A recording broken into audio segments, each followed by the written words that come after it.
All right, I think we fixed the old problem. We have a lot of issues. Yay! Gamer's Manual says he sees me. Rotbergs wants to know what do you want? I want it all. I want this glare to go away. That's what I want. First world problems right there, man. All right, so this is what we have to do. We have to take a game off the shelf just so we can like angle them in a way where we can not get a glare. All right, Lucky Collector, what's going on, man? Thanks for stopping back. Yeah, Mr. Venegas, I was having issues with the old camera. My Windows 10 camera has been a pain in the ass lately. I'm having a sandwich too. I'm a professional. You're a professional. Bianca was just saying that she was outside cutting a Philly blunt in half, dumping out the tobacco and putting a little wacky tobacco in there. I thought that's what she was saying.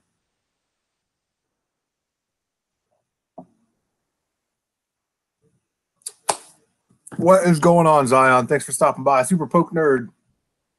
All right, Fo, we're going to have a special guest tonight. Mr. Emceemer said he was going to stop by and he was going to tell us a tale of something that happened to him the last couple of weeks, which I find completely amazing. So we'll wait for Emceemer, who I just text because, you know, we're cool like that. I get Emceemer's home phone number. And he said he was making dinner and then he'll pop on. Grab my phone. It was too far away from me. I was having an anxiety attack.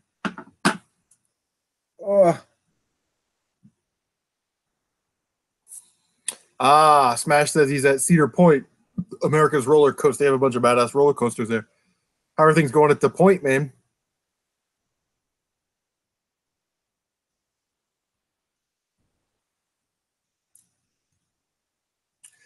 All right, so here's my spiel. Here's the weekly spiel.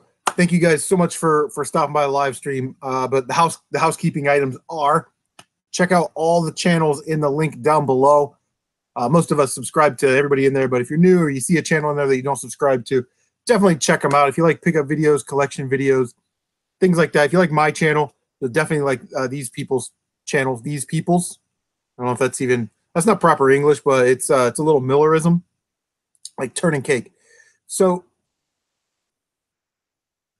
we always feature a channel or two or three. This week we're featuring Emceemer. Definitely check out Emceemer.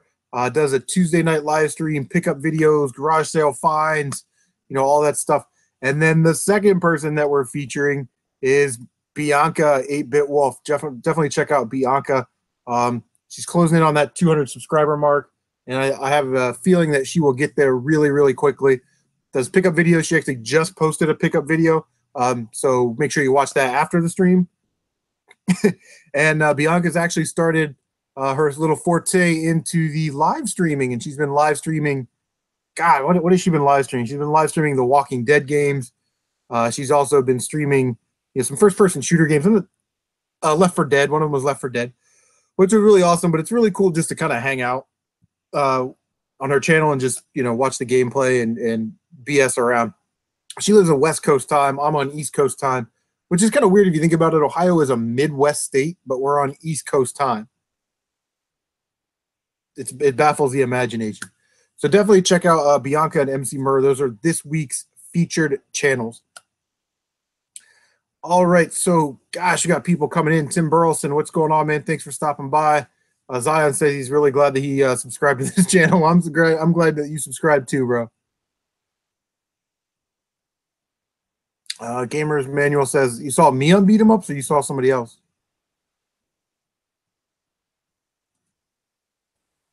I'm gonna have a sandwich.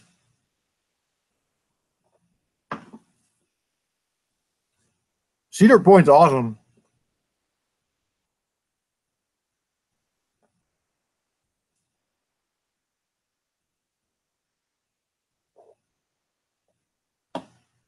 I love my new laptop that I got, but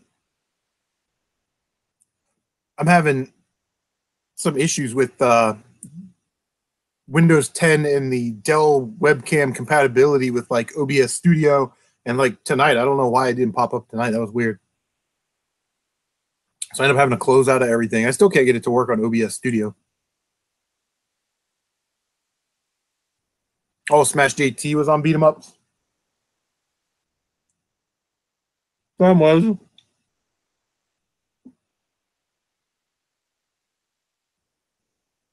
Retro Fags, what's up, man?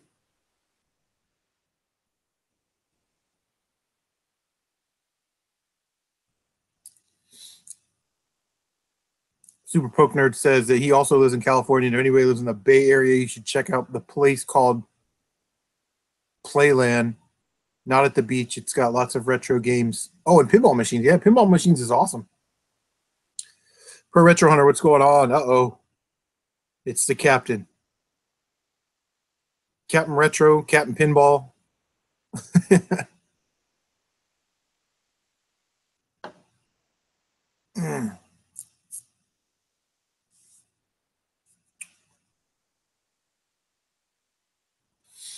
Smash JT, about to ride the Millennium Force. It's like, what, 210 feet or something?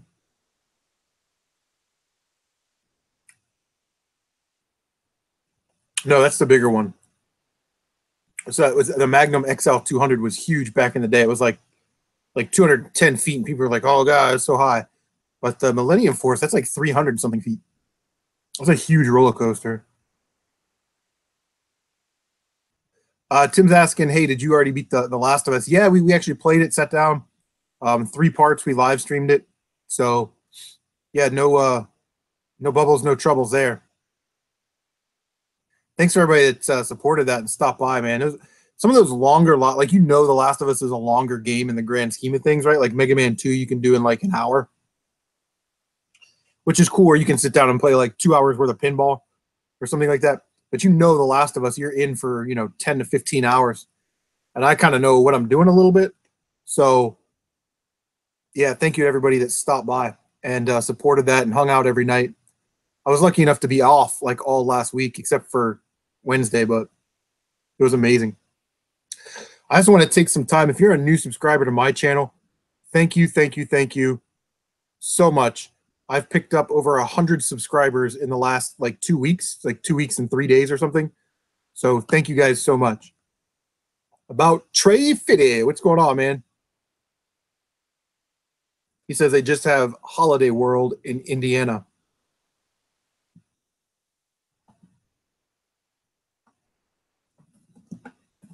Home of the Indiana. I'm excited about Colts football this year. I'm a Colts fan. I don't like Ohio teams except for the only team in Ohio. This is the only team in Ohio that matters right here. The Ohio State football Buckeyes. Oh my God, I'm so excited about college football season.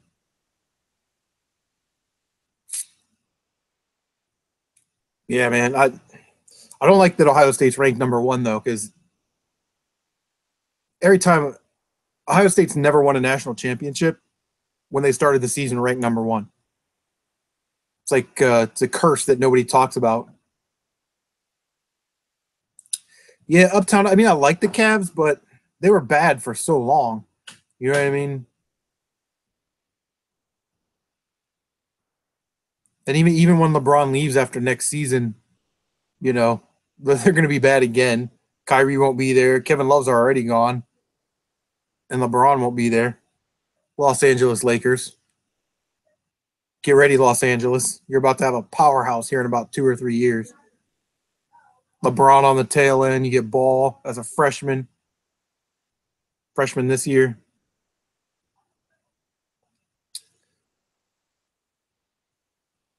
Yeah, the Pacers are going to suck. Pacers aren't going to – don't – yeah, Pacers aren't going to be good. Yeah, Jake. You want to flirt with Hav, you do it on your own time, buddy. And then Buckeyes are butt pirates. Just kidding. How do you block somebody on this? Let me see. Let me try and figure this out here. You're gone, Jake. Tim asked, do I have another game in mind for my live streams? No, man. I want to get my web camera fixed. Something's going on with OBS Studio. Apparently, it's not compatible with Windows 10 webcams or something. Like, I can't get it to work. But I wanted to live stream Mega Man X. which is another one of those games that would take me like an hour to beat. Let me look at my thing. We could do Song of the Deep.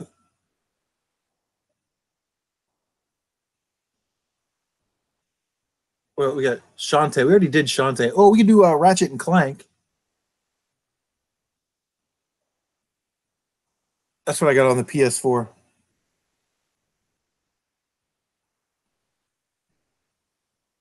CaptNRetro, what is GOT?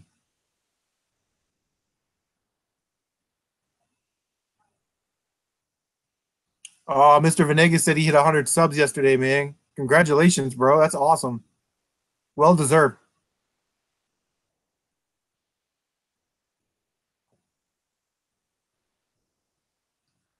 Oh, Game of Thrones. Yeah, no, I don't watch Game of Thrones.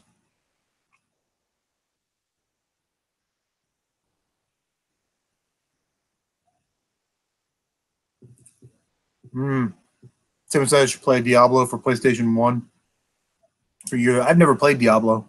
I played it for like 2 seconds, so I guess that's a lie. I played it to test it and see if the game works, but I've never really like played it.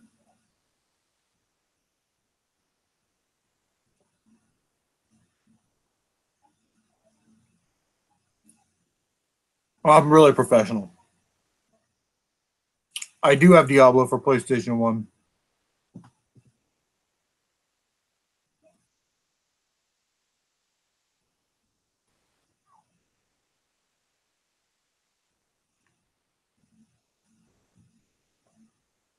Yeah, see, Zion and I are teammates right now. We don't watch Game of Thrones.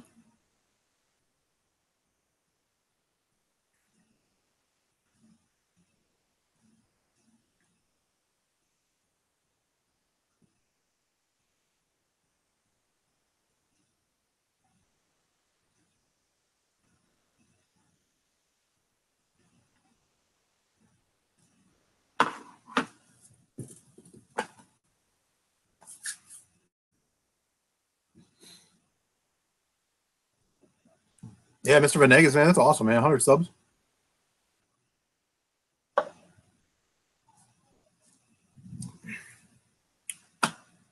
All right. Let's see what we got going on here. Send out an invite to Emceemer.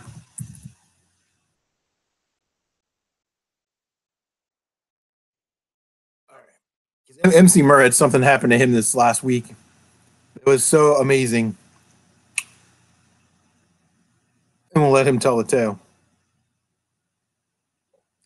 Canadian Retro ripping off Badcompany Gaming with a food review. Yeah, that would probably cost me subscribers. We don't want to do that.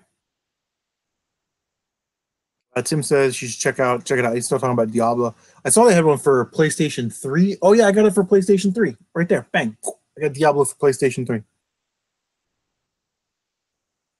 I could fire up the NCAA college football and play some live streams college football.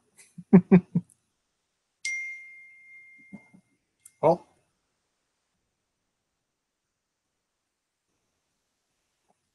That's Emceemer.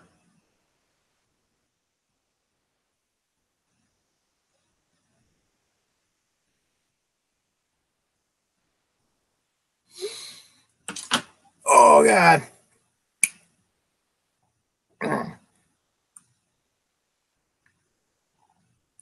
Check out my sweet moves. It's Emceemer again.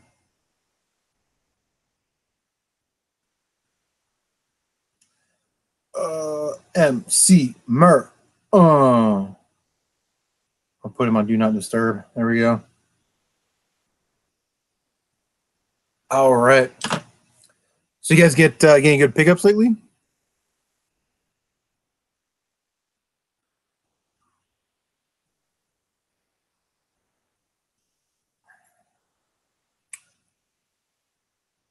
Jason, what are you talking about? I love it when people are like, you said Hav is a sexy beast. Okay. I think that's an opinion. Really, that's not a fact. I don't think that's ever been proven to be a fact. And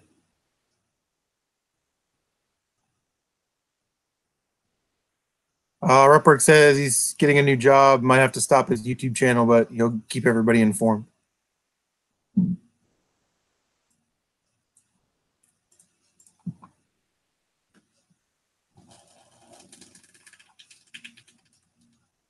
Yeah, Canadian Retro's doing the move thing right now, right? Still doing the move, busting out collection videos. Speaking of collection videos, yesterday when I was off, I worked my butt off for you guys. I did a Game Boy Advance, Game Boy Color collection video, and I did my most requested pickup. My collection video was the Nintendo GameCube. So I did a updated Nintendo GameCube collection video yesterday. So getting ready to get those rolled out for your viewing pleasure.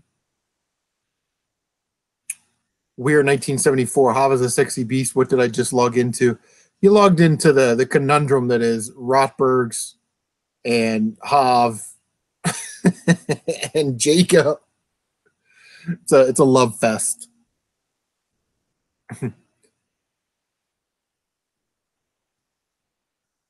Yeah, Jason, you better get a new job, bro. You got to pay for that new car, that new Dodge. About Trey Fitty says, I found you through Nintendo 64 collection video. Thanks, man.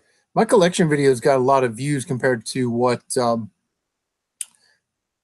my pickup videos and stuff get. And what's interesting about pickup videos, if you think about doing pickup videos, just keep this in mind. People that don't watch your channel regularly are going to just watch your your collection video rather.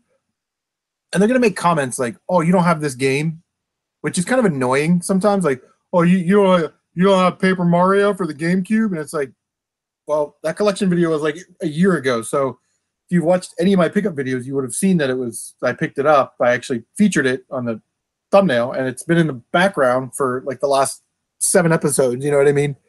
So just be prepared for people, if you're going to do collection videos, to jump in there and say some of the craziest stuff. Zion asked what's called a Cthulhu. It's a Xbox game, an original Xbox game. Video Game Lover 58, what's going on, man? Lucky says he just needs Resident Evil 3 for GameCube. Oh, you know what? I don't have that one either.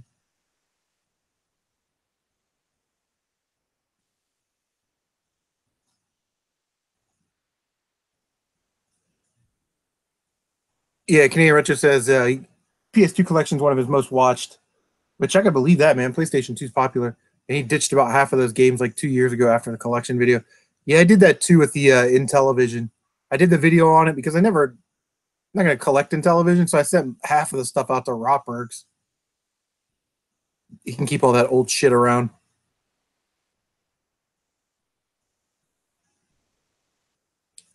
Lucky Collectors comparing Eternal Darkness and Call of Cthulhu, saying that they're sort of similar.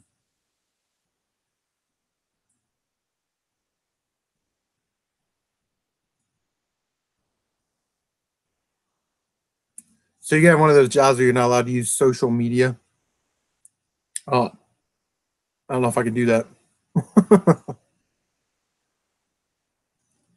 my job's like an hour worth of excitement and then nothing for 6 hours. You know what I mean? Like, let's see. About Trey Fitty says, have you played Witcher 3? No, I've never played any of the Witcher streams. What's Rotbergs?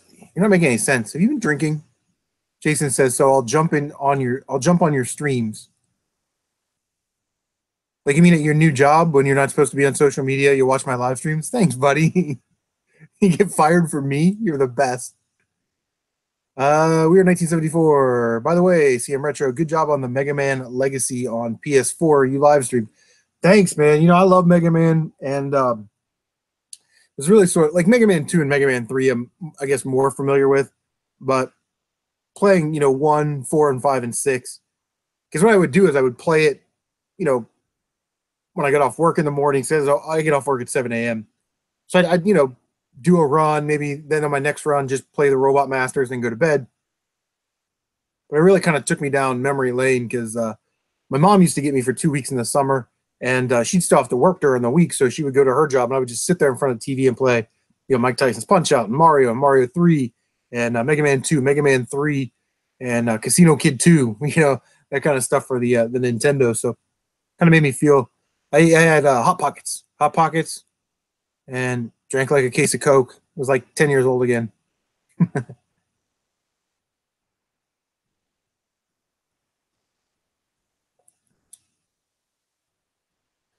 Bianca says it's been slow in her area for game hunting.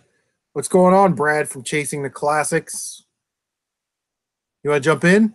Anybody? Bueller? I'll send you an invite.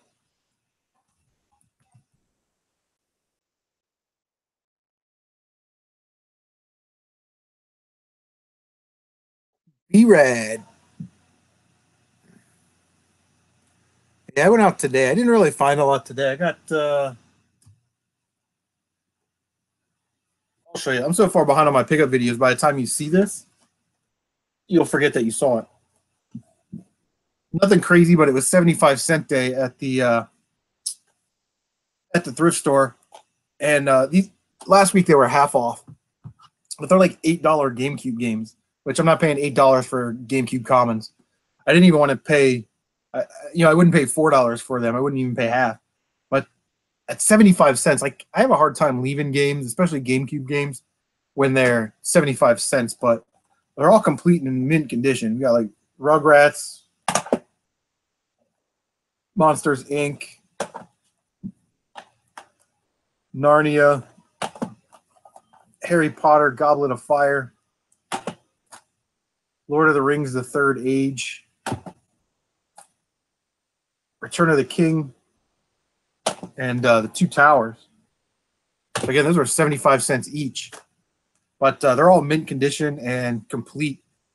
And I think the only ones that I have are Third Age and Two Towers, maybe, and Narnia. So the rest of them just got, I think it's like 1, 2, 3, 4, 5, 6, that's 7 games. So I'll keep like 4 of them and throw 3 of them up on Craigslist for $15. You know what I mean? And I paid $5 for all of them. So triple my money and keep 4 games for free. Sure, why not?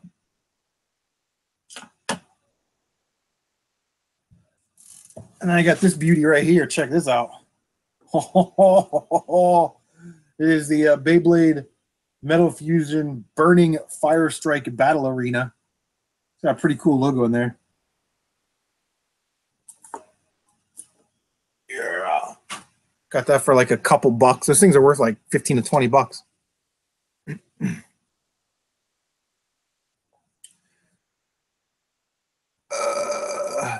Yeah, Tim, what app do you use? I just use, it's called Collector, I think. Yeah, Lucky Collector Beyblades, man. That's where it's at. Yeah, it's called the Collector app. It's that one right there. And it'll allow you to, it's got like all the consoles and stuff, but it'll allow you to look at the collection that you've entered. And you can like do it by platform, which is kind of cool. And it has eBay prices and stuff like that, but slowcvc, what's going on, man?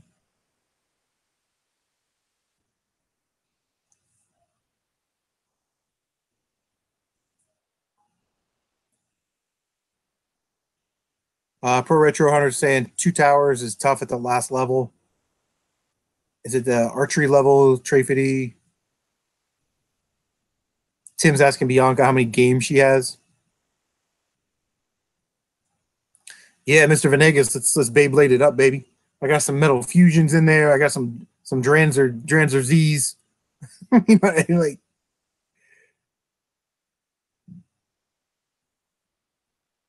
yeah, Weird 1974. What they do is because they have such a big store and they have so much inventory and they got stuff that comes in, daily. Like,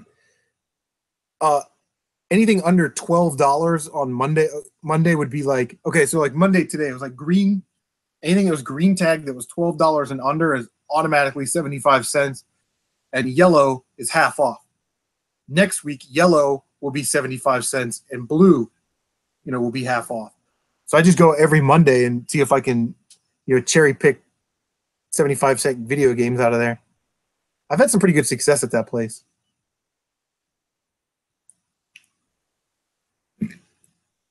Lucky Collector, no, my app doesn't do import games.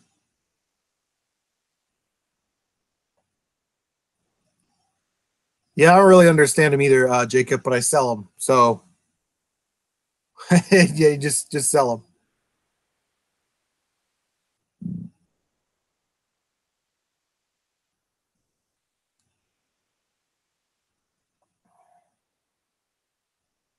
them. Bianca saying she's got close to 1,000 games, not counting handhelds like Game Gear, Game Boy, etc.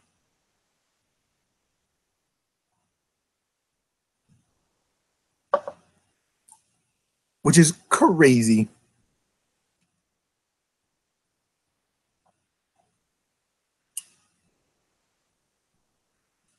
Bianca says Rotbergs needs to bust out with his Chucky doll. Yeah, make sure you check out Emceemer and Bianca. They are our featured channels this week. Awesome YouTubers, live streams, pickups. You know, if you like my channel, you're definitely going to like their channel. Bianca actually posted a pickup video today, and she's been live streaming her butt off, playing some Telltale games, which is amazing. And then tomorrow, when I'm in the basement drinking beer, throwing darts, I'll post my Game Boy Color, Game Boy Advance collection. How about that? Toxic Divers, what's going on, man? Thanks for stopping by the live stream. Yeah, CVC said he traded all of his 360 games to GameStop yesterday. Yeah, I feel you, Lucky. I'm running out of space. So I've been thinking a lot about slimming down. A lot.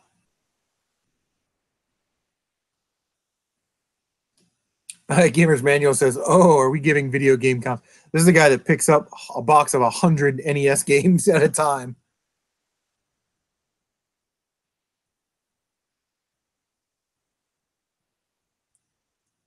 Check it out, the old apps. I like looking at people's posts on OfferUp, and it's like, you know, PS4 Battlefront, PS4 MLB The Show 15, FIFA 2016, and they want like $80 for it. It's like, you know, you can go to GameStop. All these games are in the clearance bin for $9 each. You know what I mean? It's hilarious. Or when people post individual shitty DS games, like Cars. Man, I wish I had a PS Vita. Look at these people, man. It's like Wipeout 2048. Somebody's got one.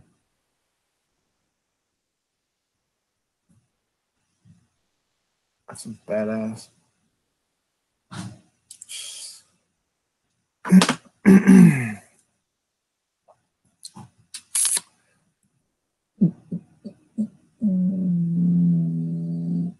Damn, Tim's like, he's got a lot of questions for Bianca tonight. Sophie CVC says he's been playing a lot of Destiny lately, along with Forza. Yeah, on your Xbox One, Forza Horizon.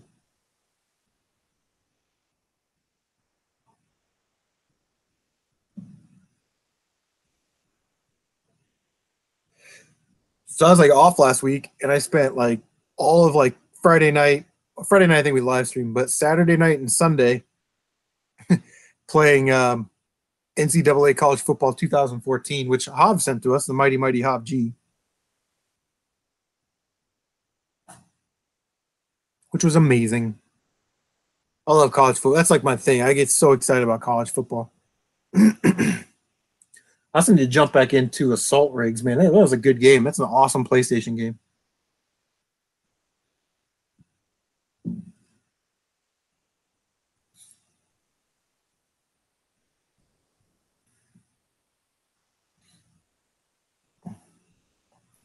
All right, so we sent invites to Chasing the Classics and Emceemer, the Merman.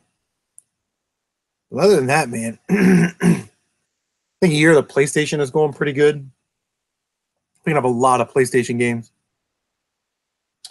We could live stream. We could live stream Ratchet and Clank or Song of the Deep. That's not out of the realm of possibility. Their Ratchet and Clank game is pretty awesome. It's kind of long though. Zion, you ever play Smash? You know, I'm not really big into Smash Bros. I mean, I get it, people love it, but it's just not my thing.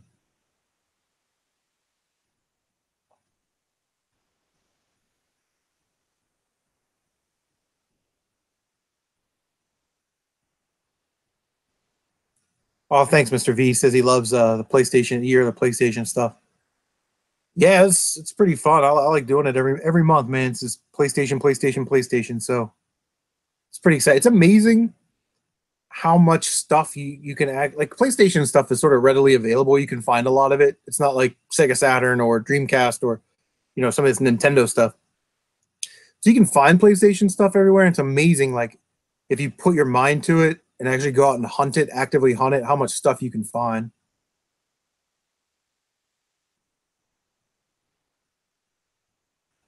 All right, Jason, thanks for stopping by, bro.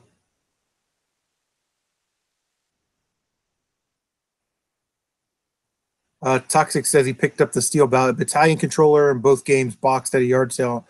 Nice, man. That's definitely one of those holy grails for Xbox collectors. I'm actually trying to ditch half my Xbox collection. Yeah, Canadian Retro. PlayStation 1 is probably the harder of the four main PlayStation consoles to find in the wild.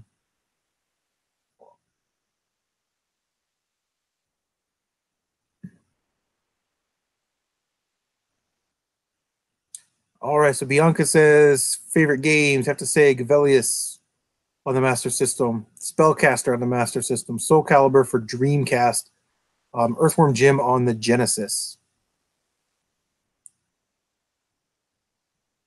Zion says he's a big fan of PlayStation. Xbox sucks for me. I just, Xbox is cool and stuff. It just wasn't for me. It's not something I got into. And I think with Xbox, it's one of those things like we're in the sixth generation, you had to kind of make a choice. Do you want PlayStation or Xbox? Well, I stuck with PlayStation. Some people, got Xboxes and stuff, and that they're sort of brand loyalty. They're loyal to that specific manufacturer. Yeah, Bianca, Dino Crisis, Metal Gear Solid, and Siphon Filter for PlayStation 1. Yeah, I love the Siphon Filter series, particularly 1. I really enjoyed 1. 2 and 3 were okay, but then the ones on the PlayStation 2, Logan Shadow and Dark Mirror, outstanding games. You want to talk about a game that needs an update and a remake or a new game? Siphon Filter is definitely one of them. Metal Gear Solid's badass. Some of my other PlayStation favorites are Einhander, loved Einhander, Hydro Thunder, definitely love Hydro Thunder, Star Wars Rebel Assault. Oh god, what else we got up there?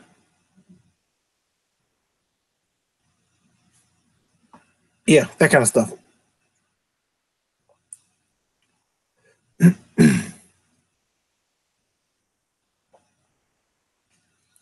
I played Dino Crisis for a little bit. I don't know, like an hour or so. Man, those Resident Evil tank controls, man, that takes some getting used to. Yeah, Bianca, the Oddworld games are fantastic. Entertaining, that's for sure.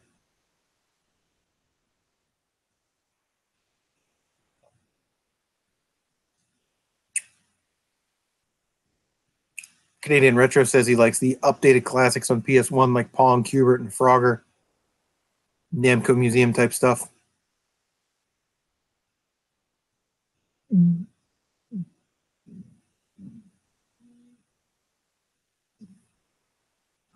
So it's like, think about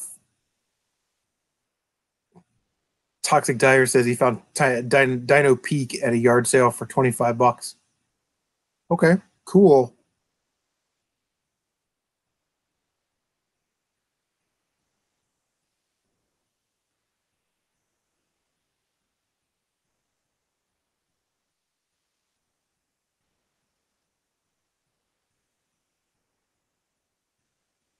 Yep. Parasite Eve, I need to play that one.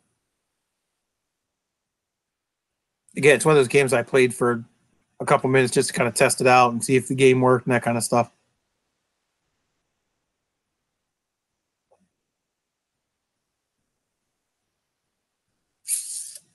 Yeah.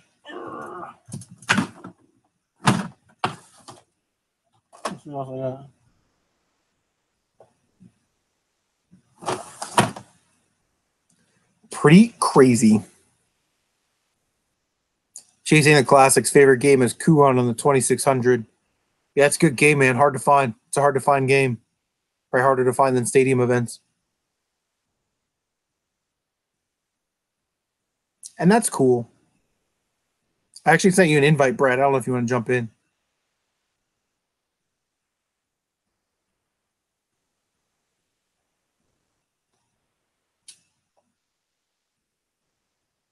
Which is cool. Lucky Collector says Tink controls only bug me when he's trying to pick up an item in the corner and the camera keeps switching. Yeah, that's sort of annoying. Those games. Unfortunately, that was a problem in the 6th generation. They sometimes they still haven't fixed that in games where the camera's like your character's here moving forward and the camera's like right here and you can't do anything.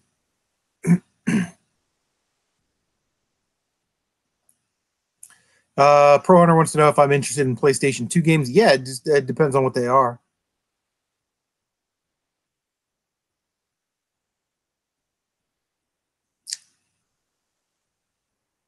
Oh, Brad's on his way to work.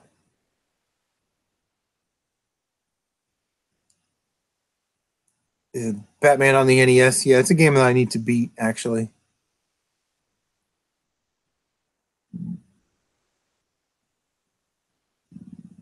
How are you at work? You want to jump in here?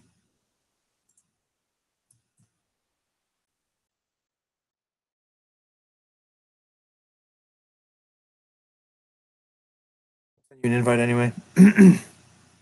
Yeah, Dracula X, man. The Castlevania games are awesome. I have that on the PSP.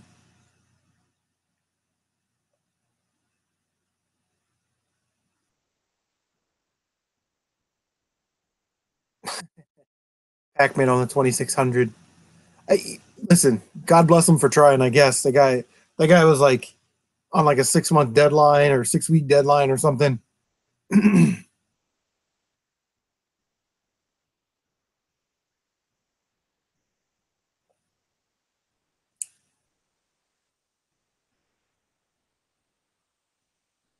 Bianca's still going on about her favorite game. She's NES Rampage and Balloon Fight. Yeah, Hob, I sent you an invite.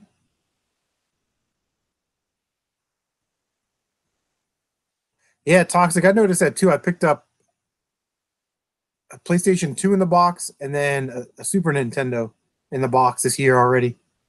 Which that's good for my area, you know. Last year I've got a Game Boy. So anyway, like I was saying, I was going through some of my collection. I'm like, man, I need to thin some of this shit out. You guys know that I don't play handhelds, but I found like I got 2 Game Boy Advance SP 101s and a Game Boy Advance SP 001. So I was like, man, I got some extra GBA games. I'll just throw one of these up online. So I threw up the 001. I'll probably keep one of the 101s, but I don't need 2 Game Boy Advance 101s. Actually, I'll show it to you. It's amazing when you do a collection video, you find out how much shit you really have in your collection. So like behind here, in this secret little dungeon, we've got a Game Boy Advance SP. That's a 101. And I remember picking this up last year for like $10. And this one I'll probably keep because it's got an Ohio State skin on it, which is awesome. But yeah, I don't need an extra 001 and an extra 101, so I'll probably sell them.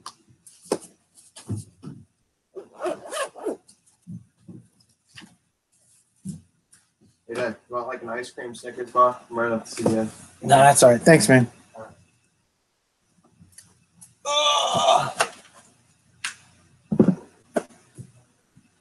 Oh, yeah. Yeah, I didn't think I had that many Game Boy games.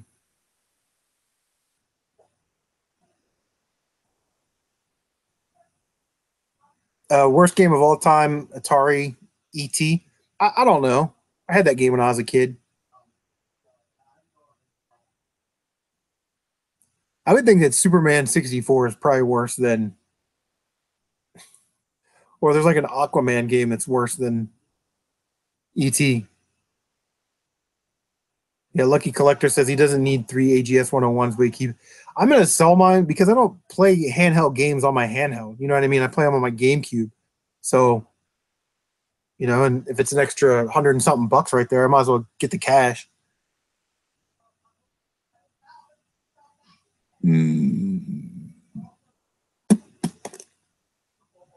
So,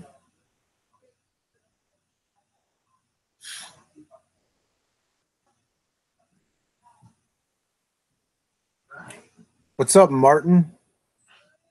Marty McGivern. Marty McGivern. Tim said he and his nephew started playing Mario's Missing and didn't realize how shitty it was.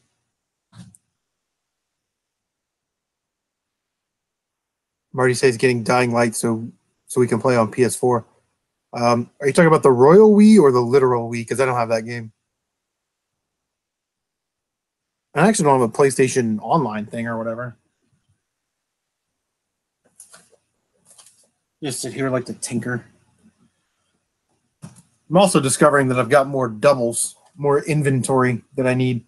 What's going on, Robert Payne? Mighty Morphin Robert Payne.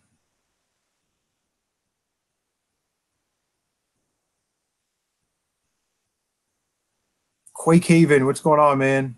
What are you asking? Or did you just sell your duplicated to thin out locally? Yeah, I just sell like on Craigslist and offer up, and usually if I have a double of it, I just want to get rid of it, right? Make a little money, put that back into the game collection, that kind of thing. But yeah, I just don't play handhelds that much, especially on a handheld. Like I said, I play it on the GameCube if I'm going to play it at all. PSP is a little different because you can't. I mean, I play it on the TV, but you kind of get where I'm going with that, right?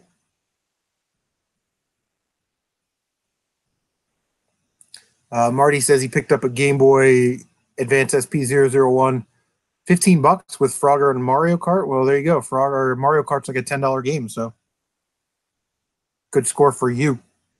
Goofo you.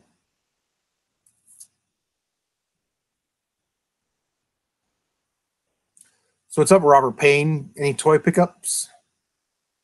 Misfit Gamer Kid, what's going on? He's asking what inventory you guys, yard sale season still going for you? It's actually starting to slow down because it's weird to me because when I was a kid, you know, we didn't go back to school until after the holiday, right, in September. And these kids nowadays, this is like my daughter's last week of school off. You know what I mean? It's like it's so people have their kids going back to school and things like that. And yeah, yard sales are starting to slow down. But dude, what are you looking for? I got Guitar Hero dongles, PlayStation, Nintendo, GameCube, PS2, Xbox, Wii, PlayStation 3, all kinds of stuff. I got all kinds of stuff, man. Zion, handheld. There's some good games, man. Like the Metroid game, Metroid Fusion. That game is really good. Chasing Classics asks, what are your thoughts on YouTube taking its app off the original Wii for good? I didn't know that they did that because for a long time it's free, right? You don't even. I don't know why they would do that unless it was too labor intensive, not cost effective. Misfit Gamer Kid, any fire doubles? I don't know what that means.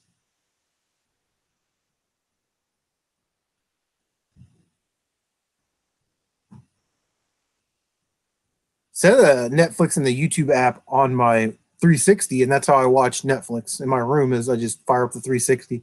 What's going on, Retro Nobody? Thanks for stopping by, bro. Good to see you. How you been? Hey, Retro Nobody. Mr. V just went over 100 subscribers. How about that? It's mostly because of me, but everybody else sort of pitched in a little.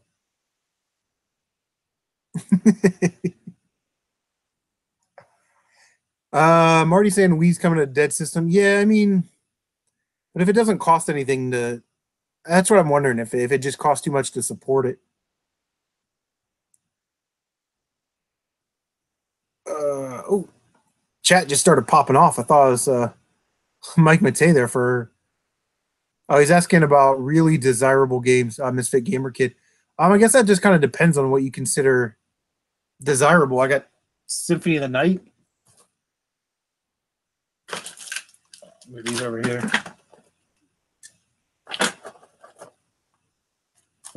Contra Legacy of War, Crash Bandicoot Warped, Digimon Rumble, Engine Racing, Castlevania Symphony of the Night.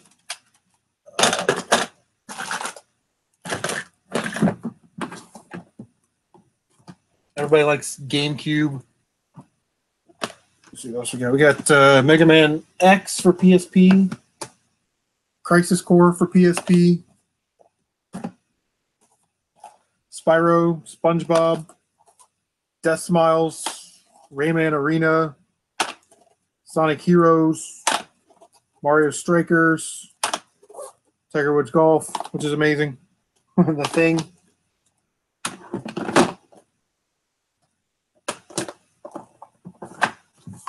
And then I got like this whole drawer here. It's got Wii games, 360 games, PS2 games. We got some Grand Theft Autos, some Star. We got like 4 or 5 copies of Battlefront 2.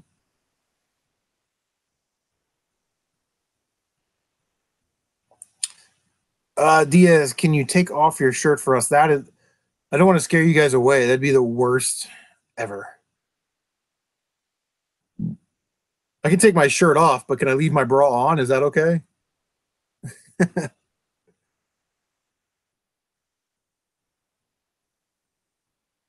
Yeah, toxic. That's becoming a trend, and it's actually starting to piss me off a little bit because thrift stores. I get it; they're in business; they got to make money. Blah blah blah blah blah. Right? We're not going to go down that route. But first of all, they have no business asking eBay prices because their return policies aren't on par with eBay. If I go to a thrift store and I buy a game for $4.99, take it home, it doesn't work. I can't take it back to Goodwill, and if I do, they're not going to give me my money back. They're going to give me store credit so I can buy some other shitty game that I don't even want. Whereas like eBay, if you send it back, you get your PayPal money back. And you go to a game store, a reputable game store, where they've got a plethora of games, that you can pillage through and maybe find something. It's just like, I don't know who. And it's funny because like I picked up those GameCube games today. Those were $8, but they were 75 cents today. But the GameCube sports games were $6, but they weren't half off or 75 cents. So I actually had this conversation with a lady one time at a thrift store. I talked about it in my one of my pickup videos. I said, how come this game's $3.99, but this sports game is $4.99? Why is there $1 difference? And I swear to God, this fucking lady said this to me. She says, she goes, well, because we know that boys like sports games, so we charge the sports game. We charge $1 more for the sports games. That was her fucking logic. This woman, unbelievable, unbelievable. They have no idea what they're doing. You know what I mean? Yeah, Canadian Retro. No thrift store you go to will let them return games. Diaz asking what games I play as a kid.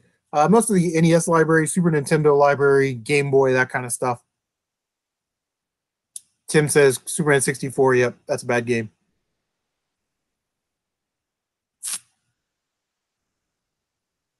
All right, Pro Retro Hunter says he's got to go. He's busy and by himself. All right. Well, if you need a friend, and you don't have to be alone tonight. Yeah, exactly, Misfit Gamer. You go to these thrift stores and they're like, oh well, Tiger Woods, that's a $6 game, but here, Battlefront, $2.99. Okay, all day, every day, we'll take that. Tight White, what's going on? Tight White? Tight White?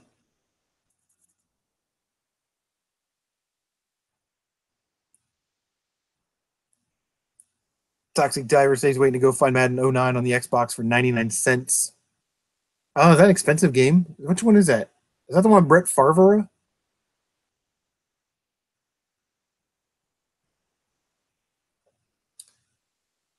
Hey, Pokemon Snap's the only Pokemon game I actually know how to play, and I'm not that great at it.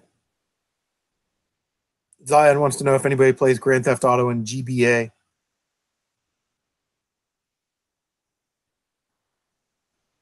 Oh, that's a $65 game, Madden '09 on the Xbox original.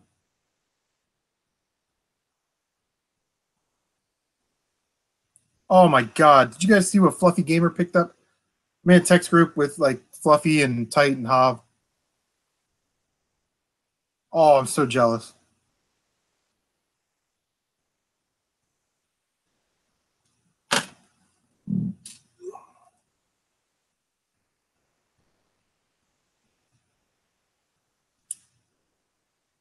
Canadian Retro saying I call BS as like a $30 game. Here we go.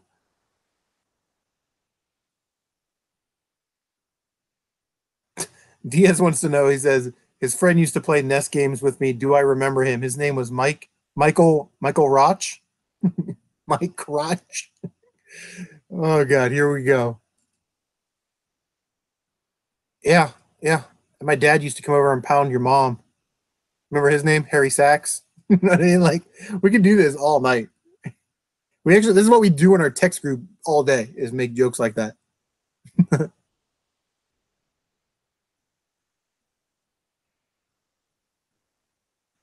Canadian Retro is now posting links in the chat. Let's see what Canadian Retro is up to.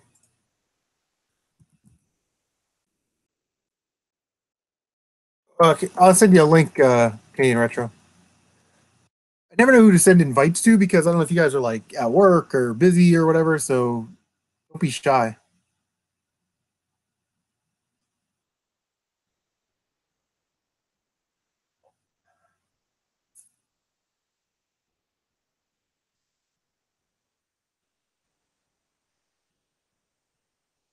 They went from 24 viewers down to 19.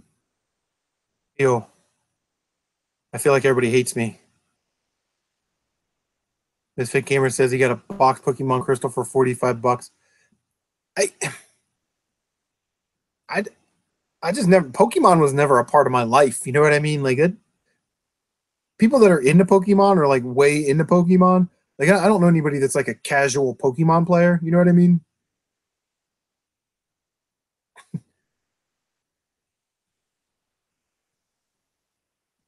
Columbus State Police Department. We have our own YouTube account. That's crazy. And why are you watching this? Are you at work? Retro Nobody. I'll send you a link. It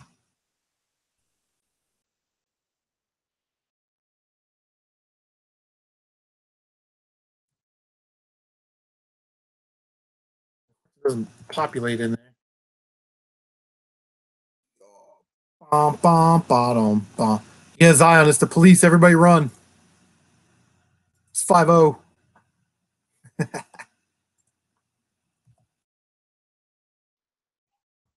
right, see if we can get Dino hooked up with an invite here. Of course, when I go into the Google auto populate and type in the Retro Nobody, nothing happens.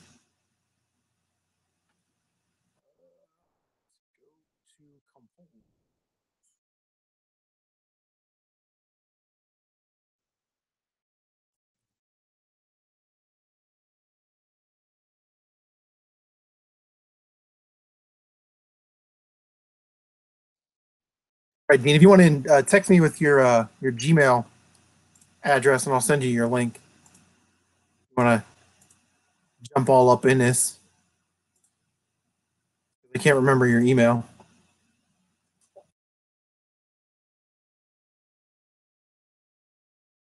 Misfit Gamer, if I ever got the itch to collect for something else, Hot Wheels toys, nah.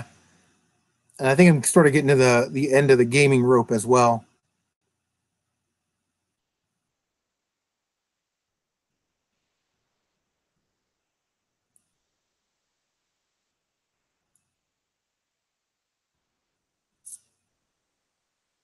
And Mr. V, I was kidding. Zion's just joking, guys. All right. I knew it started with that. I knew it.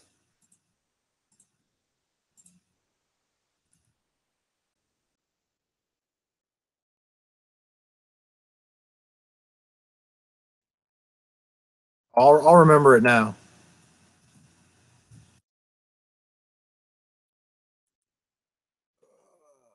Send Dino a link. Bada bing, bada boom, and then he can talk for a while.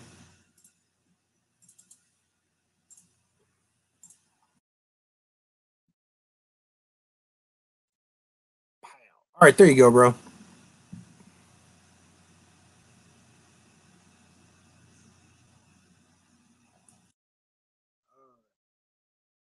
How does Rotbergs do that? Rotbergs is crazy.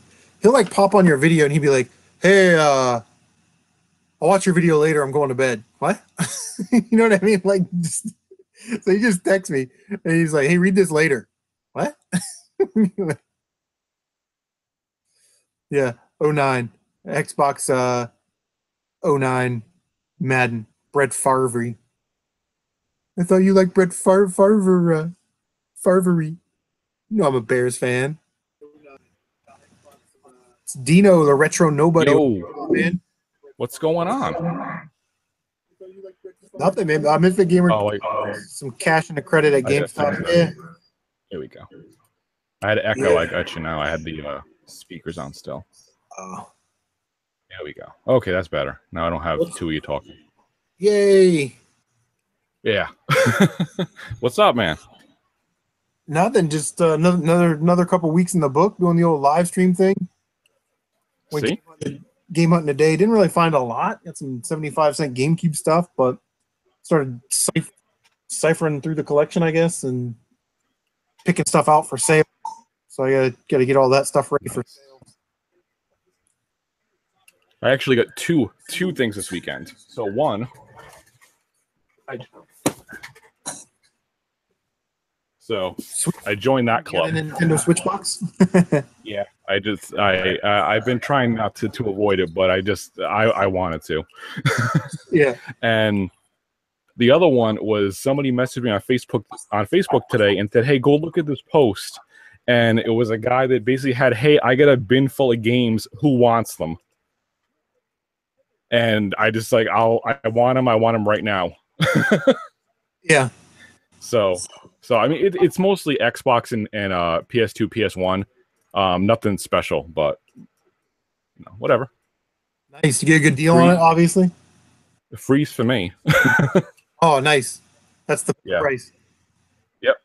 So I got to go through it and see what's doubles in there and figure out something to do. But besides that, so that's it. That's me. What's up, Mark? Right now, anyway. What's going on, man? Thanks for stopping by, bro. Mark is sort of new to our little circle, so definitely check out his channel. Does pick up videos, that kind of stuff. He wants to know what's on the agenda tonight. Nothing really, man. We're just kind of hanging out, waiting for Emceemer to get here. Emceemer is going to tell us a fantastic tale about his YouTube last week. Wow. And so you guys would be entertained by that. But they're having dinner right now because he just texted me. So I don't know if you saw in the chat. I put a thing. I got an alert on my phone that there's a new YouTube feature that lets you add contacts and share videos directly with other contacts in your group. And it makes like a chat group or some shit like that. Oh, that's pretty awesome. Just popped up. I have no idea what it fully does yet. Like I literally got an alert as soon as I went in here. Listen to you guys, it pops on my phone and says, "Oh, we have a new feature. Try this," and I have no idea what it is. Yeah, I'll have to look into that. So I know the app updated today on my phone, so I don't know if maybe it's part of that.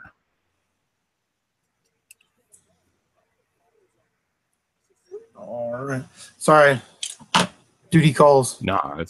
It's fine. I found it funny too. You said that you couldn't find you don't remember my name on here because it doesn't pop up when you type because I had to change my channel name a while back. That's why it's different. Yeah. Well, I'll remember it. Like, I think when you said it last time, we had like a couple people on the panel. I'm trying to monitor that in the chat, so I wasn't really attention. I just looked at it, typed it in, and said it. But definitely remember because of the numbers. You know what I mean? Yeah. That's fine. That's still my Instagram name too. It's just I just changed other places. Oh, okay. Yeah. Because people thought my channel was religious. Toxic Diver says he's got to fly. There's a GameStop dumpster with his name on it. All right, man. Thanks for stopping by. Nice. Dude, let me say something before you go. We do this fun thing online, and people in the chat, you guys can say whatever, right? You can say, yeah, I'm 8 feet tall, and I skydive into Dixie cups or something. You know what I mean? Nobody knows, right? There's that anonymity. But if you dumpster dive, that's one of the bravest things I think anybody could ever do that doesn't involve being shot at. To put your hands in some of these dumpsters is the most disgusting thing I've ever seen in my life. You reach in there and you grab a bag and you rip it open, and it's like from the Subway that's by the GameStop. You know what I mean? It's like, oh, there's like lettuce and tomatoes and no, that's so gross. One of the GameStops near me is there's a dumpster. One's the GameStop dumpster. One is the dumpster for the Mexican place next door. So it's always, you don't quite want to open the wrong bag. Yeah. Because it gets nasty real fast. Toxic Diver says, check out his channel, 148 dives. All right, man. Somebody will check that out, I'm sure. That's a good way to do it. Like, this is dive number 50. I kind of like how to organize it that way. Yeah. Canadian Retro's on our team with that. It's gross.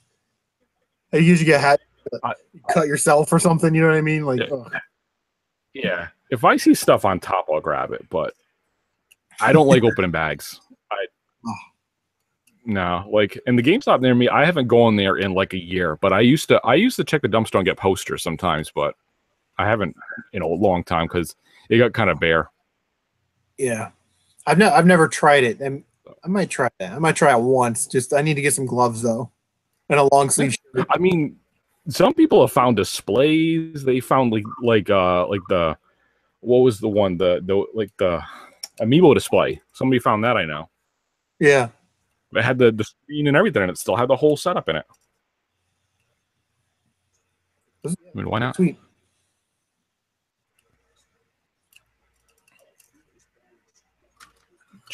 So yeah, that's all I got tonight. So this is my night off, home, talking to you guys and watching wrestling. So wrestling. That's what we got going on. Wrestling. That's where everybody, there was like 24, 25 people watching, and all of a sudden it went down to like 18, 19. I was like, whoa. Everybody went to go watch wrestling. But somebody they need the setup. I got you guys on one monitor. I got wrestling on the other. Somebody asked what some of our favorite games are. I don't think it was like console specific or make a list, but what are some of your favorite games, man? So my absolute favorite game is the original Galaga, but the fast shoot version. The later version of Galaga is probably my favorite game, and then after that, it kind of gets into a mix of Mega Man's, Mario's, and Legend of Zelda games. But I always go back to Galaga. I always do. Even if it can be on the virtual console for 10 different systems, and I'll still buy it every time. It's a sickness. It's a classic. I loved playing Galaga and Galaxian, the arcades, right? The arcade cabinets were awesome. But I don't really play it, on like home consoles. If I could have a machine, that'd be fantastic. I used to have an arcade machine that was a main cabinet that it got damaged, so I don't have it anymore. But if I could have a choice of an actual real cabinet to have, it would be probably the Galaga Miss Pac-Man Classic 81 machine. Came out like 10 years ago. That machine and a Neo Geo machine. Those would be my two choices. And then if I had the room, I love a pinball. I don't care what game. I just want a pinball. Yeah, pinball, man. Pinball is all the rage. Everybody loves pinball, man. I love pinball. But, I don't have any space or the dollars to buy one. You know what I mean? Like in real life. It's too much. I have two of my cousins have them. One has two machines, and one has one machine. I don't know. The one that has one machine, he paid $400 for it, working machine, and it's some like motorcycle game. It's nothing special, but it's fun. My other cousin has two machines. I forget what one is, but the other one is Taxi, which is actually a really fun machine. Yeah, for sure. Yeah, so I like that one. I have that one on. That's on the collections. You probably played that one. Yeah, it's on the first one, Pinball Arcade Season 1, which is what I think is the best one. Oh, yeah, I play a lot of that one, too. Yeah.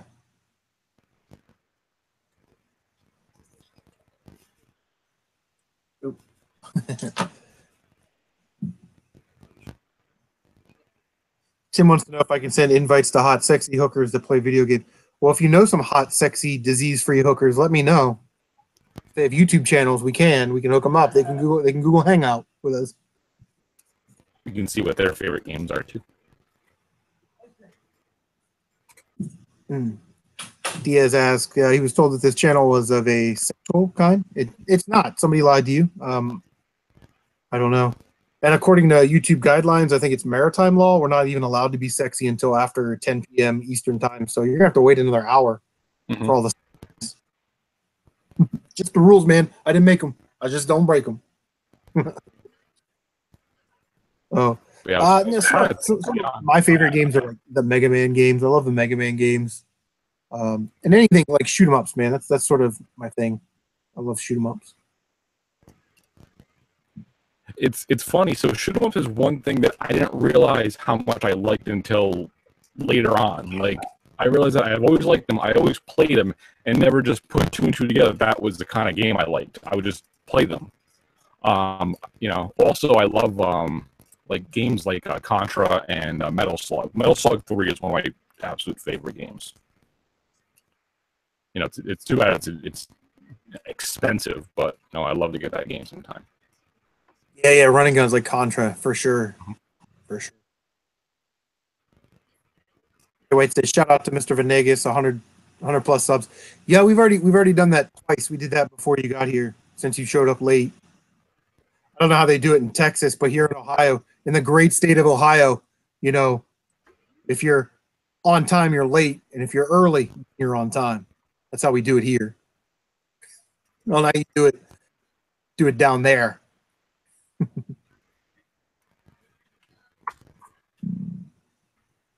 Yeah, Mark, Mega Man 2 is I've just played that game ever since I was a kid. It's one of those games you play at least once a year for the last 30-something years. Yeah, I should actually be better at it than I am, but but I'm okay at it. I don't get like PlayStation, Einhander. It's one of the best shoot 'em ups I've ever played in my life. Did that new Mega Man come out yet? The new collection for the new, was it 7, 8, and 9 or something? Is it the 22nd? Oh, is it? Okay, I wasn't sure yet. I've been seeing posts about it online, so I don't know if people are excited or if it actually came out. I'm not going to buy it. I refuse to buy it. I didn't buy the first one yet. I haven't. I still want to. I was going to really buy it on 3DS, but I have them on 3DS. I have them on the download on 3DS. So I didn't buy the other ones yet. Oh, yeah. It was awesome on PS4, because it's got, I'm sure they're all the same, basically. But, you get 1 through 6, and then you get the challenge modes and things like that. But I'm refusing to buy Mega Man Legends 2. I think they skimped out. I think what a screw job that is. You're going to give me 2 games. Is it just the 3? It's 7, 8, 9, and 10. 9 and 10 were downloads, and it's like I think you can still get those on like Xbox for a couple bucks. Yeah. 8's a piece of diarrhea dookie, like Emceemer would say.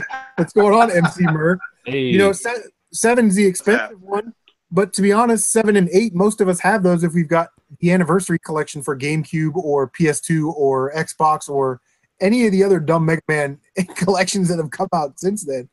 But I think they're really like if they would have put the Game Boy games on there, I think I probably would have bought it just because I only have one of the Game Boy games. And the Game Boy games are a mashup, right? So like Mega Man 2 on the Game Boy, mashup of Mega Man 2 and Mega Man 3 Robot Masters. So there's a difference there. You know what I mean? There's a little bit more variety, but you're going to give me 4 games, 2 of which are download, 1 sucks? I don't think so. I'm just not into it. I had thought they were going to do a collection of the Game Boy ones too. Like a separate collection, which they shouldn't. They should have put them together, but I thought they were gonna. Yeah. I agree. If they do a Mega Man Legacy 3 that's Game Boy games, I might be down for that. Mm-hmm. Oh, I'd be into that. But you I'll talked me right out of the other one. Yeah, I'll pick up Legacy 2 at GameStop when it's in the clearance bin for $9. That's just to see what the special features are. What's going on, Hav? Is Hav in the car? Yeah, I'm rolling, bitch. Yo, what up, Andy? G? What's up? What's the motherfucking deal? That's dedication. He can't wait to get home. He needs to go in the car. Yeah, on the way home after work, bitch. Live via satellite. via motherfucking satellite. Hey, yo, Dean, I love that that original PSP that you did the video on. Oh, which one? The one today?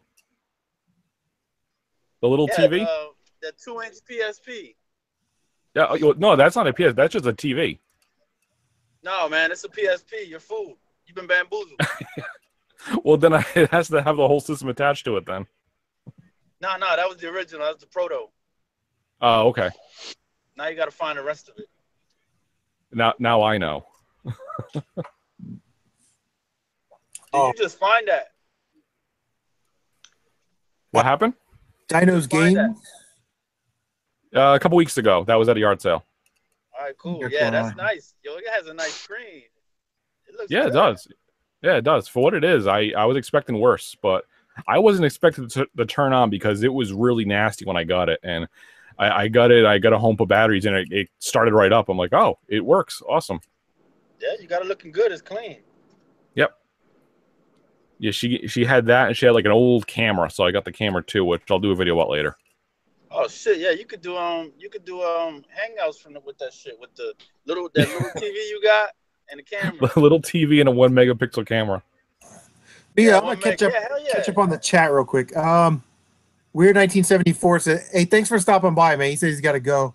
Appreciate you stopping by. DatGameCollector, thanks for jumping in. Dino's Games 988, thanks for stopping by, bro. And King Moso, what's going on, bro? Thanks for stopping in the old live stream. Oh, we got Alex out there. Alex, what up? I can't read the comments. So what up, Alex? So I'm gonna put Murr on the big screen. Big screen for Murr. Now Murr has a fantastic tale to tell. Please tell. I almost wish I didn't, but this is something that I hope nobody else has to deal with again. But according to the research that I've done, everyone at any size will have to deal with at some point in their YouTubing. As a lot of you know that were with me live that night, I took down Rambo First Blood. I shouldn't even say it. I took down an action game with a certain part in it on a certain Sega Master System. And it was a big moment for me. I've been playing this game 31 years. Finally finished it up. It's Sega's fault. They told me how to do it wrong. That's on them. Irrelevant. The point is, I wake up the next day to not the usual email that a lot of you are familiar with, where they say, oh, you had a Mario song in the background. We're taking the monetization. It was a straight up copyright strike. Your video is gone. You are in big trouble, and you are blocked out of your own channel until you go to copyright school. What? Wow. So I pull that up, and my head's reeling at this point, and we're all speculating. I'm talking with my boy Triple J J-Town, talking with my wife about it, and they both had the same thought immediately based on the title, that the title and the movie are one and the same, and that YouTube's system must have confused this somehow. The main underlying lesson here for everyone, I think, to learn is that if you're going to do a game that is movie-based or something that could be misconstrued, really think about it in your title. I think that's how we got into this mess. But to the story, I get on there, I click on their copyright school, because I got to be able to get back into my channel to figure out what the hell. And I kid you not, this was like a GameStop training video. It was a cartoon with a bunny rabbit, and it was like, don't put people's things on YouTube or you could be in trouble. It was like it was Looney Tunes for like a 3-year really intelligence at this point. This isn't telling me why we're having a problem, and we think we already know. But I had to go through that video. I had to take a multiple choice quiz. I'm just prepping you, because if you ever have this happen, this is what you're going to do. I passed the test, because it was no-brainer stuff, and then I'm back in there. So immediately I'm at the dashboard. I've been given the copyright strike, and this is much worse than taking the monetization because I've been banned from live streaming. And the system, while we're going to talk about why it's dumb, we're also going to talk about how it's smart. This thing was even blocking my Twitch imports. I was shut down. Nothing was going to happen. And this is never happened before. This is first offense. And I didn't even do anything. But our live streams would have been shut down until November, stunting my channel's growth for 3 months because we have lots of day one stuff that we've got to review. Now, this is the problem. YouTube's not going to help you, okay? I'm going to go ahead and cut to the end of it before we even get into the juice of it here. They were 100% of the problem and 0% of the solution. And that's because they can't really get involved on a personal level. When you think about how many YouTubers there really are, they can't give personal support to each and every one of us in an instance like this. That's why the whole algorithm bot thing is out there to check for copyright material in the first place. They've got a lot of ground to cover, but it's not perfect. This is your channel you're talking about. I mean, because if it happened again, which I didn't even know how it happened the first time, they can just shut your whole channel down. That's thousands of hours down the shitter, and there's nothing you can do about it. On the help forums, it's not like everyone's like, did you call him? You can't call Johnny YouTube and ask him what the F. So I'm on the help forums. I'm like, what in the hell? And the main topic on the help forum, this is what's funny, is I've been on here for 7 months. No one answers my stuff, you know? So it's like you're casting a line out there and the fish are never going to bite. To contest someone, this is important. If you go to contest someone, you're basically saying you do own the content. I would have been saying, I do own Rambo, back off. And you don't want to do that either, because obviously you don't. But that is what happened. They confused it that I was streaming the movie and not a video game. All right. Could advise me to do in the frequently asked questions pages is to contact whoever did the strike on me, the claimant, and ask them to remove it if they feel that, you know, I'm in the right. That's not going to happen. This was a film company in the United Kingdom. They've got a lot better things to do than to talk to my stupid butt on an email. But to their credit, they emailed me back the next day and said, oh, sorry for the inconvenience. Knocked it right off. And at first we were thinking they were the ones that physically did this, because according to YouTube's page on the dashboard, it said it was manually detected. I mean, someone was looking for this, found me. That was it. I don't believe that's what happened, because they couldn't care less. They pulled it right off, and I was reinstated immediately. YouTube's system found this, boinked me off of there, and we're not going to be available to help change it. So I think that the first offense thing was a lot, and I understand. I mean, I don't think people should be able to get away with stuff like that, but I didn't do it, you know, and I'm going to fall victim to it here. And there's no appeals system when the system's already broken. And at the same time, the goose is obviously not good for the gander, because right now, and I know you all know this, there's people on here streaming live episodes of SpongeBob, Rick and Morty, Family Guy, and claiming it's fair use for 9,000 freaking viewers. That's not fair use. That's not yours. They can get your butt the hell off of there. I didn't do anything. I'm playing a 30-something-year-old freaking game over here. This thing has more gray hairs than I do. And these people over here airing freaking Peter Griffin, and it's okay. Do you have any idea what Viacom does to people that air SpongeBob? Netflix can't even get away with it. How are these freaking idiots doing it? Why is that okay? That's all I'm saying. I agree this stuff's got to be in place. You've got to stop people from copyright infringement, but you're not doing it. What have these people done to get away with this? You know, yeah. How did I get targeted? I swear to God, I could reach into a barrel of gold doubloons and pull out a cat turd. But it's important that everybody understands that's how it works. Don't click that button to say, whoa, wait a minute, buddy. That's my video. Don't do that. They'll tell you, you need a lawyer going forward. You're claiming that content at that point, and YouTube is absolving all. So it's very touchy. And this could happen to any of us streaming a game in which the system confuses what you have put up there as something else. Yeah. Well, and you got the strike removed. You're back on live streams. You know, just all after the initial heart attack of you have a strike, you're banned from streaming. Now, yeah. Now deal with it. And if you go further, we're going to take legal action. Blah blah blah. Now that we've gotten past that part, you know, it's bizarre, because you're right. You know, there's people like 24 live streaming King of the Hill, and you know. Yeah, Mike Judge is pretty protective of his properties, and I don't think he would give anybody a free pass to live. But you look on YouTube, and there's 10 people live streaming episodes of, you know, King of the Hill right now, but yet they're going to go after a channel that has 250, 300 subscribers. Because do they think that you just easy pickings, that you'll just bow down to their needs? That's my question. I mean, it's like, what are we doing? Like get better. I gotta know. Because, I mean, those people are streaming those things right now, and they're getting away with it. 9,000 plus viewers in some instances. And I'm not trying to cause a problem for anybody else. I'm just saying I did not do anything. So I realize the system can't be flawless, but YouTube doesn't work. Because honestly, I'll say in their defense, they can't. There's too many YouTubers. But then the system has to work. But then it's obviously these people have found a way around it, or somebody's allowing it. I don't know which it is. I'm trying not to make this accusatory. I mean, I really thank the film company for stepping right up and saying, hey, oh, we're sorry, we'll take that right down. Their prompt response to that was amazing, and I thank them for that. But I still haven't heard anything back from YouTube support-wise from the threads or anything. So that's another big part of this lesson is if this happens to you, you know, reach out to your fellow tubers, but don't expect the tube to help you because I haven't heard anything back yet.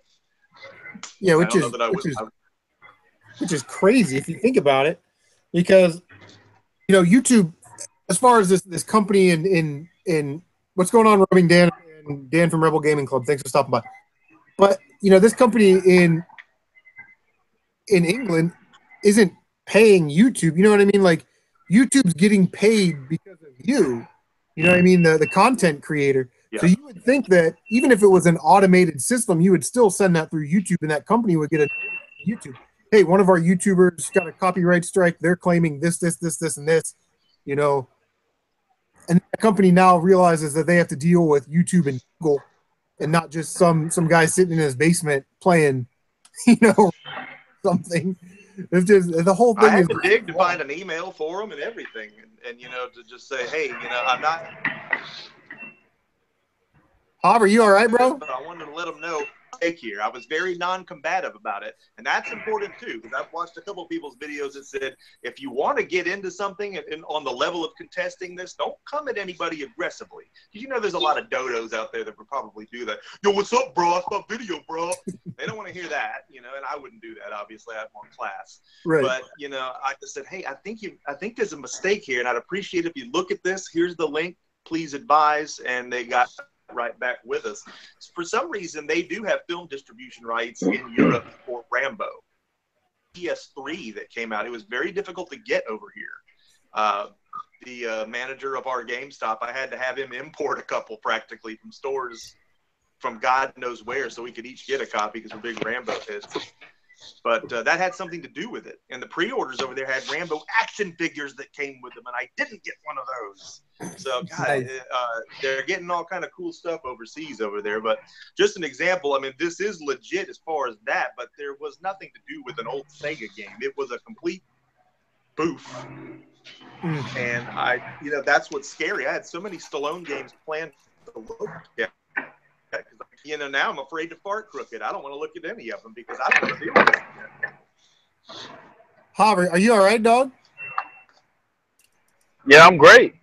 All right. We hear like stuff dropping and dogs barking and like what's going on over there? No dumb shit. I'm getting gas. He said, I'm playing shit. I'm playing Life, the video game. I'm getting gas. This fucking lady got her poodle in the front, sitting on her lap and shit. That dumbass shit. People ride around with their bitch ass dogs. I don't get it. Nice. Like the worst is the dudes. I'm like, what are you doing? Getting a lap dance for your dog? Item says he's picking up Andy, that's crazy. Bundle with the case, holds 24 games and some brand name titles for $40 tomorrow from a coworker. Get them games, man. Turn that cake. Yeah, turn it, flip it, flapjack, all that good shit. That cake. So I can tell you a couple things about the copyright stuff just from not this experience, but from my job. I'm not going to go into my job, but the companies that do the copyright stuff, like that UK company and like Viacom and stuff like that, they don't do it themselves. They pay companies to basically monitor things for them. And then when they get a hit, they send it back to the company to take action. So, I mean, that's one thing. That's why they almost has eyes everywhere because they pay small companies to do that. I can't remember the names of them, but there are companies that do it. The second part is, I mean, the biggest thing they're looking for is just acknowledgement from you. That's why you went back on so fast, because you said, okay, yeah, I'll take it down, or I won't do it, or whatever. They, you know, those streams that play Family Guy all day, they're not going to acknowledge a strike. They're going to just let the channel shut down, and they're going to come back up with a new username tomorrow and just keep on doing it for whatever reason. So they're just looking for acknowledgement to say, okay, hey, suck my wrist, I get it, I won't do it again. So then if you did do it again, then something else could happen. Then they give it a second strike, a third strike, and then take the channel down permanently.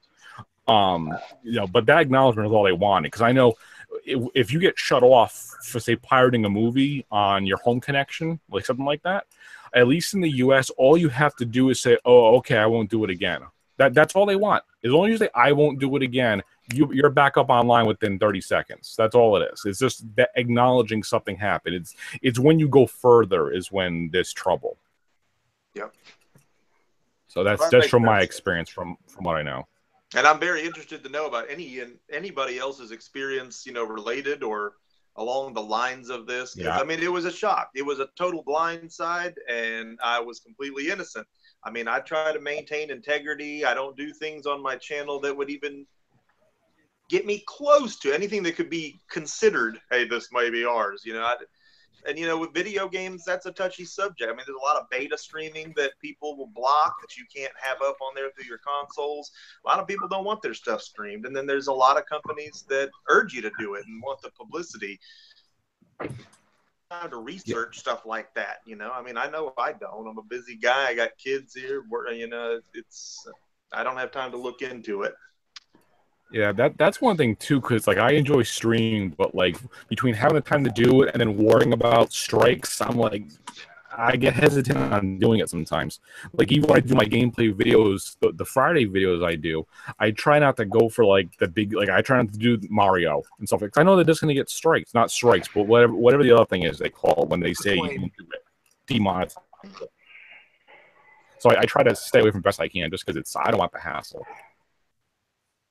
But it sucks. I like doing it. I enjoy it. That's okay to do. You know, I've gotten so many of those, it's ridiculous at this point. And I've done the Nintendo creator thing. I assume they're just okay with it. They just want to get paid if Mario farts on my channel. If I even fart and it comes out in a note similar to a note played in a Zelda game or a Mario game, I'm going to be getting a claim. And I know that, and that's fine. But this was just so hostile. And again, for first offenders, something in place to just say, hey, second offenders, it's whatever, you know, and even that's dangerous because I wouldn't know if it was going to happen again, except just that I'm a little more educated on it now. But for a first offense to say, hey, you're out, and it's 3 months before you can come back in, and there's no way to contact us, no mediation, have a nice day. Yeah. I just thought that was very... Yeah, they definitely turn on the scare tactics right away with stuff like that. Definitely. You know, and that's the point now where, I mean, there's alternative video sites, but I mean, let's face it, this is what it is right now. And so they hold all the cards in that aspect. Yeah. I mean, you have to pretty much bow down to whatever it is. Again, I've got respect for the fact that I know there's a billion YouTubers. They can't personalize everybody's experience here, and I don't expect them to. But there has to be some way that at least on my end, I can contact somebody there, even if it takes 8 months for them to say, oh, hey, you know what? You're right. We'll take that off of there. There's got to be somebody or some way to do that if the system is indeed flawed in some way. And of course it is, because it's... You know, even if it was human, there would still be room for error. I mean, a certain amount of that is going to be automated. So there has to be some way to look at it and make sure that you don't destroy somebody's channel. Because, I mean, at the end of the day, I mean, that's the only reason they're here. If nobody had channels, there wouldn't be YouTube. So it's just, it was a shock to me, and I'm glad we're past it now. But I'm still just blown away that I had to deal with that. Yeah, unfortunately, the only people who can really contact YouTube are the people that are, you know, big. Yeah. Hundreds of thousands. You know, can remotely speak to someone with a voice, not just an automated system, you know, or just, you know, texting chat thing, or whatever it is, or a message board. And you got to wonder, are those I mean, you see a lot of big people are the ones streaming those Family Guy episodes and stuff like that, and I do want to look more into the fair use thing. I mean, I've never had to worry about that, but I don't believe that is fair use. Fair use would be if you're critiquing it or using pieces of it. There's no one in those videos. They're literally live streaming. No, it's just a straight stream, like you would on your TV. You know, it's not cool, man. I mean, again, what's good for the goose? I'm curious how long those channels stay up for. Like, if you were to look at one of those channels and look up its data and see how quick it got its subs, like, I mean, has it been up for like 4 days and then it's gone, or are they doing it for months? Because I always see different names when they pop up, so I don't know for sure. And that's interesting. I want to look at that because are they getting paid? I mean, can you make money in 4 days on YouTube? I don't know. It's almost like the analogy of, like, you know, throw it at the wall, see what sticks. So if they keep doing it and they do it 14 times and they get one that actually makes them something, that's probably like just like spam mail. If someone sends out like 6 million spams and one grandma clicks the link, then that's enough for them. That's a good way to, you know, it could be something like that. I'm actually. That's what I figured too. Like, is that somebody would like just live stream Family Guy, you know, monetize that bitch, get 10,000 views, and when they finally get a strike, then just, you know, tear down the channel, and now it's not Emceemer anymore, it's Emceemer 452, and then they do the same thing. Yeah, you know, they do the same thing for another 3 or 4 days until they get caught, and they just keep changing. But still, you know, whatever it is, I mean. And like you said, there's other options out there other than YouTube. But let's face it, I mean, we've been on Twitch for a while now. I've got like 13 followers there to the 180 I have here. And it's a lot harder to get seen. You're a lot more invisible on those things. Unless people go looking for you and they don't know who you are, so they're not going to. The visibility on YouTube, just based on analytics, 38% of my traffic is from search results, and not for me specifically, for the things that I'm doing. So that lets me know that I'm doing things people are genuinely interested in, and that this thing can grow if I keep on the pattern that I'm on. As far as the other sites, though, like you say, let's face it, YouTube is it. And I hope that there's other things implemented over time that make it easier to be seen on those other channels. And I'm going to start streaming to even more than what I'm doing now.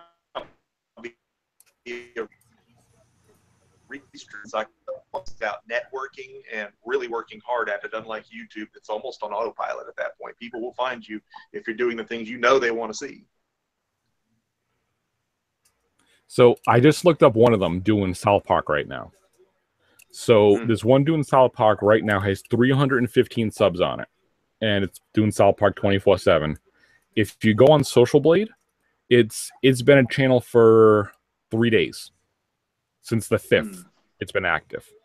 So that's very new. I'm gonna see if I can find another one that actually, because some of these hide their sub counts, so you can't fully tell how long they've been around for. Okay, so let's do this one. So this one has 9,000 subs. So let me copy this one. So if I do this.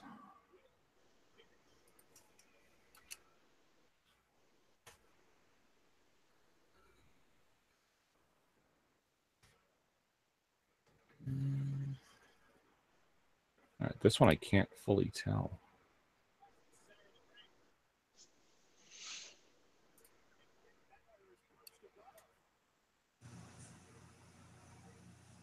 Maybe some of these get bought, because see, this one's old. This one says the user's been around since 2013. But as far as the subs go, it's only gotten the subs over the past like week. And it's got like 9,000 subs on it. It's streaming, I don't know, something I just saw. What's up, Ricky? Calling India scammers live. Guy in the comments. I just had to block somebody. Diaz, sorry, bro, you've been blocked. But we act like grown-ups here, right? Like one or two little jokes is kind of fine, but we don't act like dickheads here. So sorry, I gotta block you. And then Ricky immediately fires back. He's like, "I'm 19. I'm 19." Like, you're good, man. Yeah. So apparently Diaz is like 12 or 13. So come see me in like 5 years, bro. You can always tell. Or don't. Yeah. Well, I think the thing is that we've done here is like, and I don't think you get this in any other little YouTube. Like, we all know each other and subscribe to each other's channels and are very intimate with each other's content, you know, on sometimes, you know, personal stuff. So we're sort of a tight group here. So if you're gonna come here and troll and be an idiot, dude, we're gonna weed you out real quick. And when 2 or 3 people in the stream, you know, who I converse with every day are like, hey, this guy's acting like an asshole, I gotta bounce you. You know what I mean? So that's one thing that I think we do really well in our little group is that we're really connected. So Chris, you bounced him already? yeah, he's gone. Oh, bye, bitch.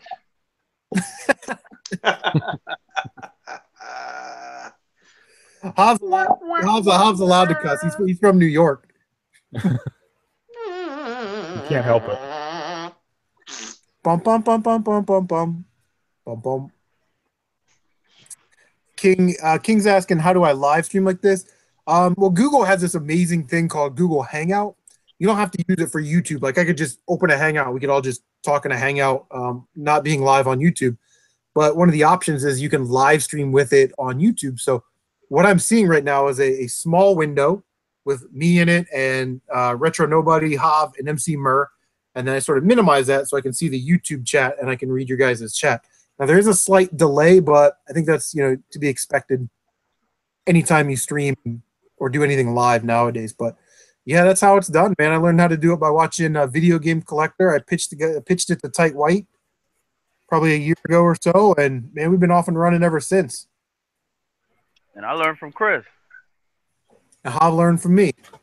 I learned by watching you. From you, all right? I'm watching you. All right, there we go. So Diaz may have another account. He's saying, be damned if you get your roasted by these cracker ass homos. I'm 23, bro. Okay. Bro's the key word there. Yeah, bro. I hope you have another account because I just blocked you again. Oh, God. This shit's hilarious. Wow. And then here's the part. Here's the part where they try and get back at me and they go onto my videos. And they hit the dislike button and then tell me I suck in the comment, which is actually good. It shows that you participated in the channel. It's still a view, bitch. Yeah. You get paid by the views, not by anything else. So. You dumbass. Yeah, King, the Google Hangout thing, it's pretty easy. Just like watch a couple videos on how to set it up. Because you have to like create an event first on YouTube, you know, and then you click start broadcast and you're off and running. So it's pretty easy, but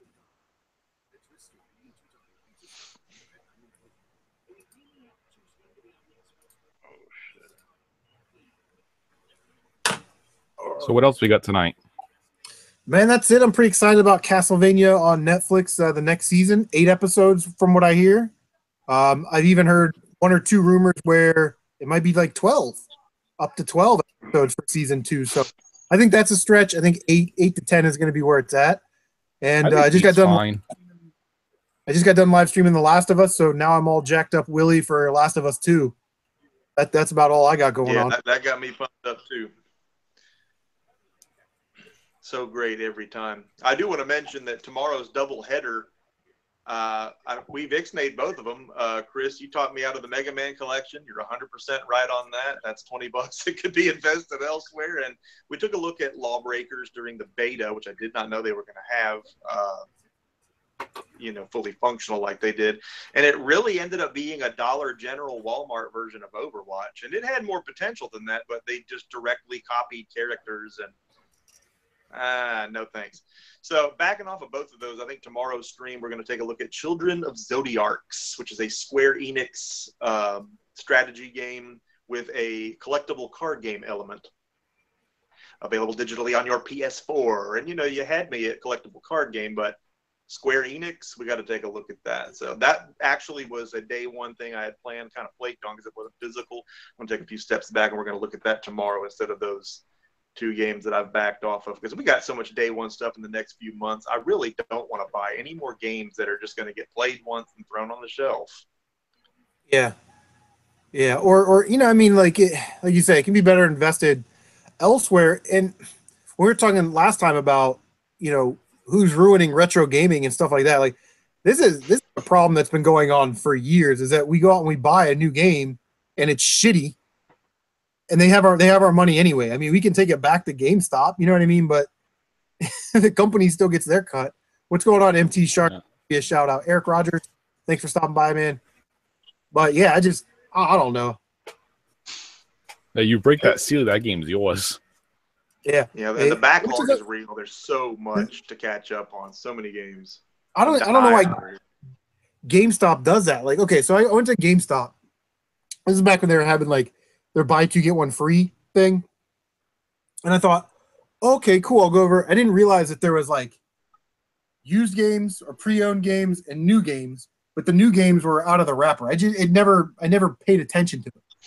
So I go over and I grab Puyo Puyo Tetris and I grab two other like $25, $30 titles. I'm thinking, oh, I'm going to get Puyo Puyo Tetris for free. I'm going to live stream it. Well, the two were used and Puyo Puyo Tetris was new, but they had taken the cellophane off of it.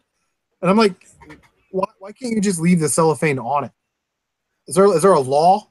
It's like, I mean, they claim they have to have one on the floor for display, but then they get these retail boxes for display anyway. So that's kind of counterintuitive because now if you have this, then that negates the need to open one. I mean, recently I went to pick up a Triforce Heroes brand new because it was on sale and they had opened all of them already. I guess to move them to pre-owned or whatever. And I passed on it because I didn't want a stickered up one. I just didn't. So yeah, and it's like that's an instance where you lost a sale because of that practice. And I'm not complaining or crying. I'm just saying I passed on it for that reason.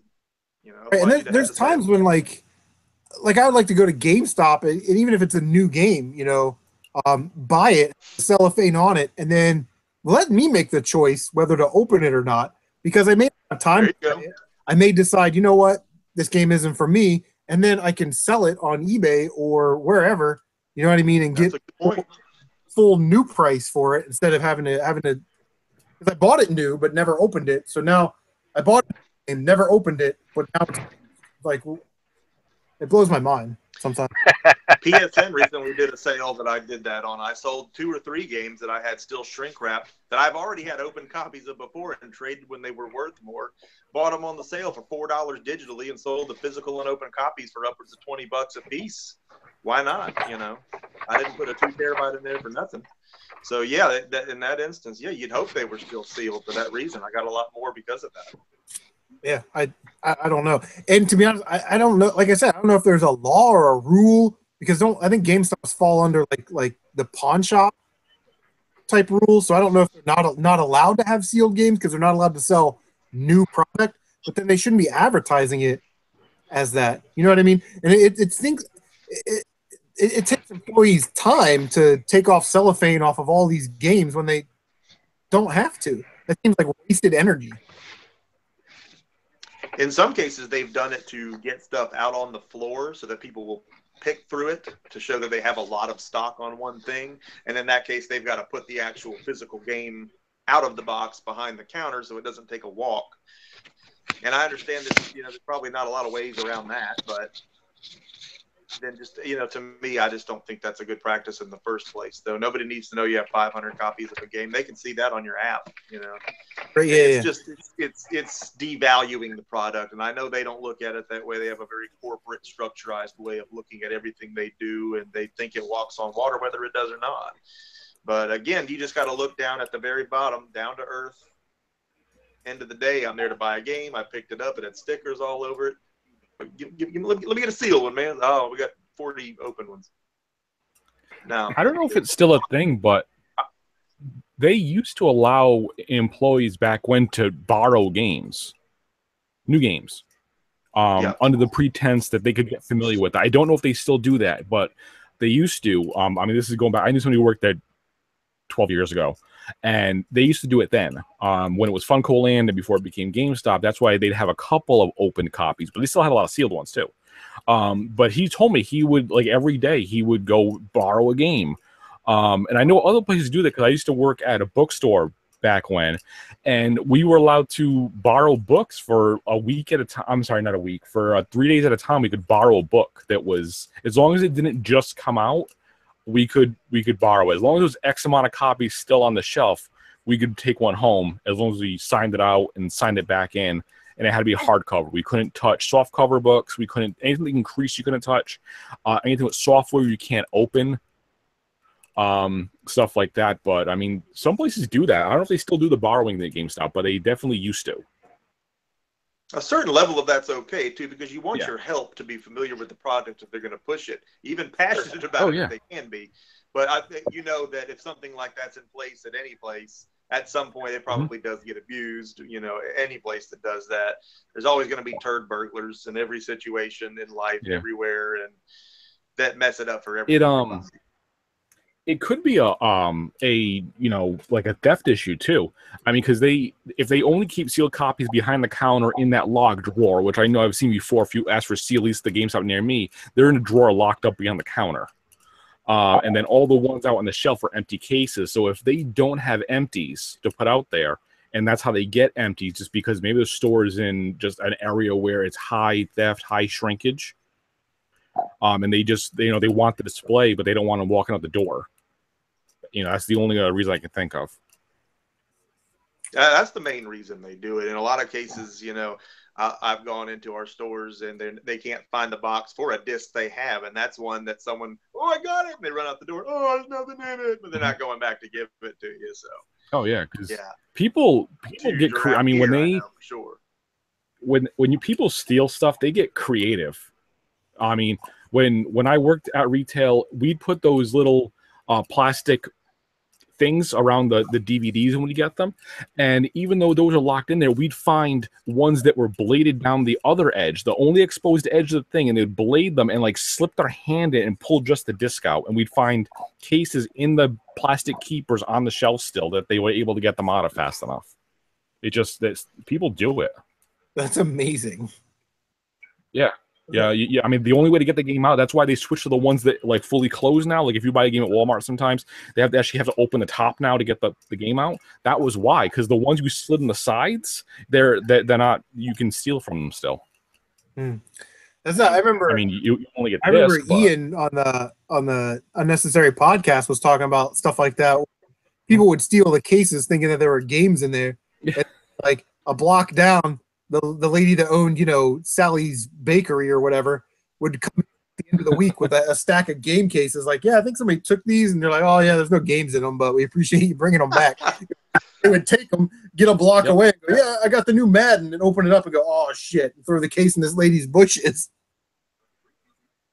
Hilarious. Yeah, people go. It always boggled my mind the stuff people do, and even blatantly steal stuff. We had a guy steal stuff once where he walked around the bookstore. He filled up a handbasket of CDs and books and DVDs, and some of them were in the security cases or whatever. And then he went and sat in the coffee shop, and we're looking why, because the store didn't have enough cameras. So we see him, we're like, okay, he's in the coffee shop. What's he doing? And we see him. He kept getting closer and closer to the emergency door in the coffee shop. So we see him. We're like, oh, he's gonna run. And then like 2 minutes later, you hear the door slam open, the alarm go off, and he ran in the woods behind the store. And they, you know, and they found it. They found eventually. They couldn't find him, but they found the basket and most of the stuff. But I don't know. I guess he figured that the alarm wouldn't go off. Maybe, I don't know. Retro Game says, RGP says, true story, when he was a kid, he doesn't feel bad about it now, but he would go into Blockbusters and take the inserts and manuals from the loose Genesis games and take them home. And then I said, I think you can still prosecute for stealing Genesis manuals. So. Yeah, they could put a value on it and get in trouble. Speaking of copyrights, nobody's going to care about this unless you're an Ohio State fan. All right. So Ohio State opened a claim to copyright the rights to the letters OSU. Okay, and you think that shouldn't be a big deal, right? But you've got like Oklahoma State University and Oregon, the other OSU, that sort of have a stake in this. But what I didn't realize is when they laid out these sort of like the old wrestling days, right? You got these little territories, right? Back in the old like AWA days, you know, and you have like Minnesota Championship Wrestling and all this like weird shit. Apparently, North Georgia abandoned barn wrestling. Yeah, there's a certain point as you move west from Ohio where if you're on the east side of that line, Ohio State is OSU, and like Oklahoma State would be OK State, you know, on your TV. And then if you go across that line, then OSU is Oklahoma State and Ohio State is OH State. So Ohio State's trying to put the kibosh on that and trying to get it where OSU is nationally known as Ohio State University. And I'm like, guys, like, what are we doing? Like, I know you're a big university and you have millions and millions of dollars, disposable dollars. This may not be the right fight. You know what I mean? Like sometimes in life you got to choose your battles. This isn't one of those. And since you're bringing that up, you were recently, talking about college football the other day. You were playing it. I think you played NCAA 14. I wanted to ask you, was there any online play still going on? You know what? I don't know because I don't have an active PlayStation account where I can link it online. I just play like local. Just curious, because I'm going to throw that in soon and see if my Ultimate Team's still on there. I'm curious because, I mean, last I checked, it was still going because there's not another game. So the server has shut down. It says 1 to 4 players and network players, 2-on-2 competitive. It was okay. I liked it. It's now my second favorite NCAA game, but it definitely had some issues.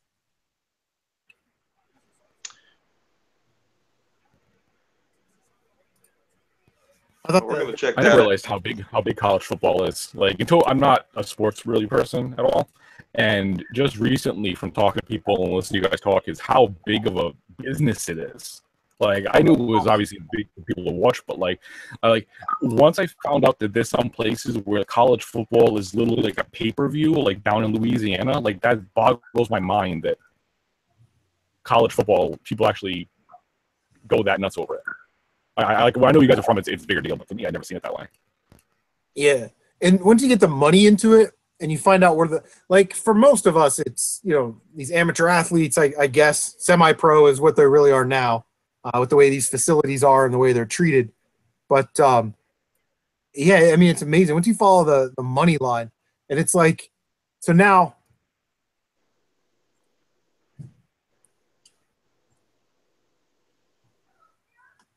Sorry, I had to block somebody again. I got another Lewis.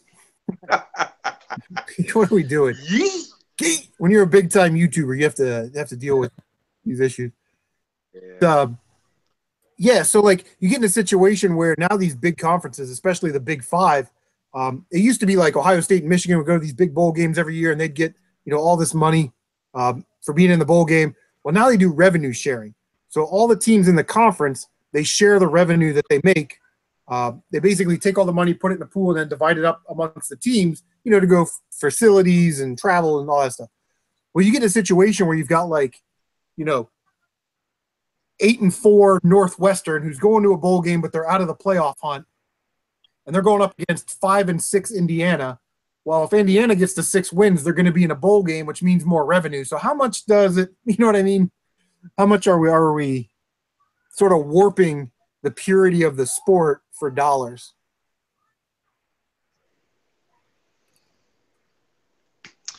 Well, I tell you what, that's about all the time I have for tonight, but I appreciate you having me on tonight. I was happy to talk about the issue that we had there, and I hope everybody kind of absorbed some of that, and hopefully that helps somebody else down the line if, God forbid, they ever have to deal with something like that. If anybody has any other questions, you certainly know where to find me on here, so be happy to talk about it. And always fun. Hopefully that's in the past now. Moving forward, we'll be good to go.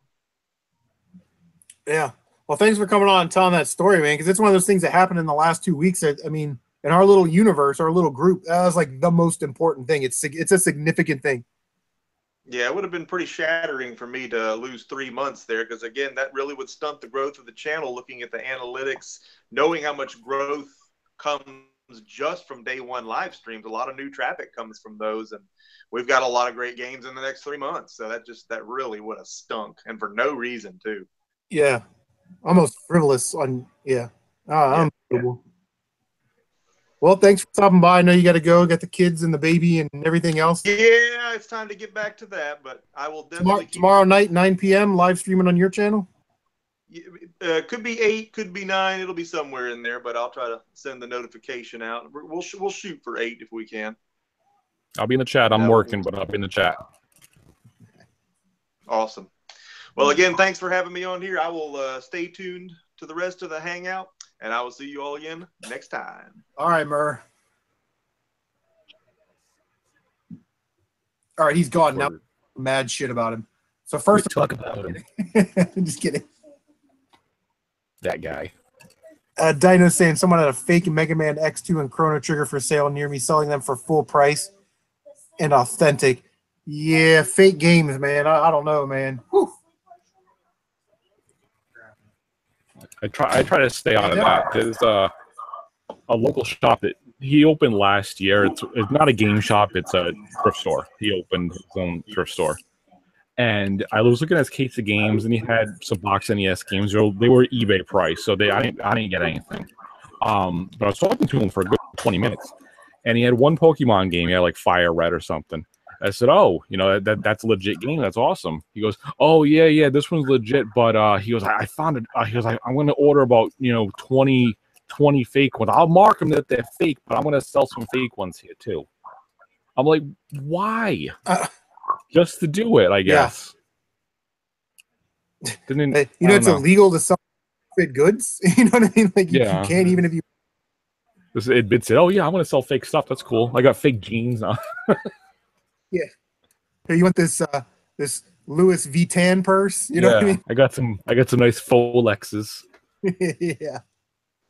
Yeah, I never. Yeah, I haven't been back to that store since. That just kind of put a bad taste, and I'm like, no, I'll be back never. Yeah. So. It says what I was just about to say. Bring your security bits with you, which I've been about that to take to thrift stores or whatever. You're paying a couple bucks. That's probably not. But when you go to like half price books and they've got Mega Man X3 for $250 or Castlevania something, Dracula X that you want to buy and spend a couple $100 on. Yeah, for sure. Because those people, I mean, they don't know. They're not the highly trained employees that GameStop has. No, not at all. Retro games, the red cartridge conquers bad fur days and stuff. Now, half price. I don't have any of them near me. Half price books is a thrift store, right? It is supposed to be cheap, correct? Yeah, but they're sort of weird. Like some of the time, it's about half of what they do on eBay, but they don't know. You know what I mean? They don't know about games. Their main thing is books and DVDs. So like today, they had Mega Man X3 for $250 and X2 for $90. And I'm thinking, man, if I'd like to get X3, I'm not paying $250 for it, but let's pretend I was going to buy it. I would take it home, open it up, and if it was good, then keep it. But if not, then I'd have to drive all the way back to Half Price Books and explain to them that it was fake, and then hope they believe me and that I just didn't rip them off of a $250 game, or else I'd buy, a repo one for $8, then buy the one for $250, go home, take the repo one back, and say that this is the one that you sold me, and get my $250 back. You know what I mean? That's crazy. We don't have the variety of thrift stores. Like I watched the video, like Jason the Classics. They have so many thrift stores around them. I got nothing around me. I got like 3 Savers and some Salvation Armies, and that's it. That's all we got. There's one Goodwill. I can go to Goodwill up in Mass, but that's it. That's the only one. Just very barren, I guess, with stuff like that. I have a weird choice every week because I have to decide which thrift store, half price books, game store route I'm gonna take, because I've got like 2 or 3 routes that I can take, and I'm gonna hit up 6 to 8 thrift stores in 3 hours and a half price books. So but there's so many people here that game hunt and all that stuff that it's tough. Let's say today I hit up 1, 2, 3, 4, 5, 7 thrift stores and a half price books in 2.5 hours. Wow. So. Oh, something funny that made me think of you. You know how you say how you make conversation with people at yard sales? Well, you kind of ask them how it's going and stuff like that, as opposed to people going, "Hey, you got games," and then leaving. Yeah. So a couple weeks ago, I was out doing yard sales, and you saw this guy, and there's a few people there, but he kind of stood out for some reason, and he walked up to the guy, and you couldn't even hear what he said. He kind of like walked up kind of like this, like hunched over, and he said something to the guy, and the guy responds back so loud, he goes, "Games? I don't have any games." And he goes, except, oh, he goes, actually, I do. I got a busted Miss Pac-Man table machine. You want that? And you can see the kid go, no, and then just walked away. That's all it was. No talking, no nothing. Like I do, I interact with them. I talk to them for a minute, you know, because nobody wants to just be like, "Hey, good games." No, okay, boy. Yeah. Well, and then too, it's like you got to think about the dynamics of the social setting, right? Mm-hmm. This is typically what's happened. The wife has decided that she needs more space for whatever, so she wants all this shit for her house, all the old kid stuff, all the man's collectibles, all this old NASCAR bullshit, whatever. So she has talked her husband into not only taking like a day off of work, but finding all this shit, lugging it outside, pricing it, standing there in the hot sun all day. He doesn't want to be there. You know what I mean? She thinks she's going to make $1 million off of Tony Stewart memorabilia, right? So if you walk up and you sort of break the ice a little bit, like they're already on. They've had 30,000 people come up to. You got any baby cribs? You got any extra yarn? Got any cat toys? You know what I mean? They're tired of it. Like by 10 o'clock, they're exhausted because those are people. Yeah. So if you walk up, that's how I know that's my stopping point too.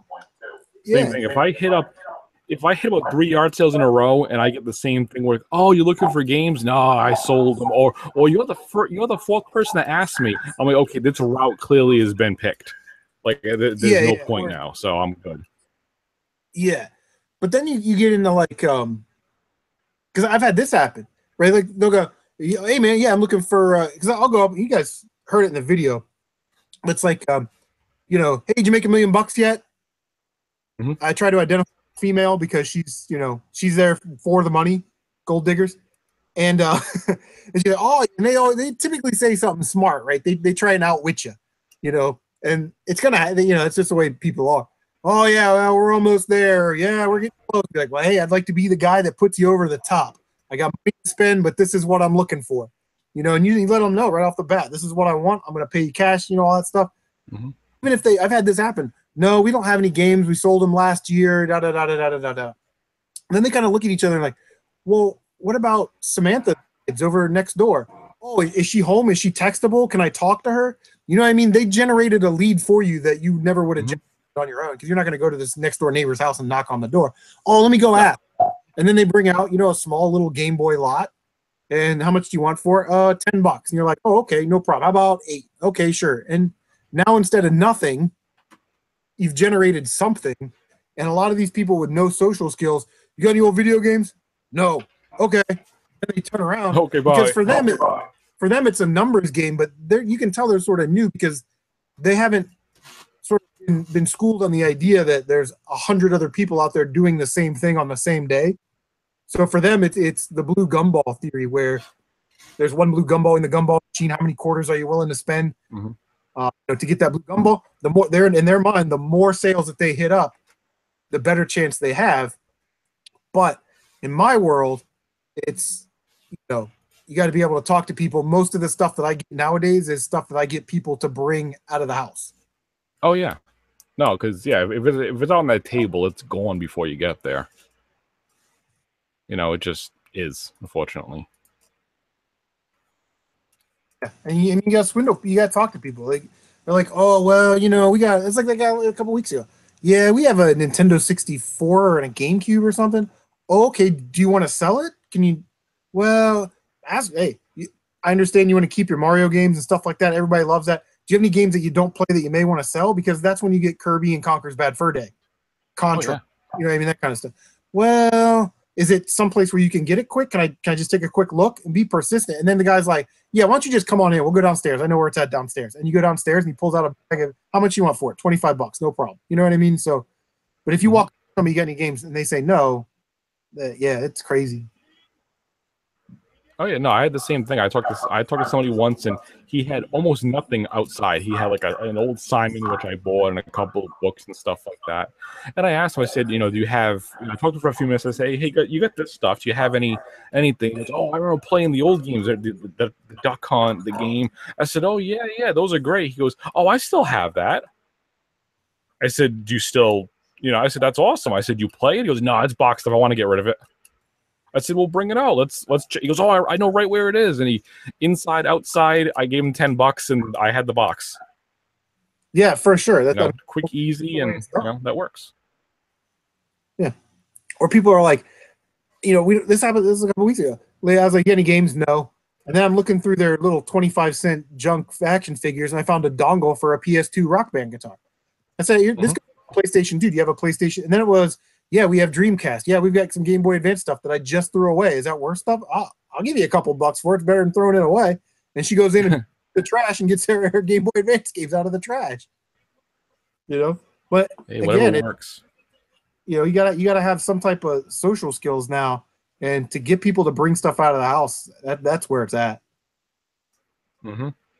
Oh yeah, just like that last SNES slot, the lady kept calling an Atari. She's like, "Oh, I have an Atari." I was like, "Okay, well, let's go take a look at the Atari." I walk in, and she's like, "There it is," and I'm like, I didn't correct her. I'm like, "Yep, that's a nice Atari." Yeah, I mean, in her world, I'm like, "What do you want for it?" And, I think it was $10-15, and nice. I was like, and I told her, she's like, "Oh, it's still hooked up." And I said, "I'll unhook it for you." I go behind her TV, and I'm sitting there and taking off the back of the TV, and she's like, "Oh, she's like, oh, you want a dust back there?" And I said, "You give me the rag, I'll dust for you. I don't care." And also too, a lot of people that are looking for games now, right? These people they're late to the party, but they're going to be the first ones out. I guarantee it, because now that all the Nintendo stuff is getting sucked up, they don't really know that much about PlayStation and PlayStation 2, what they should be buying. So I picked up that PlayStation lot for $20, and it had Final Fantasy VII, Brave Fencer Musashi. It had some nice titles in there, Spyro, whatever. And it was sitting there, and I asked the lady, and she said, "Why had a Nintendo and a Super Nintendo stuff, and that sold yesterday? So why someone picked up that PlayStation lot for $20? They didn't know anything about it." Oh yeah, they're looking for where's the Nintendo, where's the Mario, where's the Zelda. That's all they want. And then you'll find PlayStation, you'll find Xbox, all sorts of stuff still.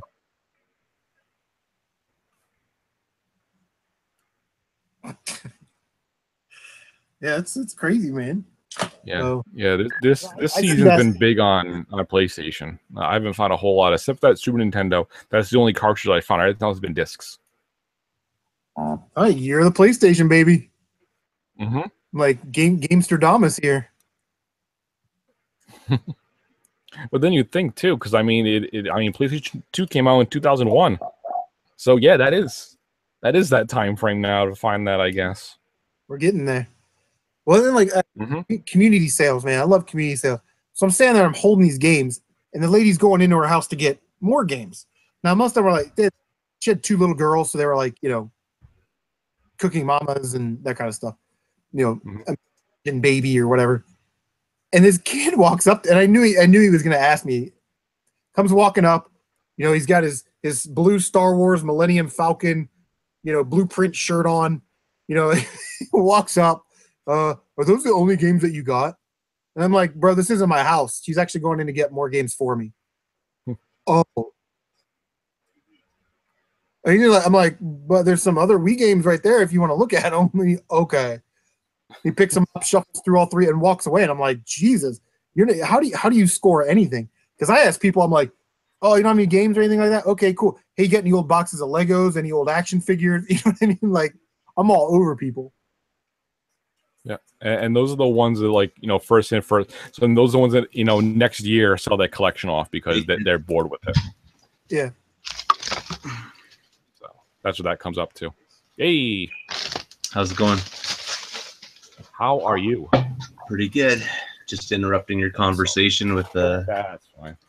Beautiful face of mine. Not so great hair, but whatever. CaptNRetro. What's going on, bros? Oh, not too much. Yeah, how's the move going? That's a very good question because we're doing renovations on the house that I'm planning on buying or whatever kind of thing, and some nosy neighbor decided to phone the city about some stairs we put in. So now it's all, oh, the city wants this and that and all this. So I gotta basically put everything on hold for the next few months while I sort it out. What? Yeah. So it's like for building permits and all this kind of stuff. We were doing a few, I guess, things that the city would like to have a say in. Everything's being done to overkill. It's not like we're building a still or something in the backyard. But, you know, they have to go through their processes and their red tape and the whatever it takes and all that kind of stuff, which means I got to back battle to please them. So it puts a big kibosh in my plan for a little bit, but it's going to happen anyways, one way or another. Just it's going to take longer than expected. So yeah, and I started packing up my game collection, and now I'm going to put it all back on the shelves again. Do you? Well, the thing is, we got a person that came in that like the real estate agent sends a stager over to the house. There's a person that's like, this is what you need to do to make your house look all whatever, right? So she came down into the retro dungeon, and I'm like, oh, like she's going through the rest of the house, and I'm just like, oh, wait till you see the basement kind of thing. Like she's just gonna be like, get rid of all of this, right? And she comes down and she's just like, this is the best basement I think I've been in like 10 years.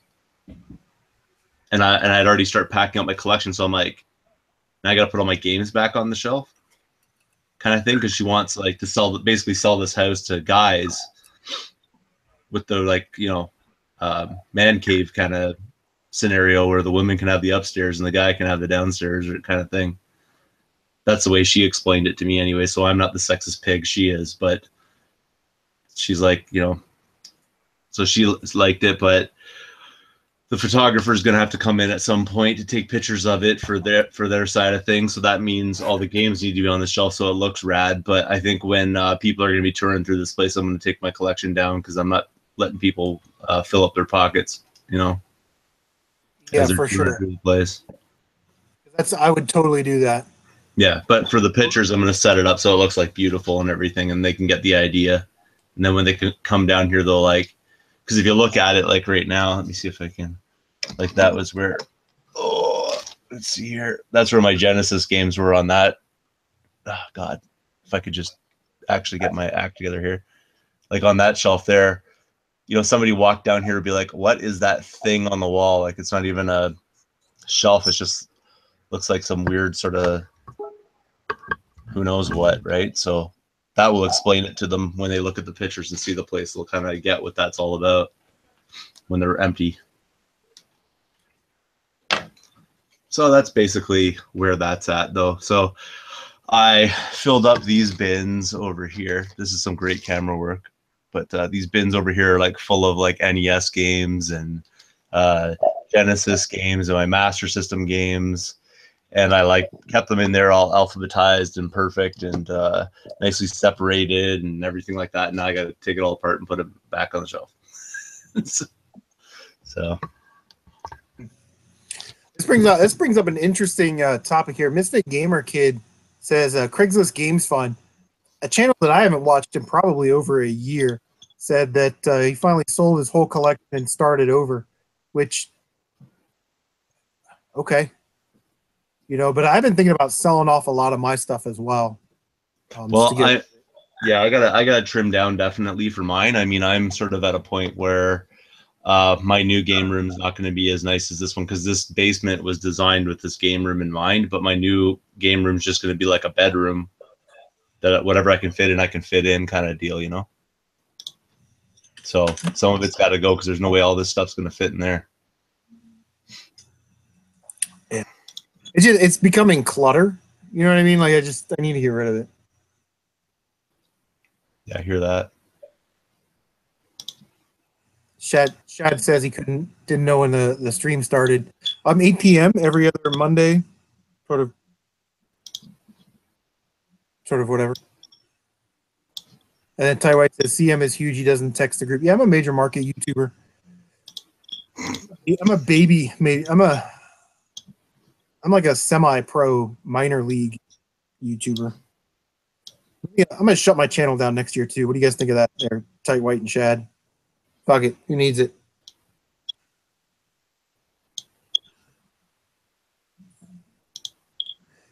Yeah, Mark says he knows 3 people that sold their collections this year. It's a trend, man. It's a thing.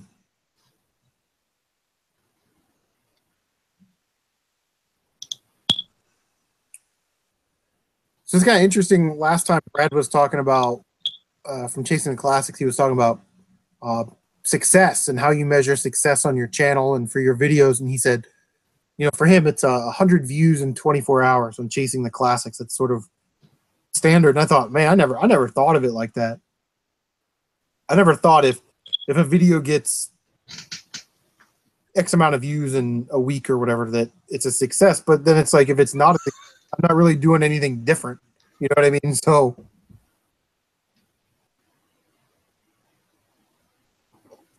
Dino says he's going to sell his collection and go to Tahiti.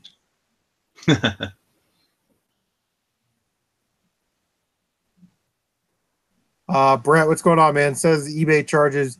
You know, the thing with eBay is that the prices are a little inflated on eBay to accommodate for, you know, like it's a $25 game, but like it's $30, but with free shipping. You know, so you know that extra $5 is going to shipping and stuff. So, I'll probably start eBay here as soon as I get my shit together. Just because I'm tired of Craigslist. So, so here's what happened. So anyway, you know, Craigslist offer up, those are all acceptable if you want cash in hand, that kind of stuff. But so I posted Castlevania Symphony of the Night for PlayStation on Craigslist for $45, you know, hoping that somebody would say, would you take 40? And then, you know, I'd sell. Some dude emailed me. I actually saved the email. And he said, hey, just so you know, these PlayStation 1 games are really old. Nobody wants them anymore. They're not really that valuable. There's been 3 versions of this game that's come out since the PlayStation 1. But if you still want to sell it, I'd be more than happy to come pick it up for $4. That was an actual email I received from somebody from Craigslist.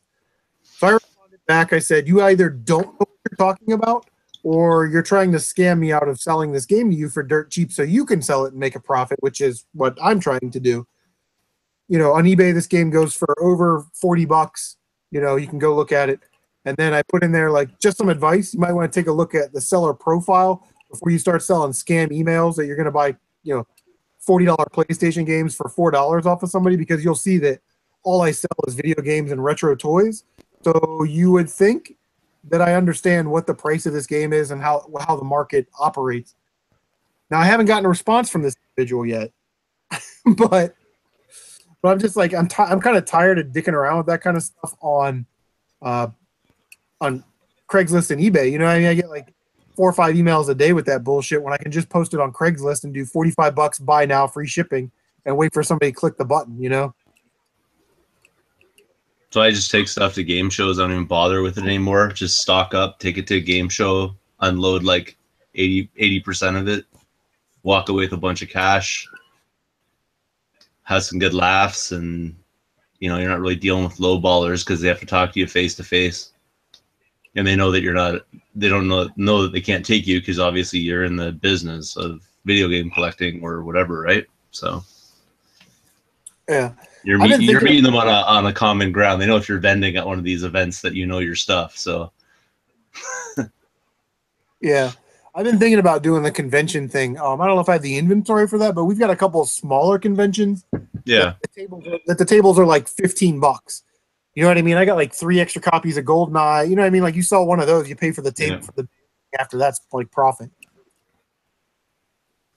Yeah, that's the thing with it. Like with these, if I don't have enough for a full table, like a 6-foot table or whatever, would you be surprised when you pull out all the stuff that you've got? Like, it actually fills those tables pretty quickly. But when I don't have enough, I just split a table with somebody, and you know, good to go.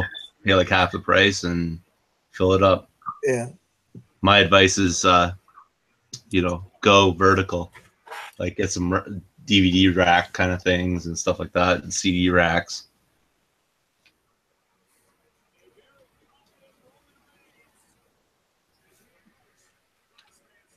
But at the next show I'm going to, which is this weekend, I'm not even getting a table. I don't have enough stuff, so I'm just gonna do trunk deals out of my car.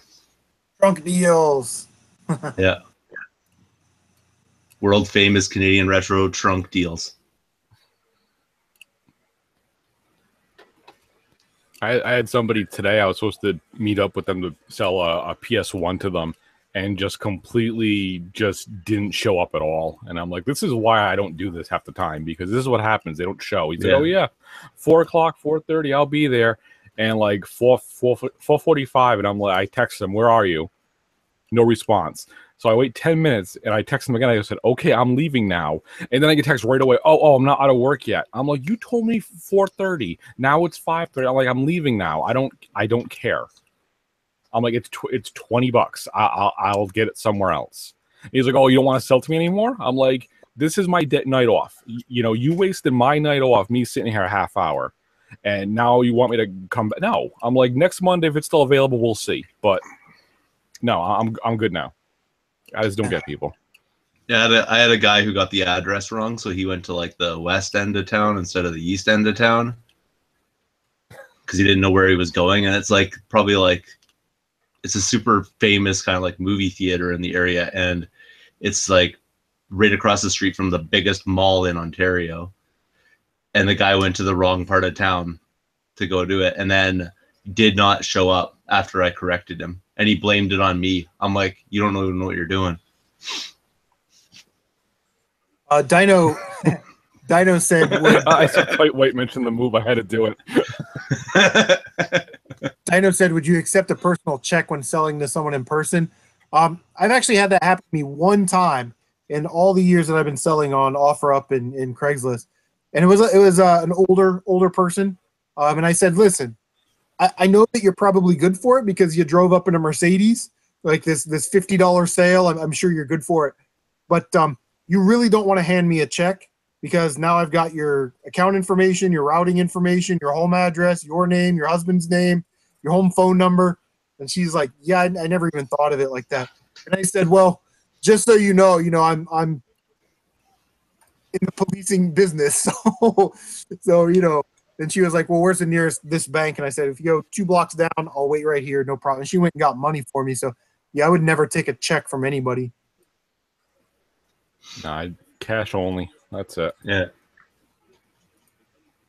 Yeah, that's another one. I've seen guys that have like that smartphone thing where it's like a instant transfer or whatever kind of deal. And that's pretty handy at shows.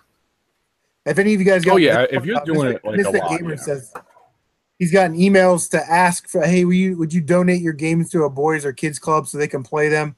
Probably wants to resell them. And it's like, yeah, I mean, here's the thing. I'm not donating any of my stuff. I work too hard for it, you know? If they don't leave a link to a legitimate like website or organization, you know, it's obviously a scam. And like we were talking about earlier, like Dean was saying earlier, 6 million spam emails go out. If that one unsuspecting person clicks the link and donates, then that's a win for the scammer.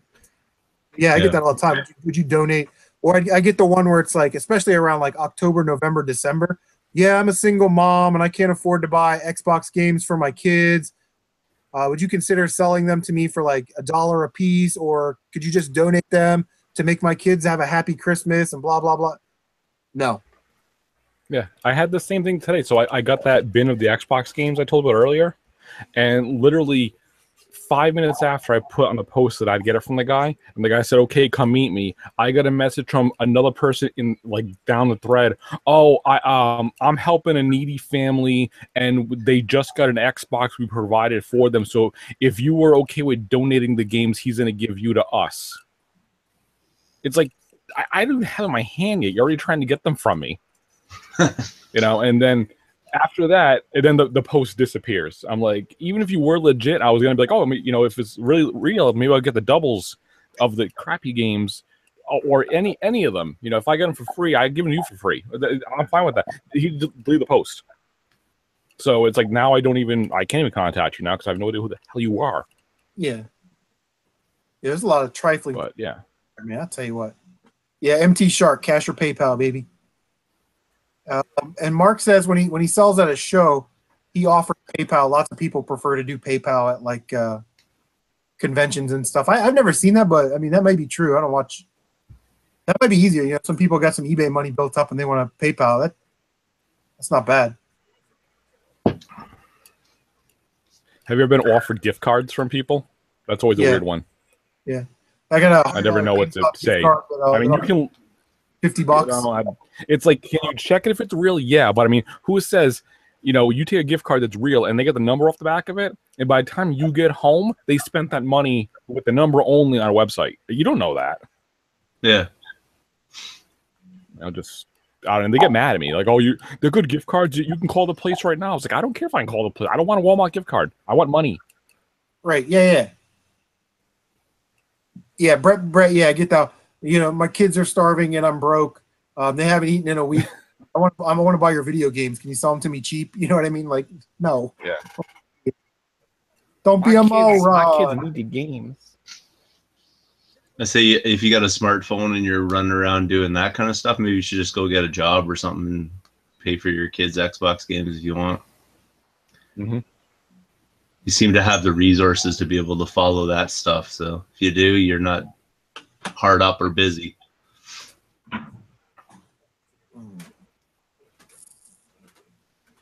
Ty White says he donates all of his shitty games to Hav. That's pretty funny. He uses them as his sick pick of the weeks. That was a good one. I was listening to that conversation when Murr was having his monologue there. Yeah. And I wrote it in the chat, but I have a video where I was doing like my test stream for my Extra Life challenge or whatever, and I was like setting up my equipment and like making sure everything worked and the sound levels are right. So I was doing a few test streams like a couple weeks prior, kind of thing, to make sure everything was set up right. And it got flagged, and I was playing Zombies Ate My Neighbors, and I'm like, why is this getting flagged? So I looked into it, and it was like I was using copyright music. And I'm like, okay, well, tons of people stream like tons of video games, and I'm sure there's nothing particular about whatever. So I looked into it closer, and the flag was for this guy who had made a song called Zombies Ate My Girlfriend, and he sampled music from Zombies Ate My Neighbors like 10 years after the game was made. So now if you go look at that video, it has like music by like, and this guy's name in it. And so if anybody watches the video and doesn't have like ad block or whatever, they get like an advertisement for it, and this guy gets paid. Wow. But luckily for the joke's on him, because nobody watches my stuff anyway, so it really doesn't matter. But so like, he made a song. He made a song where he stole a clip from a video game that you made, and now he's trying to monetize the same song that he stole. Yeah, so I looked into it. Like, I found the track. I listened to the music. I was like, okay, yeah, I can hear the game music in this. And he made that song like at least a decade or like 15 years after the game came out. So I'm like, that's interesting that I'm stealing from you playing the original game. Which you stole from. It's funny. Also had this like organization, or I can't remember, it was like Gamers Nation or something like that. And I had received a wristband from, well, I can't remember the name of it now off the top of my head because it's, I don't know, my brain's melted, but I received a wristband from a group or whatever, and I was thanking them on my channel for sending it. And it was just like, Gamer Geek Nation. And I had like one of those like real rubber wristbands. I was like, oh, that's cool. Thanks for sending it out, kind of thing.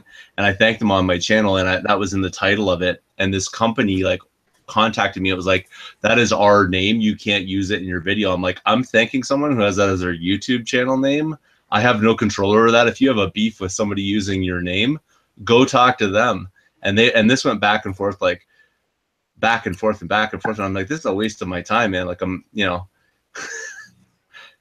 was like, I'm not stepping on your copyrighted name, and no one's going to confuse this with you. Trust me. So, Right. Yeah. Yeah, trying to sell gift cards and all kinds of stuff, man. Like, I don't know, like if someone was like, hey, you have a $40 game, I've got a $60 GameStop gift card that I'm never going to use. Can I get your retro game for this gift card? Can you then go to GameStop, have them verify that there's $60 on there, yeah, I've done it. and then put that on a new gift card? No, because if they haven't scratched the back, then it's not a problem, right? Because they can't see the code. So. Yeah, but if they did, you know what I mean? If they had $100 gift card and they used $40 of it, and there was still $60 on that gift card, you know, could they? Yeah, but if they haven't scratched the back of it, then there's no there's no way for them to use that card. So I've done it before. I sold like some Dreamcast or whatever to a guy, and he gave me like, I don't know, like $150 at GameStop, whatever, because he didn't want that, but he wanted the Dreamcast. So I met the guy at GameStop, and I was just like, all right, let's go in. Took the cards in, they scanned them. They're like, yeah, that money's there, and they weren't scratched or anything, so they're mine now. Yeah, that seems all right. If they're not scratched, there's no way for him to know what the numbers are on them. Yeah. You know, so that's decent enough, I think. Still haven't found anything at GameStop to buy in the last 2.5 years, though, since I did that deal, so they're still sitting there. Yeah. Last of Us 2. I can't buy games that aren't $5 or less, man. I just can't do it anymore. That's my problem. Freaking thrift shops spoiled me. Yep. That's I'm the same way. I like cheap. I hate paying a whole lot for them. I don't mind paying for a game that I want, but just games that, you know, like Last of Us 2, I would pay retail for that, and I'd pay for the premium edition, whatever. But, you know, games that I don't need in the collection, I'm not paying $6 for Namco Museum at Goodwill. You know what I mean? It's not going to happen. Yeah.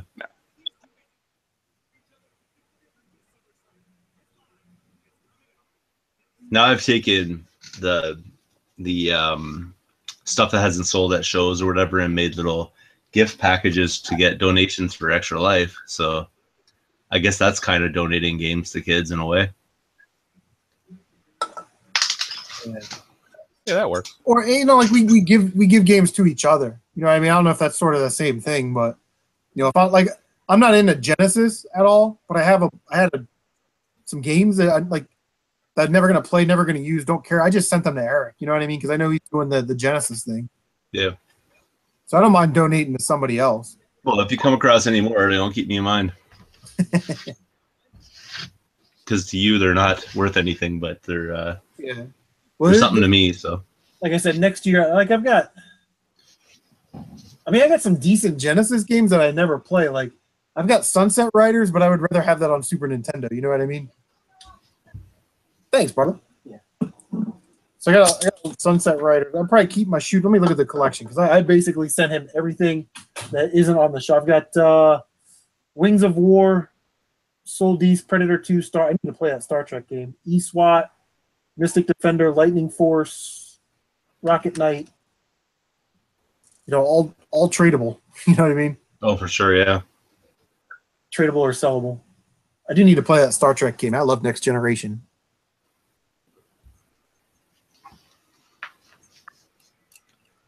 Yeah, so I don't know. Like I said, guys, I just filmed a Game Boy Advance, Game Boy Collection video. That will be out tomorrow night, probably around 8 p.m. So I can go down to the basement, drink beer, play darts, and watch Murr. And then I just filmed my GameCube update collection, so that'll be out in the future too. So just so you get what's going on the channel. Got pickup videos loaded up, ready to go. We need to pick a new game to sort of live stream. I've got I was going to ask what you're doing next. I've got Song of the Deep. We could do that one. Ratchet and Clank. That's sort of a longer game, so that may be good for, you know, every Monday or something for a couple hours. That would get us through. Mega Man Legacy Collection. I don't know if I've played that. Nah, Pinball. Never heard of it. Not sure I played enough pinball. I can do Shantae again. I actually kind of like that game, Half Genie Hero. I don't know. I'm not playing right now. I got Earth Defense Force. Yep, that's what I got. Until I figure out what's going on with my OBS studio, man, that thing's tripping me out. I'm trying to figure out how to use OBS to stream to Twitch and YouTube at the same time. Oh, Murr had a program for that. Yeah, that's I forget the name of it. Restream. Yeah.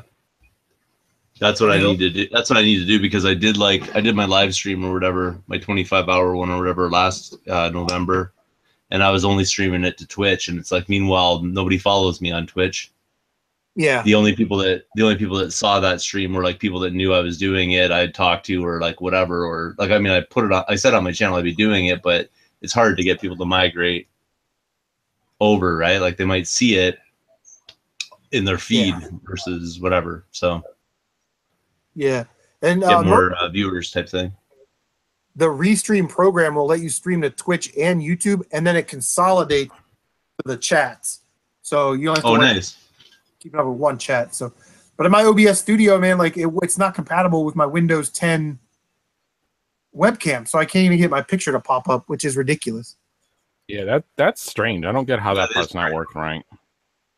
I don't know. I read some articles and some online stuff, and everybody seems to be having the same problem. What do you got, like one of those AliExpress cameras or something? No, I don't know. I just think it's the new. I just think it's the camera that they installed in these new laptops with Windows 10, because everybody sees the same problem. And then people are like, if you have a Logitech webcam or something, and that happens, you have to unplug the webcam and then plug it out of OBS. Mm-hmm.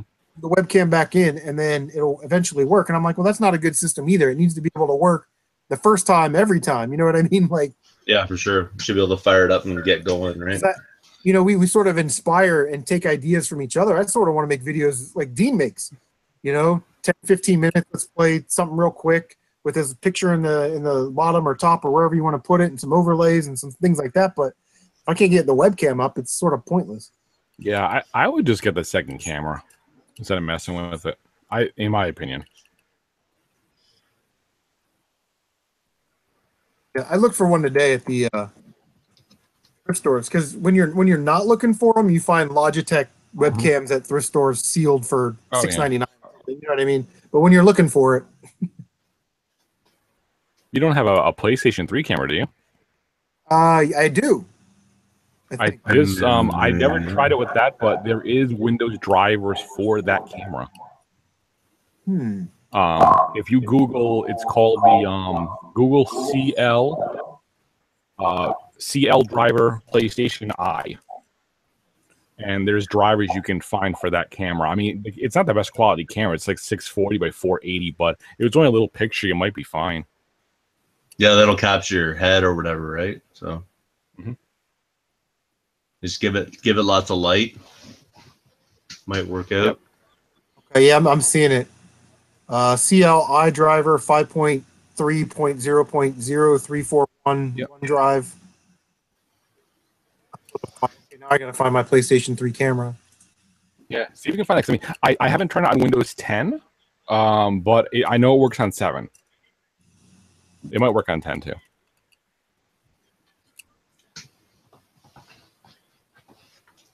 I figure something out.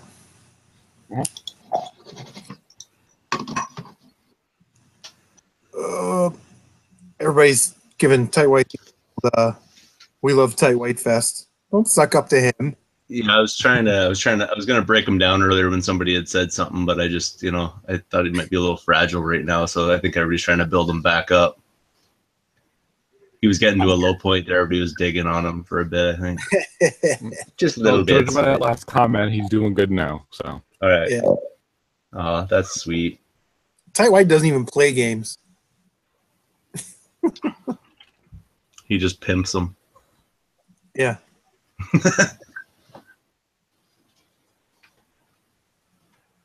Yeah. When was the last time you saw Tight White live stream? I live streamed twice in 2 days.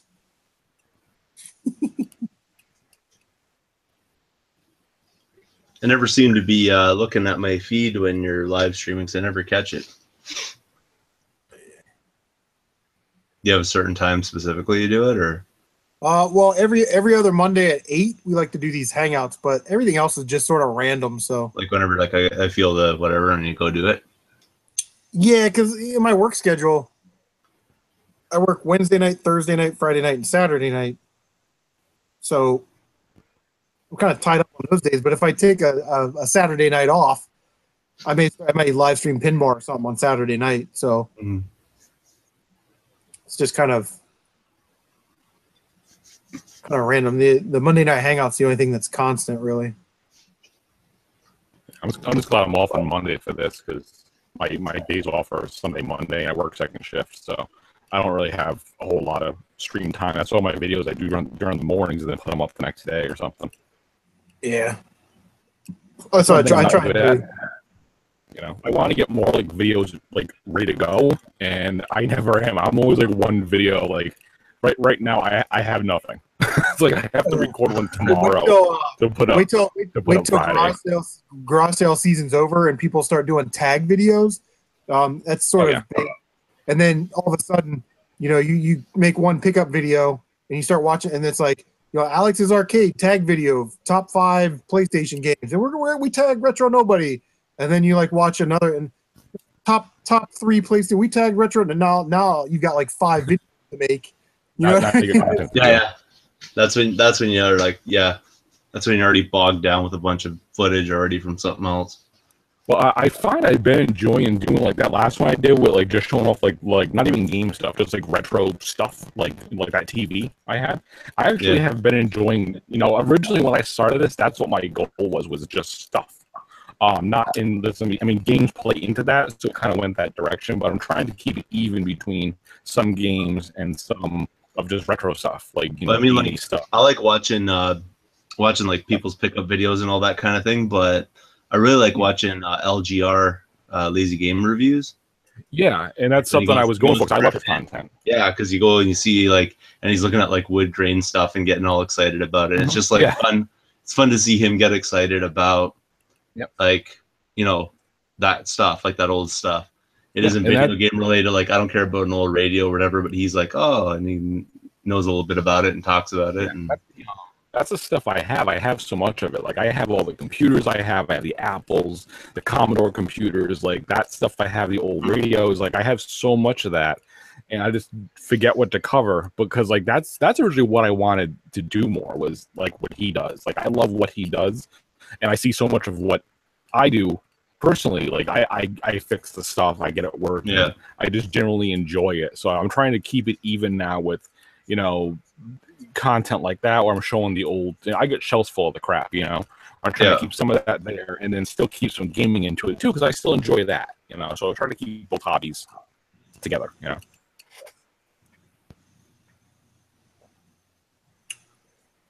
Yeah. I really liked your collection video, Dean. Oh, the NES games? Yeah, your NES part. Can't wait for the next section. Yeah, I'm debating on what to do next. It'll probably be Super Nintendo. I mean, that shelf's not as big, but I can, you know, it might be a shorter video, but I can still go through it. Okay, so here we go. Here's like the first one. Ty White says he's going to announce another Halo Challenge contest. If anybody's interested, let him know. You know, if you guys play Halo, I don't play Halo. Tight, I've been asked a couple times when are we going to continue the Shoot 'em Up Showdown. I always defer and tell them that it's Tight White's show. So, what are we doing with the Shoot 'em Up Showdown, bro? Bro Migo, Bro Beans.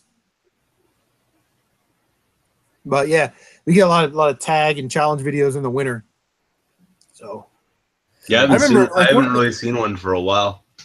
One of the first ones that I participated in, well, Tight had the Contra one, but was like Liquid Wayno. Love Liquid Wayno. It doesn't put much anymore. I haven't seen anything from him in a while. He was doing like every night or every other night he would live stream a game of like NHL 2016 or something. So it's like you're watching a broadcast, you know, because the graphics are that great and all that. Oh yeah. You can sit there and play your game and Liquid Wayno's on the computer playing, you know, NHL. It looks like you're watching an NHL game. So it was actually kind of cool. But he stopped doing that, and but one of the first challenges that I participated in was actually from his channel, and it was Banshee Boardwalk from Mario Kart 64 challenge.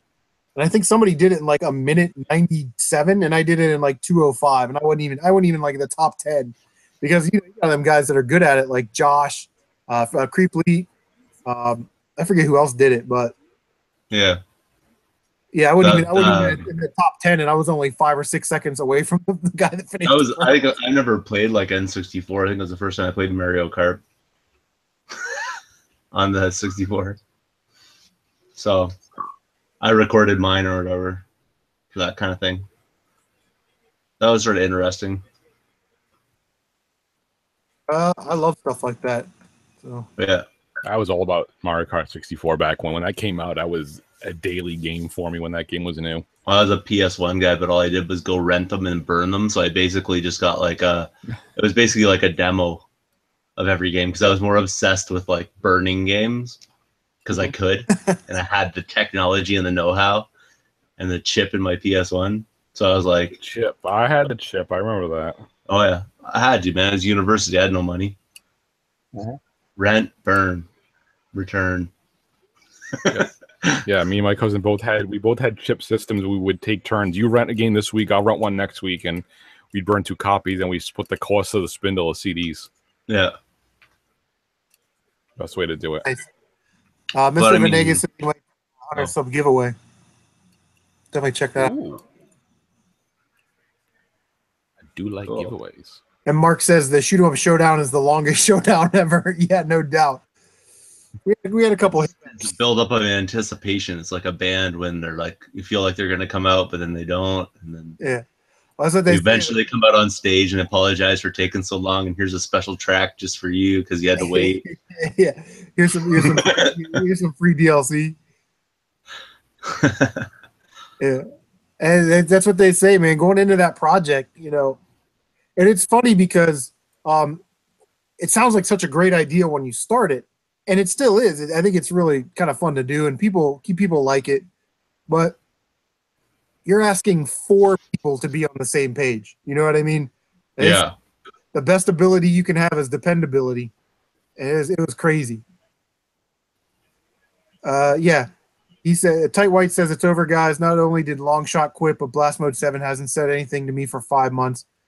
If you guys love it, speak now. And me and CM, Tight White can figure something out. And otherwise, he says he's fucking out.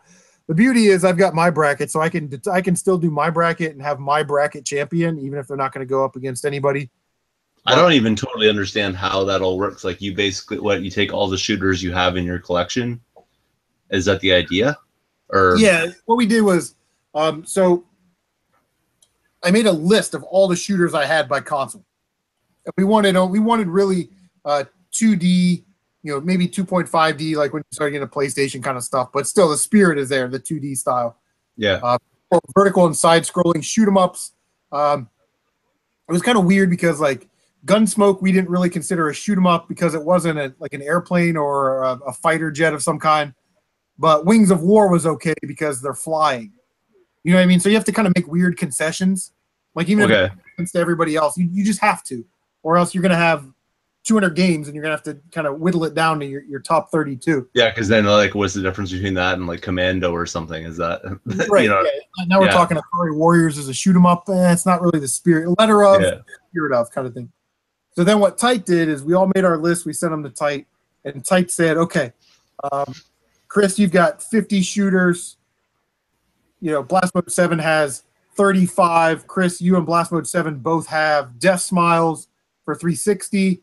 Actually, it was like Longshot. Longshot had Death Smiles, and I had Death Smiles, but I had more shooters in my collection than Longshot. So Longshot got Death Smiles in his, just so he could have 32.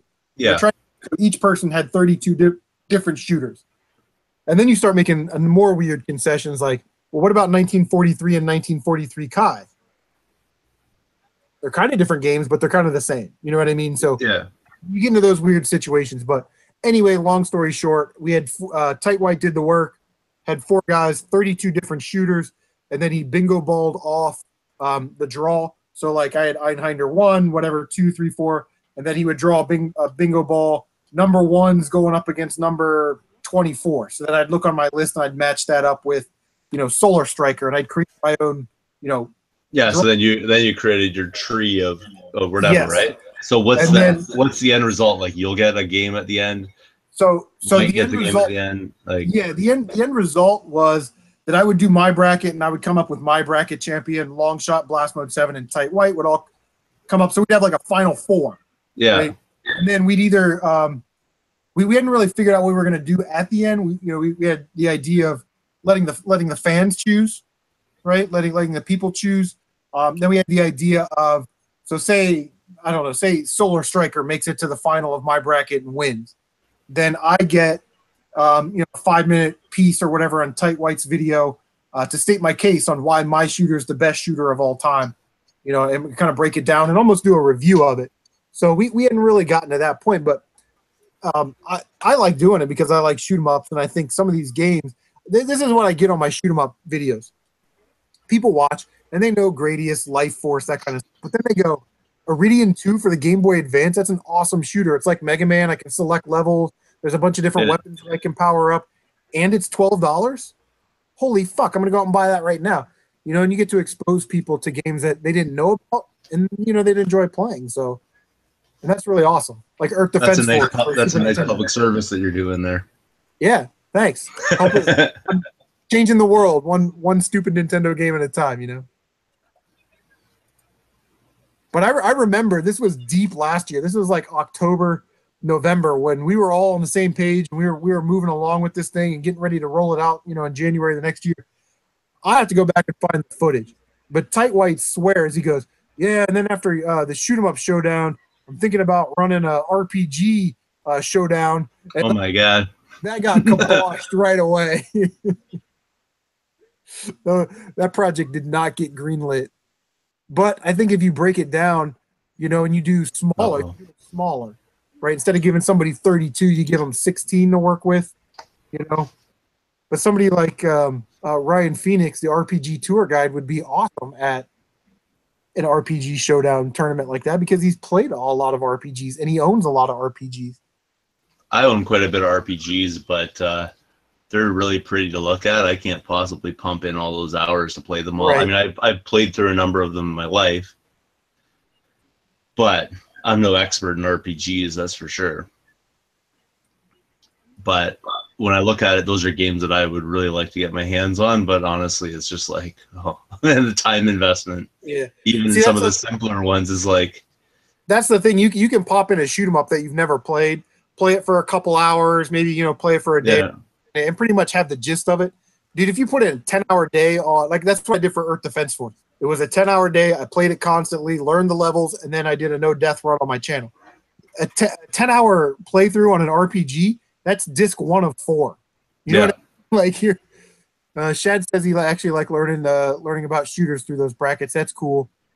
And Mr. Venegas is, I think they're talking about, if you do a contest video, are you going to put like, hey, welcome to my 100 contest? I stopped doing that just for the reason that Dino said.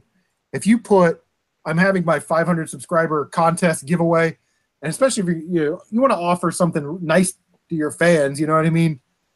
You're going to have a bunch of tag-along people that see contest video. They're going to subscribe to your channel. They may like it, comment, just so they can be entered in the contest. And as soon as that contest is over, they're going to sub, or they're never going to watch your channel. And then when YouTube does their next purge, they're going to get bounced off your subscriber list for the purge. So I stopped doing that. It's fun to do that because, like I said, you want to reward your subscribers and your longtime viewers, but it's tough to sort of weed those people out that don't watch your channel regularly. I would say the best thing to do is make a pickup video and then just have the contest at the end of the pickup video, because those of us that watch all of your pickup videos, we're going to watch that video. Yeah. Those are your loyal fans right there, right? They watch the end of one of my videos, they either got like a serious psychological problem or they're actually a fan.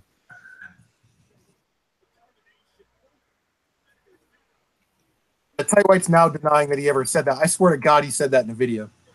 Swear. Because I think I texted him. I said, dude, you don't want to do 32 RPGs per person. You don't want to whittle that down. And you have to play them from start to finish. Yeah. And play all of the ending versions if there are multi endings. Because that's like I said, that's something that you would have to have sort of a working knowledge of all the games already in your bracket. Mm-hmm. You know what I mean? Like, and Type says, okay, he may have been drunk. It's a really good way, though. I think if there's challenges like that, to play games that you haven't played that are in your collection. I can honestly say, like, I have not played every single game in my collection. There's no way that I have. like to a reasonable degree where I say, oh yeah, I'm totally familiar with that game and can dialogue about it or whatever, and it puts you in a position to actually play that game. I mean, that's why I joined the Cartridge Club, because they have like a game of the month. So you play that game kind of thing, and it might be like something that you would never have gotten to or never gotten around to or whatever. So that's kind of why I like that. So say you don't, say the game of the month is Pokemon Blue. If you don't have that, you have to actually go out and buy it. Is that part of the deal? No, I mean, like, you're not forced to play any of the games of the month. You don't have to play them if you don't want to. So I've skipped a few, or I was just like, I'm not interested in playing that, even if I had it in my collection. No, but I'm like, if I have it in my collection, I'm not interested in playing it. Why do I have it in my collection? But like, or I was just busy playing something else, right? So I didn't want to do that necessarily. But no, that's like always like that kind of thing. And then there's like conversation on the forums, and people posting their opinions about whatever it was, and then they have a podcast, and they invite a couple people on. So when they did Pokemon Red or Blue, whichever one you wanted to play, because they're basically the same game, they had a podcast that I was on for the Cartridge Club podcast or whatever, and we were talking about our experience with the game. And that was like my first Pokemon game. It had other people that were like Pokemon experts kind of thing that had played a Pokemon game before, or like played multi-Pokemon games before, or people that like had played it when they were a kid, kind of stuff. And we're all just sort of dialoguing about it and that kind of thing. Yeah. I found, speaking of playing games, since I've gotten my PlayStation 4, I've really made an effort to play more games. Like, I find myself now collecting less and playing more. Mm-hmm. But like you were saying, Canadian Retro is like, you don't play all the games in your collection. And you think in your head, yeah, I didn't play Madden 04, but I wanted it for my GameCube collection or whatever, and that's understandable. I get that. But I'm looking like right now, like Twin Snakes, Pikmin, Sonic Gems collection. What the hell else did I pick up? Another nice GameCube title. I've had them for 2 months. Haven't played them. Well, I mean, that's the thing. Like, I have tons of quality games, right? But I can't play them all. Like, it's impossible. But I have like lots of like, oh, it's an amazing game, and it's on people's like top 10 list, but I've never played it because I mean, how much time do I have in my life to do that? Yeah, I have unlike people like, Tight White or whatever, I've got things I got to do outside of my gaming life. It take up most of my time. Yeah. I'm just paying attention still. Yeah, Woodbarion's asking, what's up with the Halo challenge? And then he said, my question went unanswered, so I'm going to leave or something. Have a beat 'em up showdown, which you didn't leave a question mark after that, so I wasn't actually sure if that was an actual question. Yeah, if you have like bad punctuation, then don't expect to get like respected, Yeah. All right, WB. Thanks for stopping by, bro. Yeah, I'm not even gonna. But yeah, I mean, life gets in the way, and you got other stuff to do, and absolutely, like, Mark beats like 50 games a year, 50, 60 games a year. I don't know how he gets the time, because I think I'm up to like 17 or something. Hold on, I'll check. It's got to be like 2-hour handheld games or something. Yeah. Original Game Boy games. Yeah, I beat 17 games this year. And because I'm a cheating bastard, I count my two seasons of NCAA college football that ended in a national championship. I count that as I beat that game. Well, that's when I played through Pokemon Red, and I just like beat the game or whatever. People were like, "You haven't beaten the game." I'm like, what? They're like, "You haven't got all the Pokemon." I'm like, "Are you kidding me? I'm not going back and doing all that. I got to get onto some other game. Like, I can't be not doing that." Collecting them all. Kryas, I hope I said that right. KRYSSS. He's talking gaming club monthly choice. Really sounds like a great way to combat the too many games choices. In your paralysis. I get that, man. Like, what do I play? Yeah. Like, what do you play? You have so many games. You're like, now I'm just like stuck here thinking about what I should play versus actually picking something. Yeah, Roaming Dan. I love Roaming Dan. Hey, Roaming Dan, I'm just going to throw this out here right now, guys. When the year of the PlayStation is over, I'm going to do PlayStation collection videos just to showcase my PlayStation collection videos. But after that, all them games are... Who wants to buy Jumping Flash 1 and 2? I'll sell it as a bundle. Dan, you want some dibs on some RPGs? All yours, buddy. Because I know Roaming Dan will sit there and play them, and he loves his RPGs. And every time every time I pick up a turn-based RPG, he's like, "Hey, Chris, I know you don't say that you play turn-based RPG games, but you find them all the time." You know what I mean? So, yeah. So after Year of the PlayStation, man, most of this stuff is gonna go bye-bye. So, you guys, just keep that in mind if you want to buy them. I like my PS1, so yeah. You talk to me.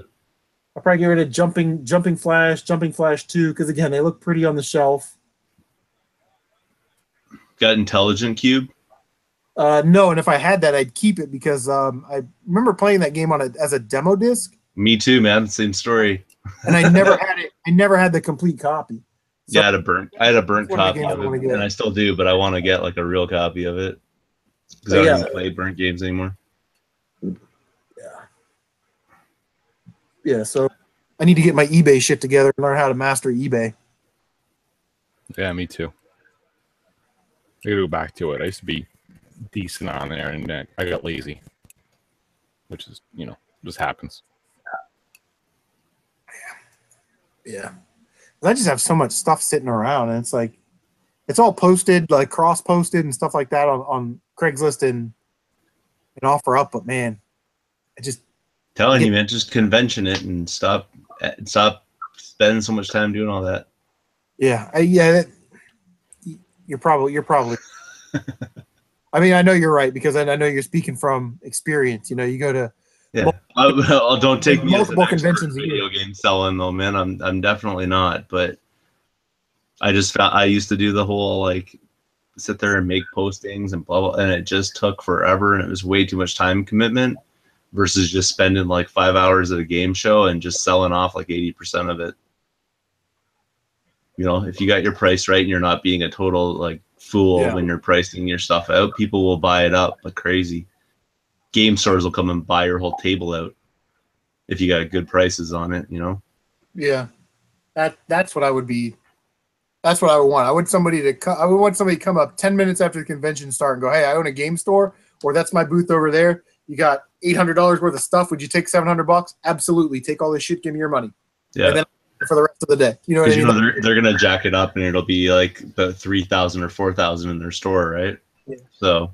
Yeah, I mean, just let them deal with it. You know what I mean? Like, there's. That's what I do. I just walk over when I know, like, if I have the table of stuff and I don't want to carry it out, I just walk over to a game store and I just go, "Okay, come on over and we'll work something out." And they'll take like 10 titles, and I'll get like 2 or 3 and less stuff for me to carry out of there. Or they'll take a whole stack of like $20 games, and I'll get like a $400, whatever, however you want to do it, basically.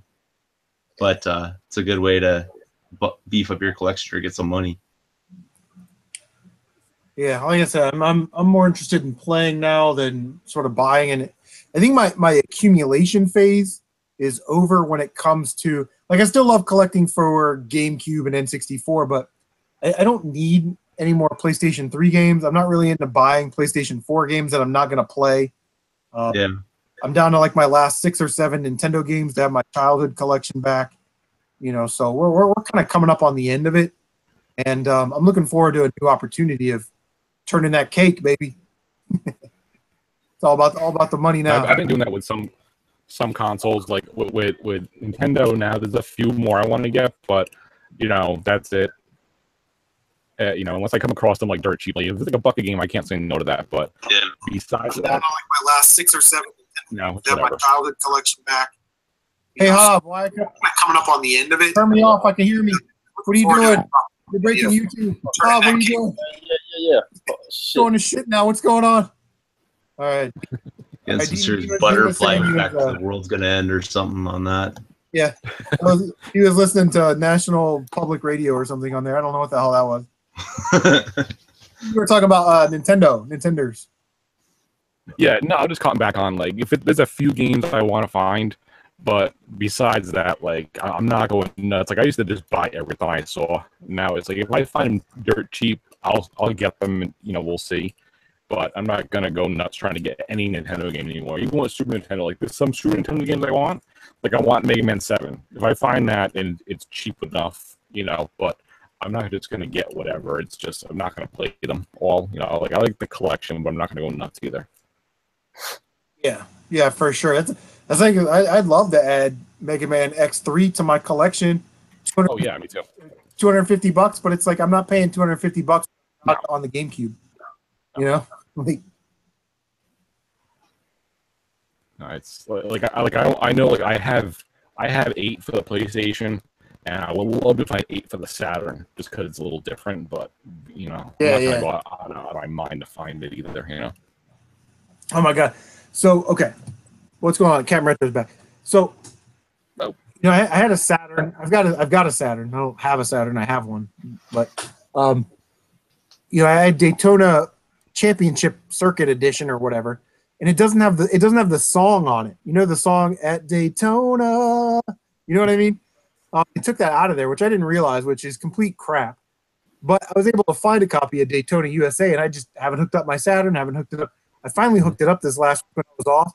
Man, I'll tell you what. I popped that game in, fired that thing up, and that song comes on when you're playing, and it just took me back, man, to the arcade, playing that sumbitch at the arcade, and that's really what it's about right there. Is that sort of instant nostalgia, that connection with your childhood. It was just an amazing feeling. And there's some games like Nintendo where I'll sit in the house, you know, I'll have the lights off or whatever, and I'll play Ninja Gaiden or something that my brothers and I played.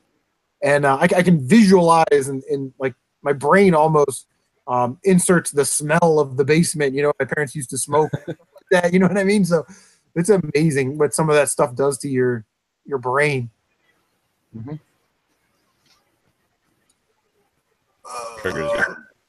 Yeah, it's crazy. So I wish I could find more Saturn stuff. I have a blast playing Saturn. And it's because it's a new experience. Yeah, it's hard. That's why I have like one game for it. I have Knights. That's all I got.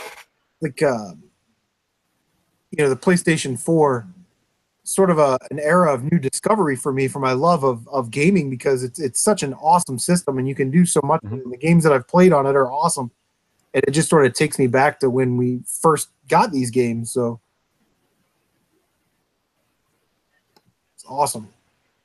Yeah, that's one thing I kind of regret. Like I got the Xbox One last holiday season, and I see you guys playing, like Murr playing some of the download games on it, and you playing. I'm like, I kind of should have got a PS4. Oh, it's so easy. Like I like the Xbox One, but yeah, that too. Yeah, you know, it's like I really, you know, kind of fucked up on that one. But what are you gonna do? I'll get it eventually. What's that, Dean? What'd you say? I should have got the PS4 instead of the Xbox One. I went with which one's cheaper. You don't both fuck it. But, I did. Yeah, no, I'm gonna. Well, I just got the Switch, so I'm a little strapped now. I can't get a PS4. I got that shit too. All right. So I got to get some games for it. I got a couple. I actually had Splatoon. I brought it back. I was like, nah, that was good. Y'all had that shit. I'm debating on keeping it. I had bought it because I play the Wii U and the Switch. I play with my daughter a lot, and so it needs to be 2-player games. We used to play Splatoon on the Wii U because it's 2-player on the console. I didn't realize the new one, it's not 2-player on the same console. You have to have 2 consoles to play locally 2 players. So as soon as I brought it back, I'm like, there's no point. I'm not playing this myself. I got to play it with her. So I just brought it back and got Tetris.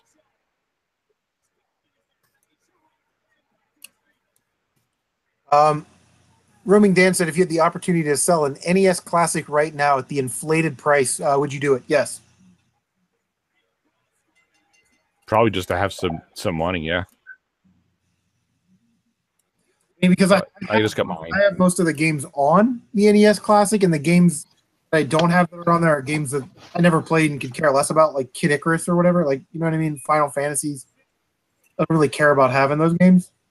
But yeah, I mean, it's stupid how expensive that thing is. Oh yeah, no, I have mine. I'm content with that. I did the change to put more games on it. It's fine. I'm keeping it. But if I find another one, I'd be very tempted to pick it up and sell it. What's that, Dean? I'd be very tempted to sell. If I had a second NES Mini, I'd be very tempted to sell it. But I just got my own. What, somebody want one?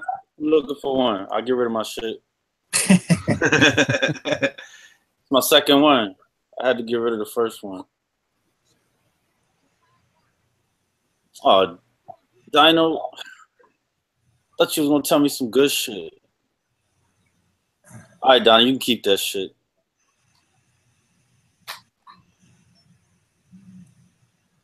Roaming Dan says if he was lucky enough to win one in a raffle, he would sell it at the convention next Saturday to pay for the stuff that he really wants. What's some stuff that you really want there, Dan?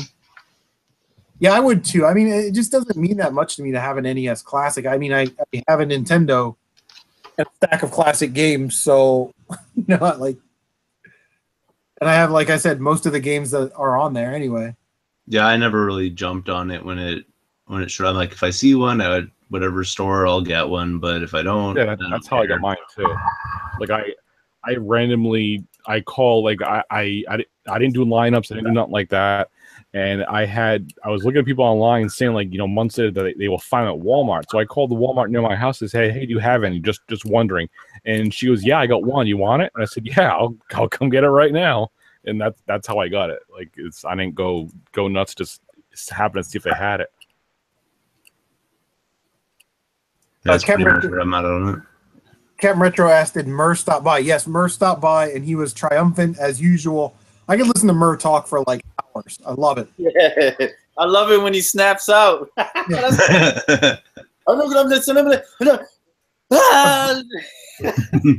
What's up, Jared? Because he starts down here real calm, and he's like, let me tell you what happened, and I understand it's not this person's fault, blah blah, and then it sort of boils to this big crescendo.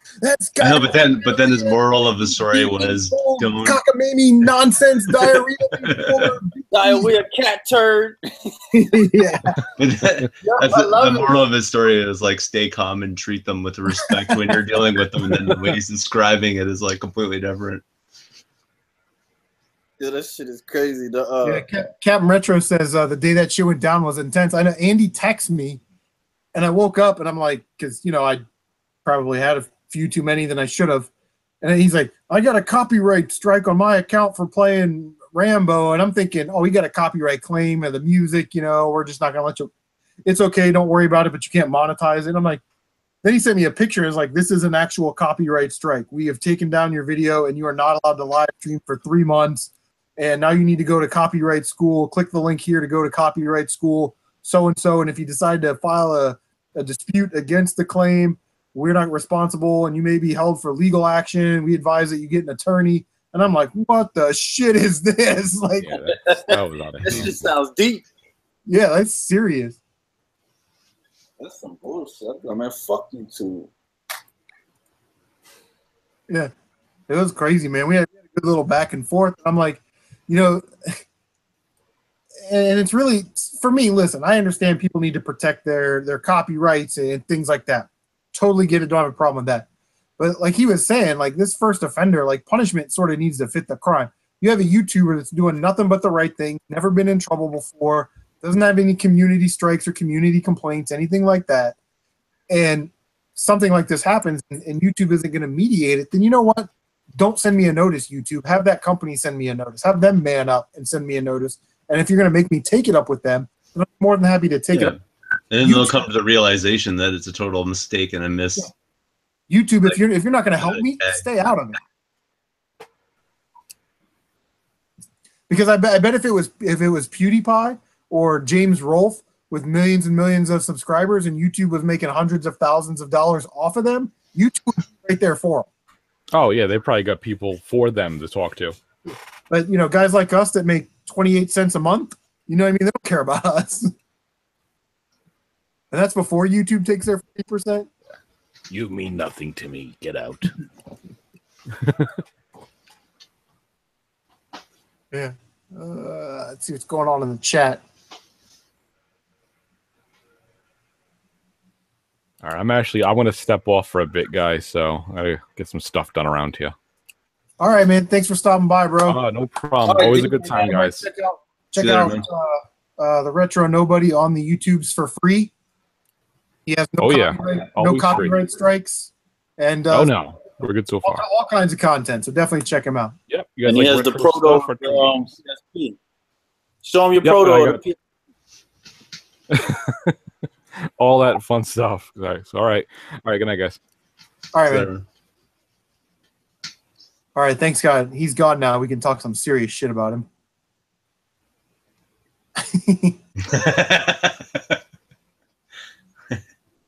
Tate says he tried to copyright. Can't copyright hand gestures, buddy. Yeah. Copyright 100 things, but everyone copies it.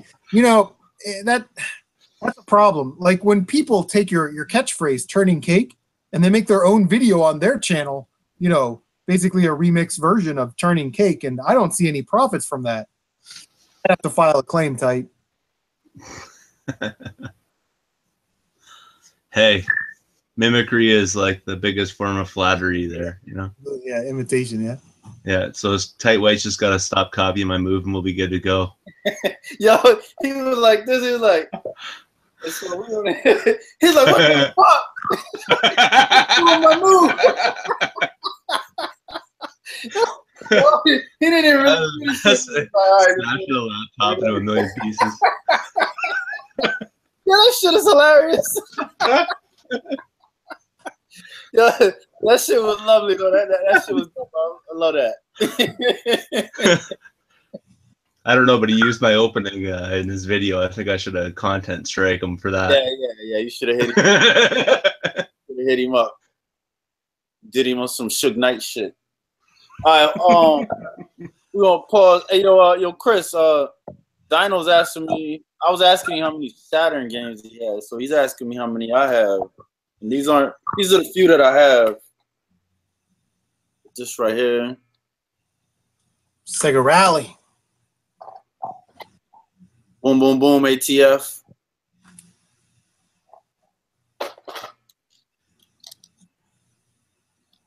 Is that the one that was for Geely? Yeah, fucking bitch. You remember that shit?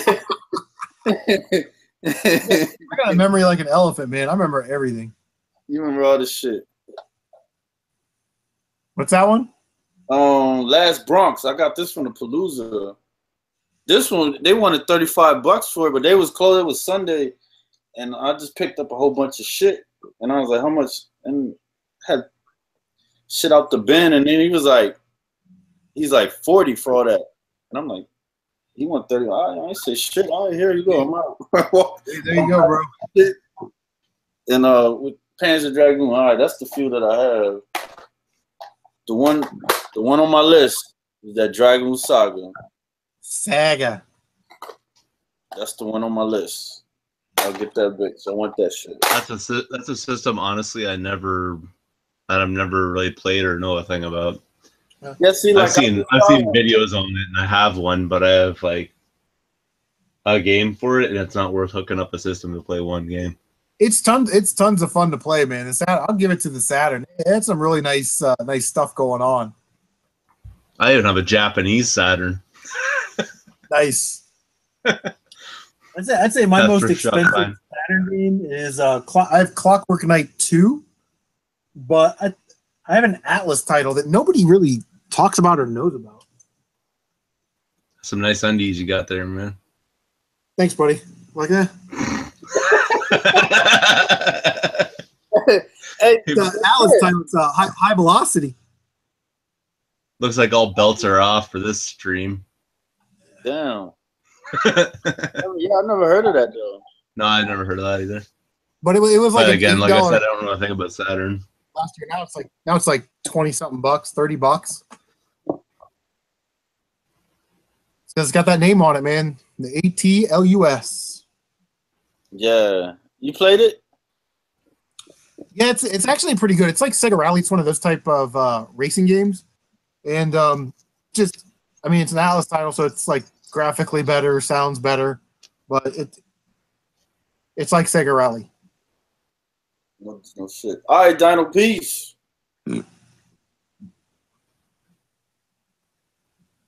Dino, when you get Dragoon Saga, let me know. Give you $5 for it. Yeah, it looks like it's getting to that $40 range now. On eBay for high velocity, which is more expensive than Clockwork Knight 2. Yeah, I've seen those people like crazy Saturn collections. You just really don't see that many. I mean, I guess it depends on where you are, but I've never seen any Saturn games out in the wild. So, and I mean, I know some people that have like Saturn collections. I'm like, how do you afford to even have one? Like a full-on Saturn collection? Yeah, you buy 4 games a year for 10 years, and there's 40-something games. You know what I mean? Like, yeah, it's crazy. What up, Roman Dan? Dan, how's that Dragon Force? I got lucky. Like, I'm actually gonna go back to the store because There's those undies again. they had loose disc Saturn games for $1. So I'm actually gonna go back. And I went back there, and they were all gone. So I'm gonna go back and see if sort of replenish their supplier. They got anything new, but loose disc, I got, soccer game, 99 cents. Virtual Fighter 2, 99 cents. That's pretty good. Daytona USA, 99 cents. And then I just made, Wii cases. I see any Saturn games in a thrift shop for $5, I'm buying them, guaranteed. No matter what it is.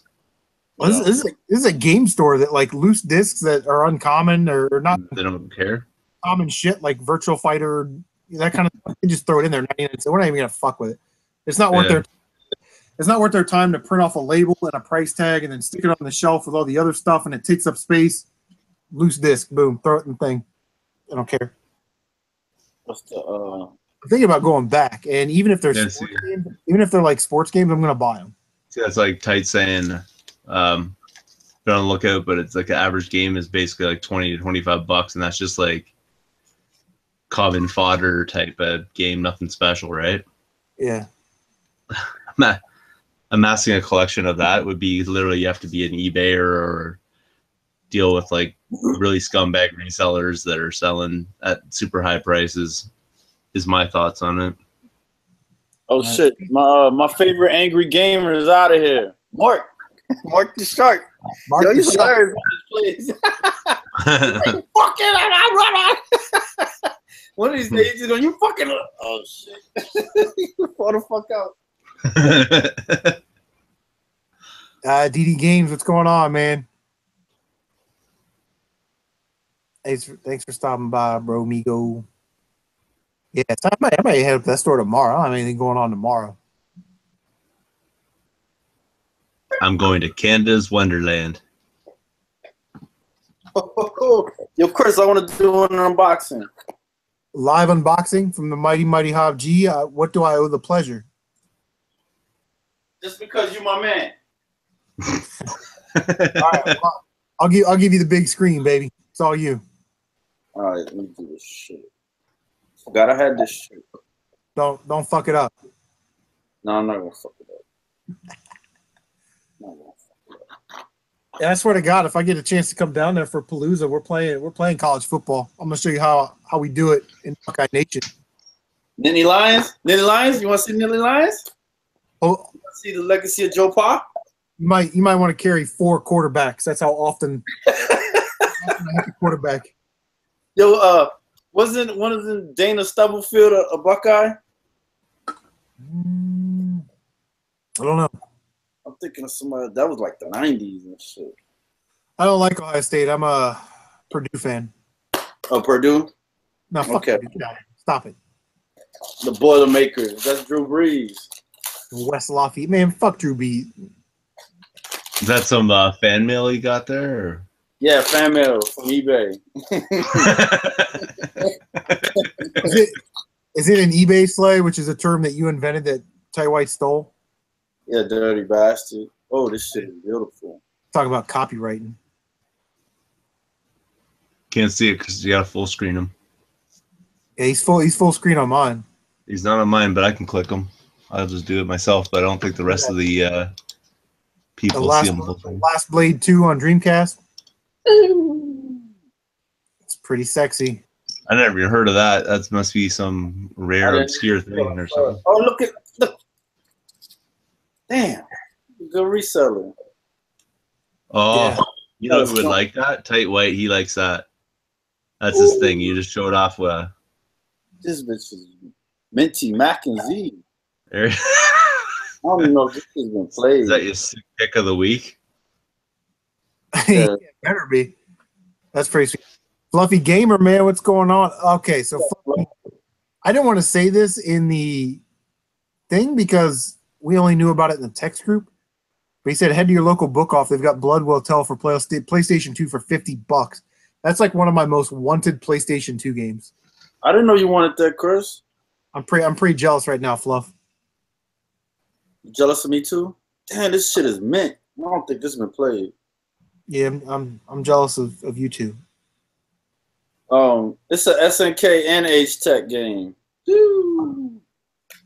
When I figure out my damn streaming issues, I'm streaming that shit. Yeah. We did good. It's a good seller. Ooh, that bitch is minty. Lucky Collector's like, you can really get me one? Like, yeah, Fluffy, if they got more. J Harold HT, what's going on, man? Thanks for stopping by the old live stream. You know why they hot. Talking games. Fluffy said he could get you a copy of Blood Will Tell for PlayStation 2 for $50. Get them while they're hot, huh? Get the flapjacks while they're still hot. Yeah, he shipped it well. Damn, this bitch is beautiful.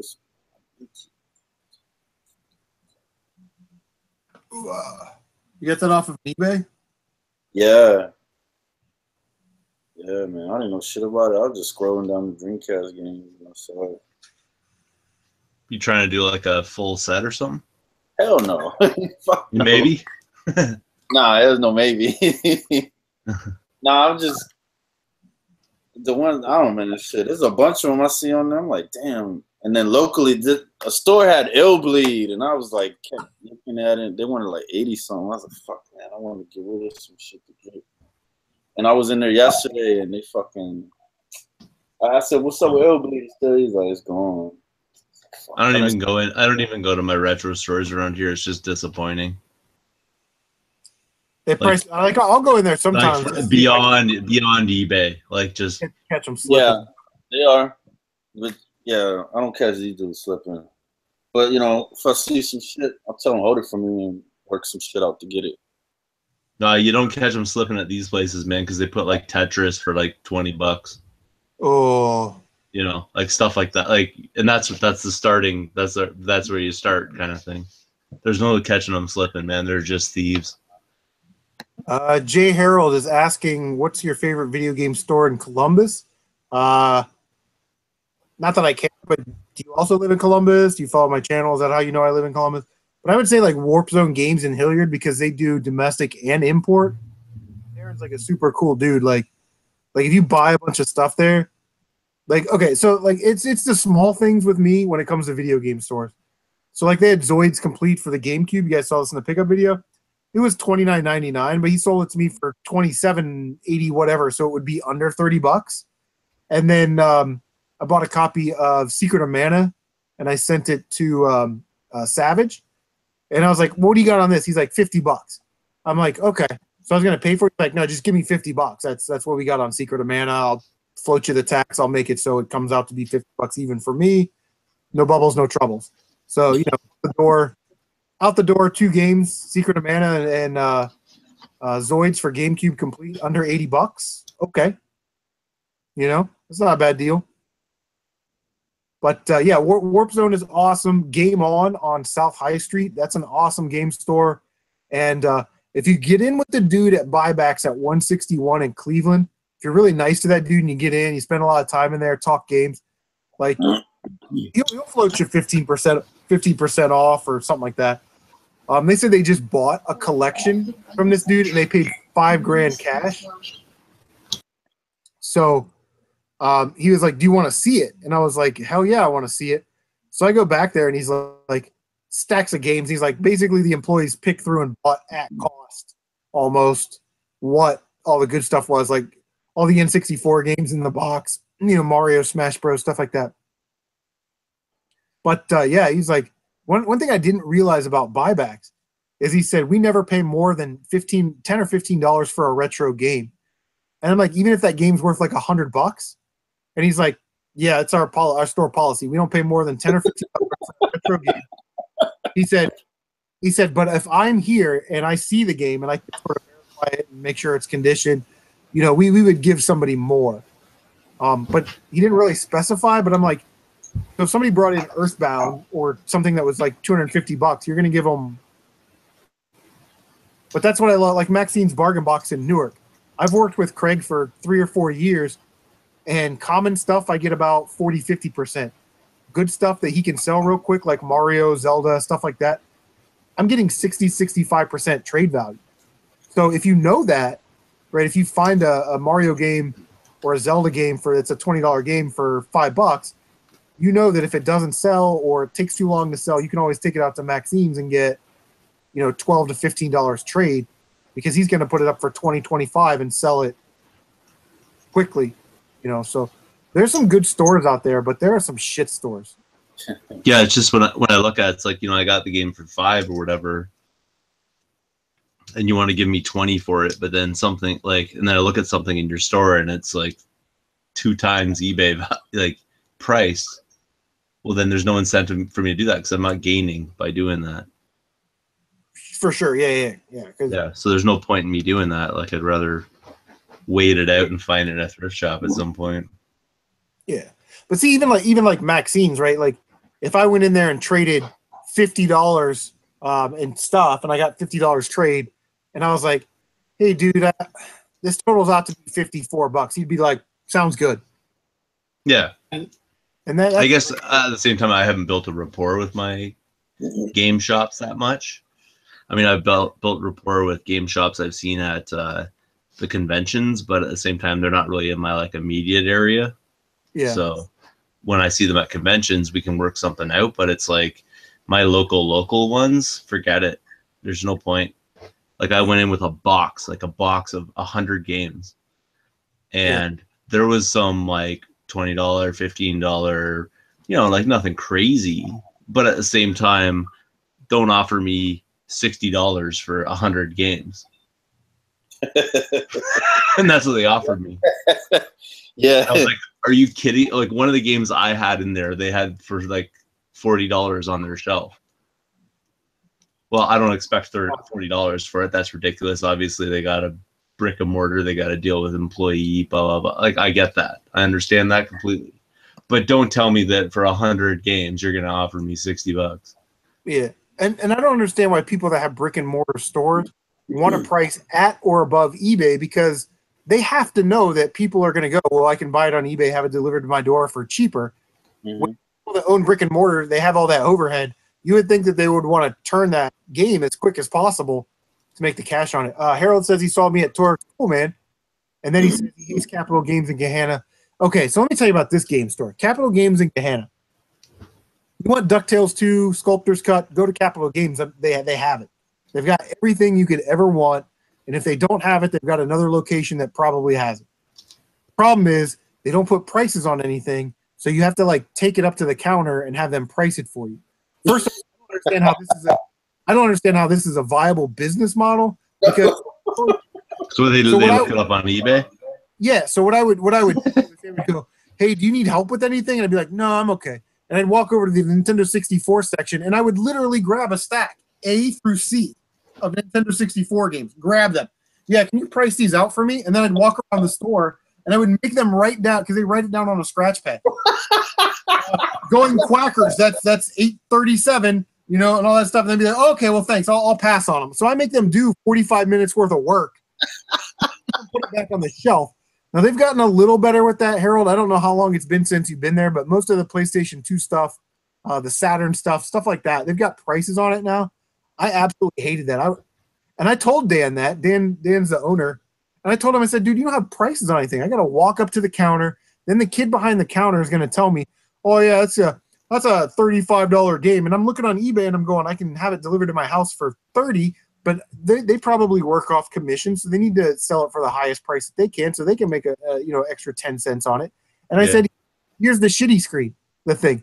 I know my games, but soccer mom that comes in there, she can't see the screen that he's looking at to verify that what he's saying is the truth. Well, and I think that's what they're banking on. Not everybody going in there is knowledgeable or has they walk in, they're like, oh, and they kind of walk in, take a look around, they're like, oh, I really want that copy of Mario 3 you have there for $50. Like, they don't know, right? And they're just like, yeah, I'll buy a system, $200. That seems reasonable to play a old game for fun or whatever. Like, they don't know. So they put it like that, right? Yeah, that's that dumb shit. Get that Mario. Yeah, so yeah, it's crazy. It's a crazy store, but they got all the stuff. Like they've got what's up, CGU? They got you know, stadium events complete in the box. You know, little Samsons and Mighty Final Fight sealed. You know, they got some shit in there.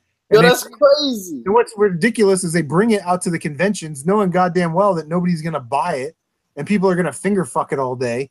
You know what I mean? Like I would fuck that. Yeah, the thing with that conventions is you have to have decent stuff, but if you have like super high end stuff, most people walking around there, they're, you know, unless they organize something ahead of time and that's where they're meeting up. Yeah, they're not really they're not after that, and like they're not gonna give you that kind of money. Yeah, on a convention floor, like that's crazy. I get it. You want to have some pieces if you can to, you know, attract people over and stuff like that. But most people that I see at conventions, they're either looking to build like commons. You know, they're looking for that $2 bin, that NES game $5 bin, or they're looking for specific titles that they have on a list, right? And I don't know a lot of people that have factory sealed Little Samson on their list. You know what I mean? Now at the Barry Game Exchange, which I went, the last one that I was at, someone came over to my table and asked if I had a one of the bits to open up NES games, and the guy I was sharing a table with actually did, and this guy was opening up a Samson to see it, and he ended up buying it. So there are people that like that's what he went there for. Yeah, he knew he would find it, and that's why he went there. Like that was the point. He didn't like show up with like $1,000 in his wallet, walk around the place going, what can I buy with this? He knew what he was getting when he walked into the place. Yeah, with purpose. Harold says he's also a collector in Columbus. The guy at Warp Zone understands that. Gave him a good price when his SNES broke on a new SNES. Well, I'm glad you got that worked out. I mean, Darren over at Warp Zone Games is one of the best video game store owners and one of the best human beings I've ever met in my life. He's such a good dude. He'll give you, like, he just busted open this box of like Super Nintendo RPGs. And one of the games was like Super Mario World, and I'm there with Shelton from Games Vinyl and Beer, and he's like, "We got like 5 of these. Does anybody, Shelton, you want this copy of Mario World or whatever?" And he just gave away like games. You know what I mean? This box. I got a Mario Duck Hunt. That's because Shelton's a sneaky snake. He got 4 free games that day. He got 3 from me and 1 from Darren. But that's one of the stores I want to do a game store tour on. Is Warp Zone Games in Hilliard. I need to get with Darren and ask him. Yeah, but Warp Zone Games is unbelievable. Sometimes, you know, they lack on their NES and SNES games that are in the collector's case, but they make up for it with import Dreamcast and Saturn titles, you know, like Cotton and, you know, Dodon Pachis and things like that. So Roman Dan's like, but is everyone going to convention to get deals? Because I would think that you would go there to get something on your wish list. Yeah. I mean, I think people go to conventions with everything in mind. Like, whatever they want to do, they can do it there. So if they want to get a deal, there's deals to be had. It really depends on who you're talking to and what they're willing to do. Like, you have to understand the seller mentality at a convention. Do you really want to have to haul out 7 bins of stuff, or do you want to haul back 4 bins of stuff? Yeah. Right? Yeah. So there's like moments to strike. There's lots of different ways to go about doing it. Like going around at the end of a show, you can like get some pretty good deals because people are like, I don't want to carry this back to the car. And, you know, they went garage selling, so they got it cheap. They don't mind taking a little bit off if it's like a collector style thing. Store owners, they're not going to do that for you. They're going to keep it at their price because that's their price in their store, right? So they're not in a big rush. They need the stock anyway, so they're not going to give you a deal on it. But a person who's a collector doesn't want to haul back manually bins by themselves to their car for the next hour. Yeah, they'll do that for you. So I guess it really depends on who's what and what they want to accomplish and how they're going about doing it, right? But when it comes to what I'm doing, I'm always willing to give people deals. I got the best deals in town. Come check out my table at any convention. Mark is saying, are there any PAL region games you guys are looking for? Because he lives in the PAL region apparently, and he can keep an eye out while he's hunting for them. You know, I don't know if it was a PAL region game only, but Pinball Arcade Season 2 for PlayStation 4, I think was only released in the PAL region, but it is compatible with Canadian and US PlayStation 4. So if you're into pinball, definitely check that out. Yeah, because those things are region free, like PS3 is region free too. So nice. Yeah, any shoot 'em ups that you get over there, Mark? I would be interested in any shoot 'em ups. Shit. Do you have that very rare PAL game called Tea and Crumpets? I'd be into that. Oh yeah, that's a good one. Yeah. How about the Buckingham Palace Guard Simulator? I'm sure that's exciting. Awesome. Yeah. It's like you have to hold on to the joystick and you can't move. Yeah, yeah. So it measures like the micro movements in your hand. Don't crack a smile. You get graded on it. Yeah, and people. He's giving me the eye roll in your face, and it basically is monitoring your facial features. So if you smile at anything that comes in and approaches you, then you know what? I think we just invented the next hit game right here. If people would buy Goat Simulator, they would buy Guard Simulator. Farming Simulator too. Don't be stealing that tight weight. That was my idea. Yeah. That shit was hilarious. Retro said you stole the move from him. No way, I had it first. Yeah. Go look back in the catalog. Yeah, Mark, are there any good shoot 'em up games for the PlayStation 4 that we didn't get in the United States? Because a lot of our shoot 'em ups come via like limited run. Yeah. Which one did you get on what?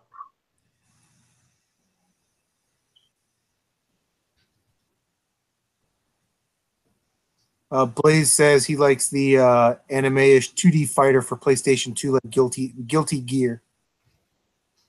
Guilty Gear X. I don't care about black labels and greatest hits type stuff. I mean, I prefer black labels, but obviously you'd prefer to have the black label, but you know, I'm not going to freak out because my copy of Sonic Mega Collection Plus is a collector's choice and not care less. Yeah. And games like Castlevania Symphony of the Night, I'm just lucky to have it because I never see it, and the fact that I got 2 players choice games, you know, for $5 and $6 respectively within an hour after searching for that game for years. I'm just happy to have it in my collection, man. Oh man, this is crazy. Like, oh. Well, I take what I can get. Yeah. I actually said that in one of my pickup videos or something. I was like, you just got to be thankful for what we're able to find and what we have. We can't sort of dwell on. What? Yo, Harold got Moonwalker for $10 on Let Go. Yeah. Nice. Complete. Is that loose or what? You said complete. Like, goddamn.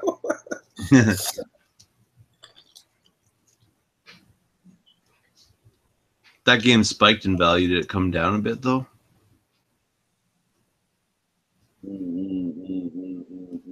Loose. Well, loose. That's still good. $10. That's still a good deal, loose. Yeah, no doubt. That's so. And man, I'm looking at this Nintendo lot on offer up $100. Top Gun, Marble Madness, Tetris. Yeah, here we go. Super Mario Bros, Zelda, Metroid, and Double Dragon 2. Like I would never. Well, no, I wouldn't pay $100 US for it. It might be $100 Canadian worth. How much is that in real money?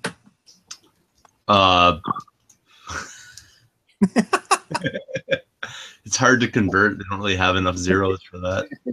It's a real money. Yeah, that's like Sega. Sega at my house, he'd be like, you know, I got a game for $10, and I'm like, is it really $10 or you know whatever? Yeah.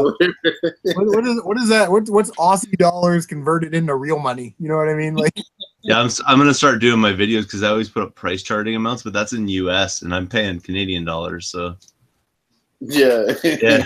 So like, why'd you buy that game that's like equal value? I'm like, well, really, it's like 3 times as much, but you know, for us. oh, beer. Oh, I just remembered. Yo, who's that? Dun, dun, dun, dun, dun, dun, dun, dun. Oh, that's Mark. He got a bag of crisps. I remember that from the other night. They call chips crisp. Yeah, that shit's funny. Crisp, a bag of crisps.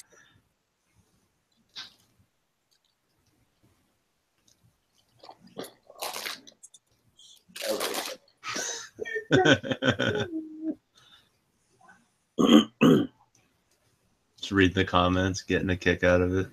Yeah. Scoldings. Eating crimpets. I like crimpets. TK crimpets. This PlayStation Network collection. Yo, what the? Yeah, Robert. Yeah, I'm definitely gonna check them out, Rob. I wanted to stream them, but I gotta figure out what's up with the streaming.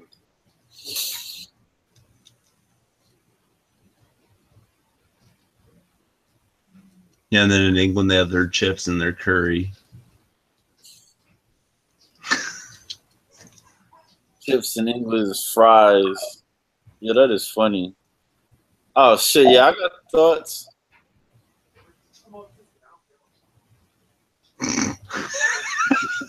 Yeah, my thoughts on Ty White, man. Fuck that dude.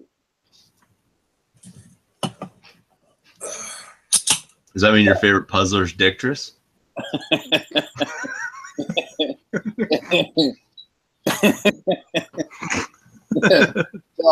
Yo, Chris, Shad is asking, are there any thoughts on Ty White? I can sum up Tight White in one word: poser.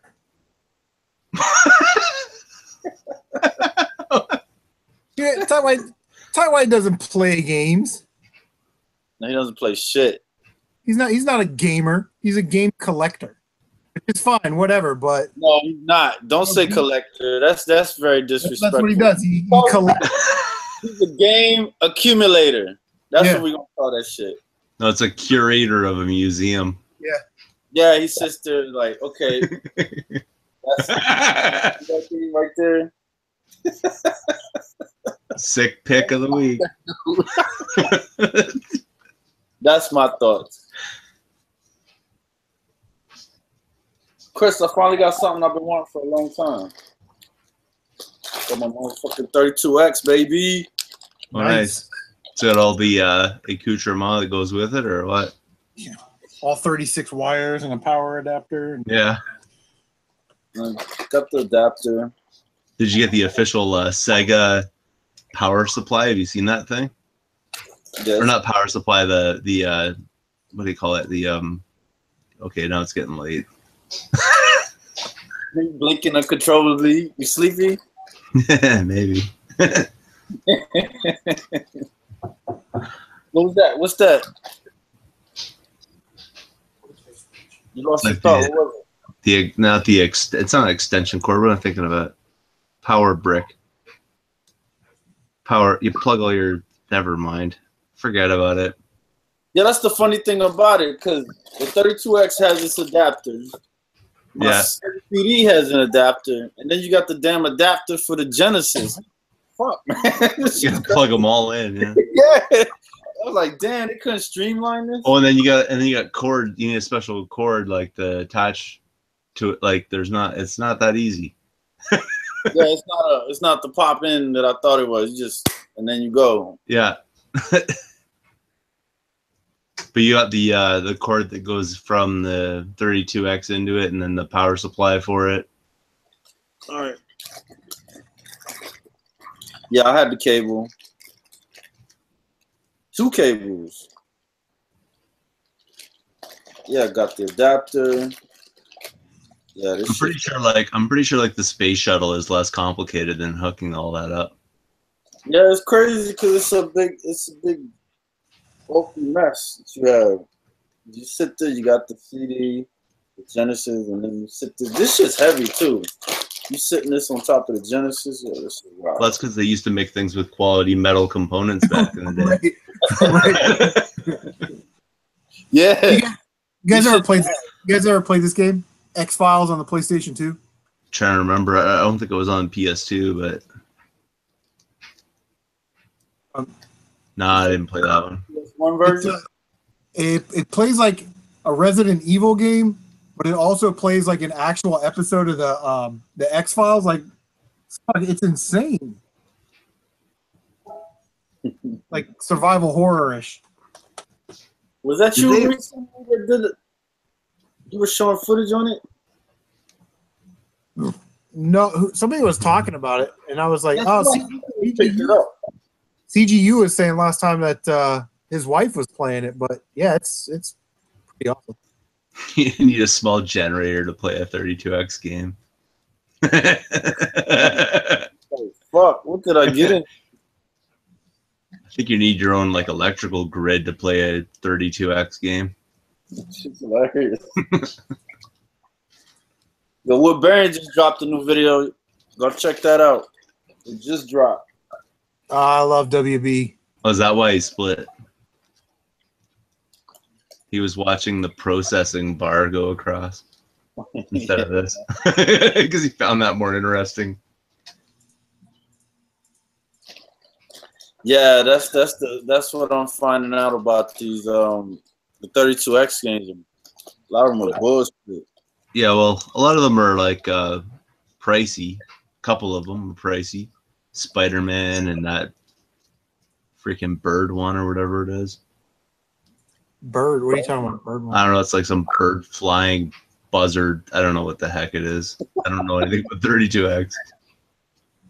I've got like 3 games and no way to play it because I'm missing one of the chords. So. Oh man. One of the 50 cables that goes in that some bitch. Yeah. I don't want it to turn on and the whole like neighborhood lights dim. No. Yeah, that is hilarious though. But like Spider-Man, yeah, on RGT, he went to that con in Philly and he needed that Spider-Man to complete his 32X. He was like, man, he was just standing there. You know, that's the conundrum you have as a collector because he's standing there looking at the dude like, okay, you know, I'm about to give you $300 for this shitty ass Spider-Man game, but I want to. I'm like, man, fuck that. You know what I'm saying? That's a serious conundrum. Do you willingly pay for a shitty ass game to complete your set? You know, it's like, I don't know, man. That's when you get in. That's when you get into that particular thing of it deep, right? So you have to get all of it. No. Like people are like, I'm gonna do a full PS2 collection. Oh god, that would be. It's like, how many copies of Madden do you want, or? Yeah, it's you know, it's a serious conundrum, and I don't even want to deal with that. Just get the rarities as I come across them, and all the ones that I used to play, like on the NES, all the ones that I used to play or wanted, or the arcade ports. Damn, this bullshit is heavy. Yeah, I want to get back into Commodore 64. Oh yeah? Yeah, I do, but I don't want to pay $100 for a system. Oh wow! And I'm pretty surprised I haven't found one in a thrift shop. You find everything. You find everything else but that. Yeah. Yeah. Everything, the stuff I'm looking for. Yeah, I actually don't see a lot of Atari and I don't see any of that stuff anymore. I see sometimes I see Atari games, but I just leave them.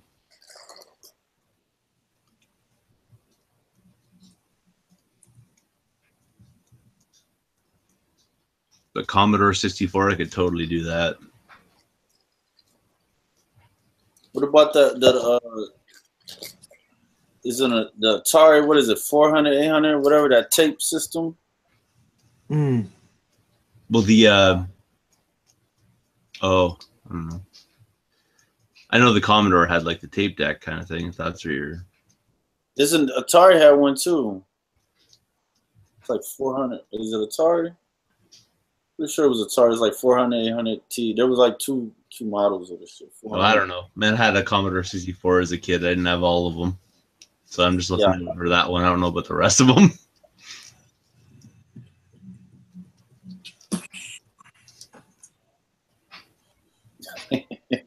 Yeah, my nuts said you had to take a CD to those two.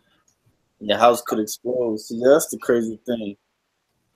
I've never seen like I've wanted the Genesis and the 32X and the Sega CD, but I've never seen it all put together at once. I was like, all right, this is cool. So I started piecing it together. Now I'm looking at it. Which do you have? Do you have the Model 1? No, I got Genesis?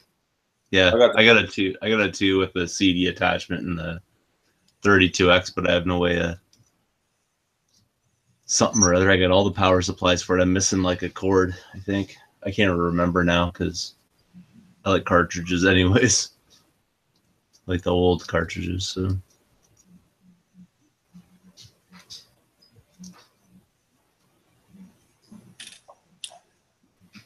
Okay. Blaze, I sent you an invite. So CGU said he had an Atari 800 tight white with a positive comment, says Hav looks like an old and broke Mr. Cooper. Fuck that troll. He hates online, offline, anywhere he can get. This is a bunch of bullshit. So this shit, what is this going to the damn Genesis? Or to the CD? It has to be the Genesis. This shit's crazy. I'm glad they streamline all this shit nowadays. Yeah. This is crazy. Could you imagine trying to do this like pre-internet days? You were like, have like a notebook of games that you needed, and like, oh, I need a manual for this. Yeah, man, shit. But this is wild. Now I want to Doom. I want to play Doom. Anybody ever seen footage on Doom on the 32X?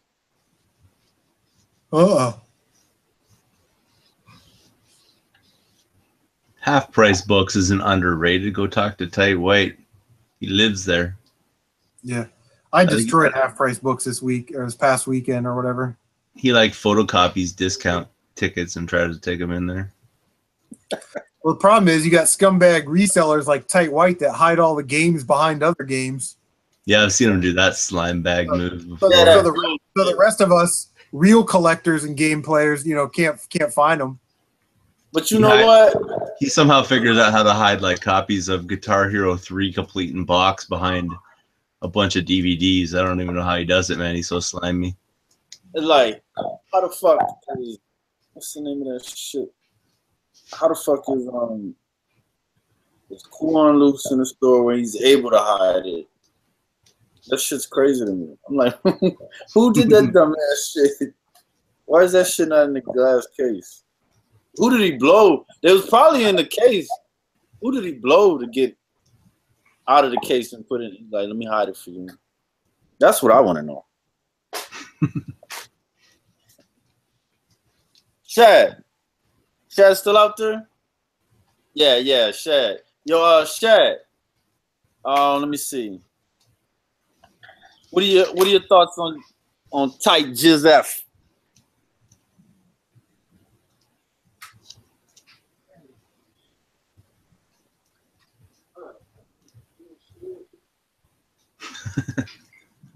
Now I was in a Goodwill was actually open around here before they got like whatever you called it, slimed out of their business model.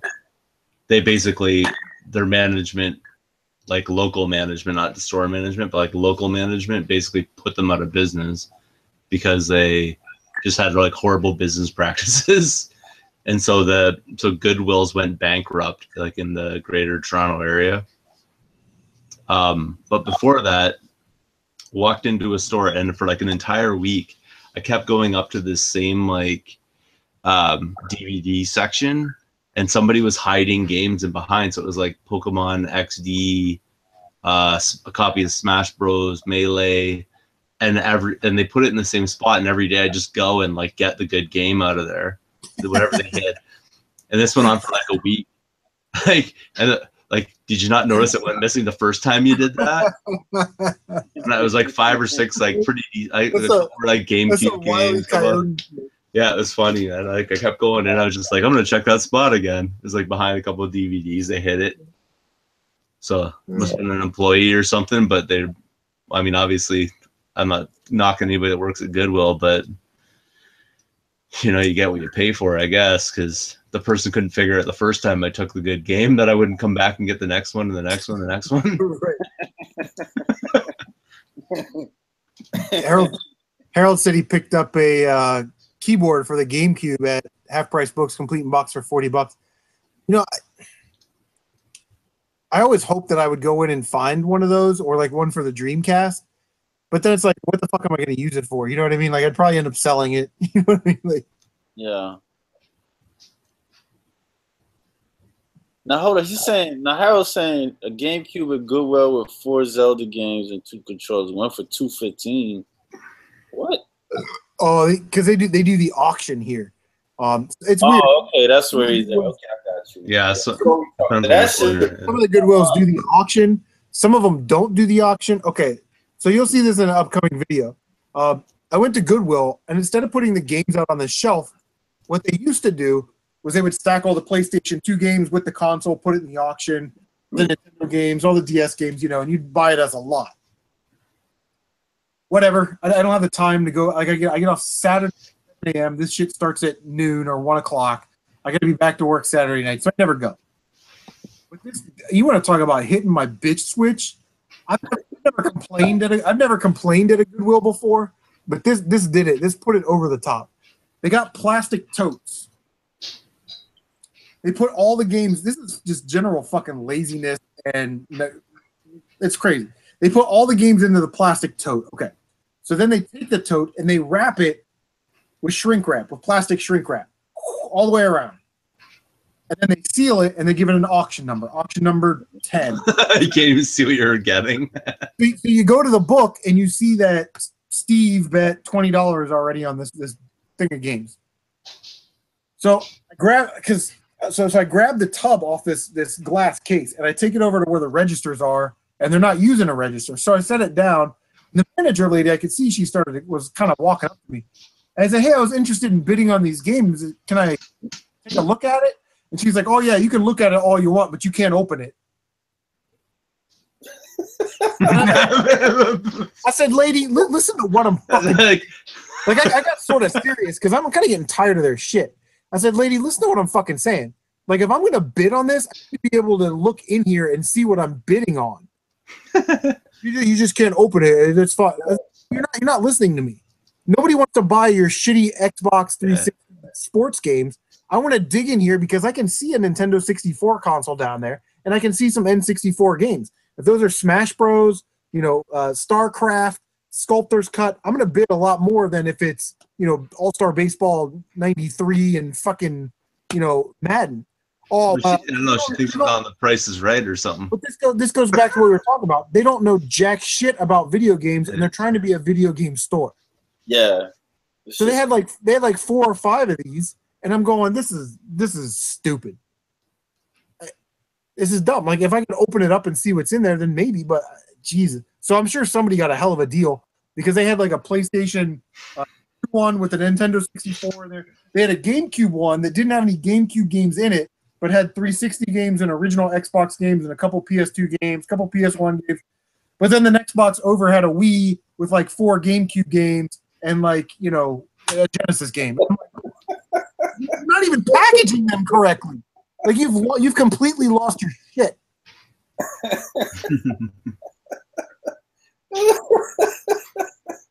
That shit's crazy. Chad Juice says he needs that Battletoads Double Dragon boxing manual. This actually has the Battle Maniacs poster.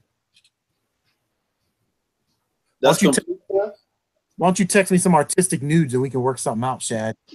Oh, gross. That's the bullshit that goes on all day, every day.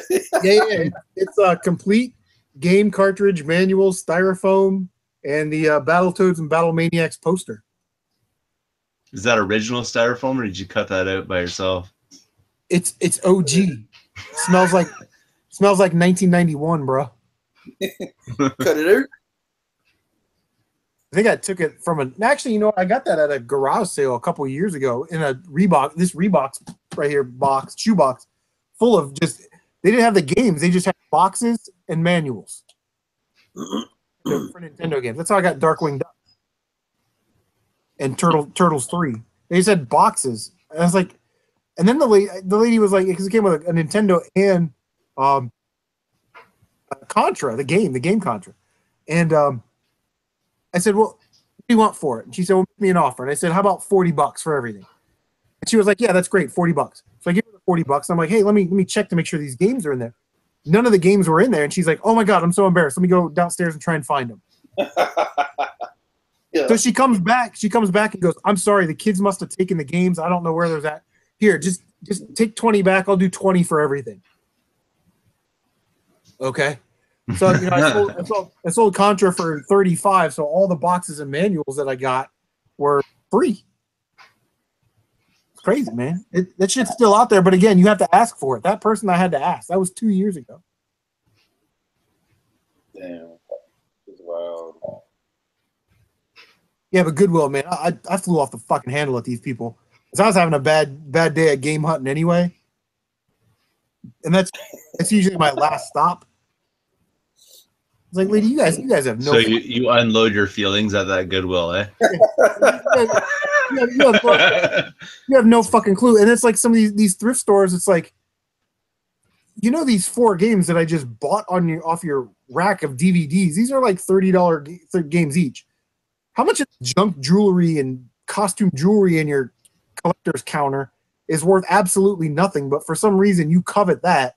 But these that you leave out on the shelf that are worth more than your fucking car. You know what I mean? Like, and then people steal the disc and you act surprised that people stole the game disc. Like, you're stupid. This shit's hilarious. Yeah, that is thrift stores do. I don't understand it. And then like the one thrift store that I go to regularly, it's where I get so those games, they wanted $8 for them, but if you can wait a couple weeks because they're under $12, if they're still there, they're going to be 75 cents. I have no problem picking up complete GameCube games for 75 cents. No problem, even if they're commons. No, that's what I was saying earlier. For the cases, it's worth it for the cases if you want, especially the cases are mint. But they sell PlayStation 2s and Wii's and original Xboxes for $60, but those are never on sale. And it's like,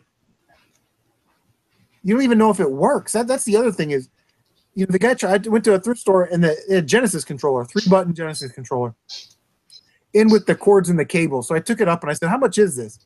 And usually they're like, oh, it's in the cords and controllers, it's 99 cents. I'd pay 99 cents for a Genesis controller that's untested, because even if it doesn't work, you can use the parts. She's like, I don't know. Let me go ask the guy. So she goes into the little office, asks the guy, and he comes out. He's like, yeah, these controllers, they're $6.99. I said, there's no way in hell. Did you test it? No. We don't have any way to test it. Then you shouldn't be selling it for what they're going. I can buy it on eBay, have it delivered to my door. I said, what happens if I take it home and it doesn't work? Can I come back and exchange it for another Genesis controller? Well, if we had one, you don't know what the fuck you're talking about. Shut up. You know what I mean? Like,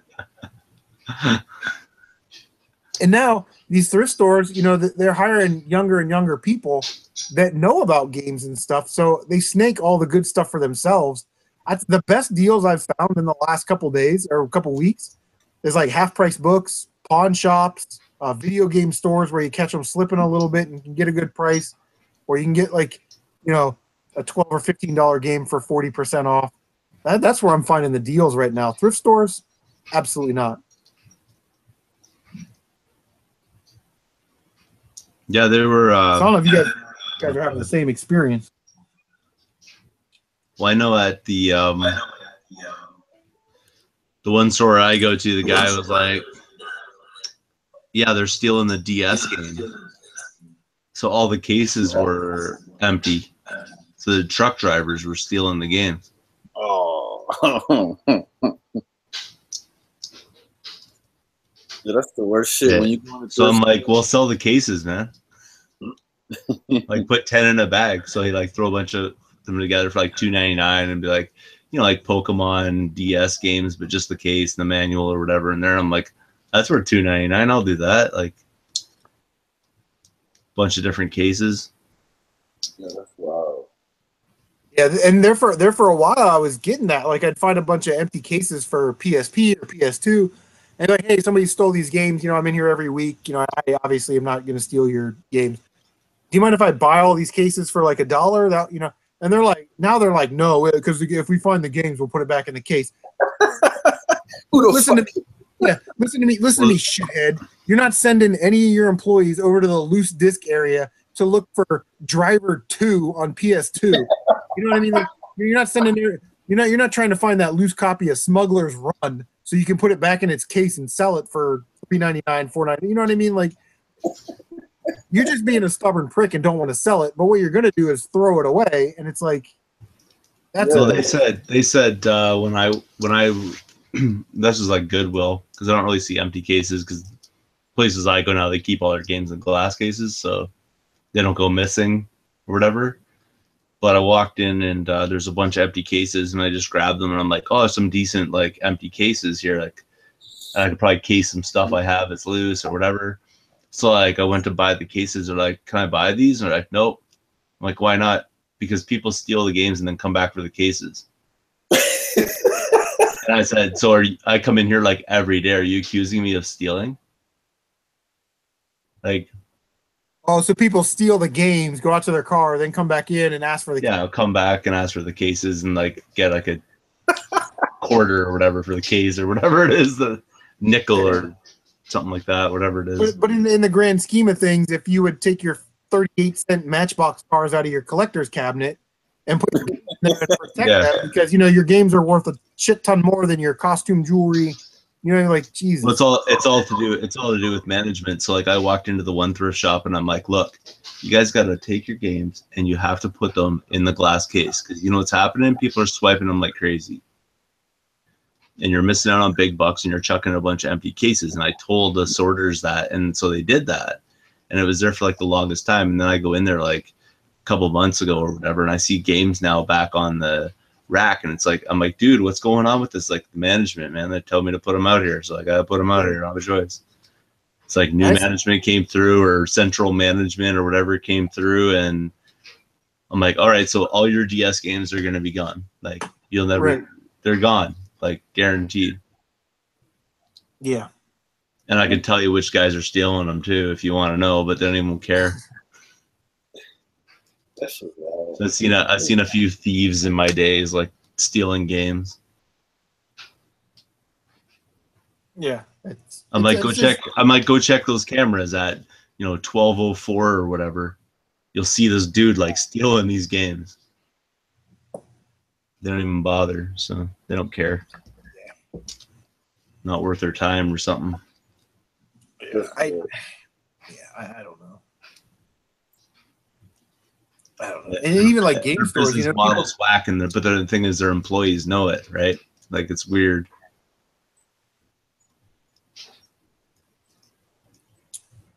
Blaze is saying he's having some issues. Yeah, bro, I'm not understanding that. So I sent Blaze the link, and it keeps calling me, but it's not allowing him in the.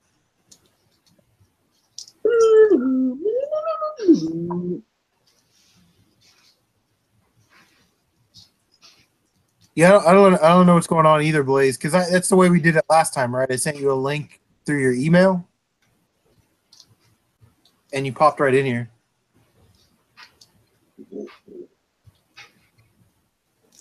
Harold said there's a place outside of Chicago in Indiana called Mega Replay.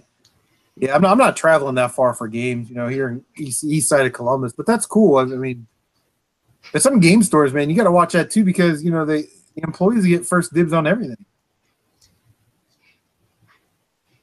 and that can be a challenge. You go to the same game store every week for a month, and it's the same crap, but people bring stuff in all the time. Yeah, that's some bullshit. The employees eat it all up.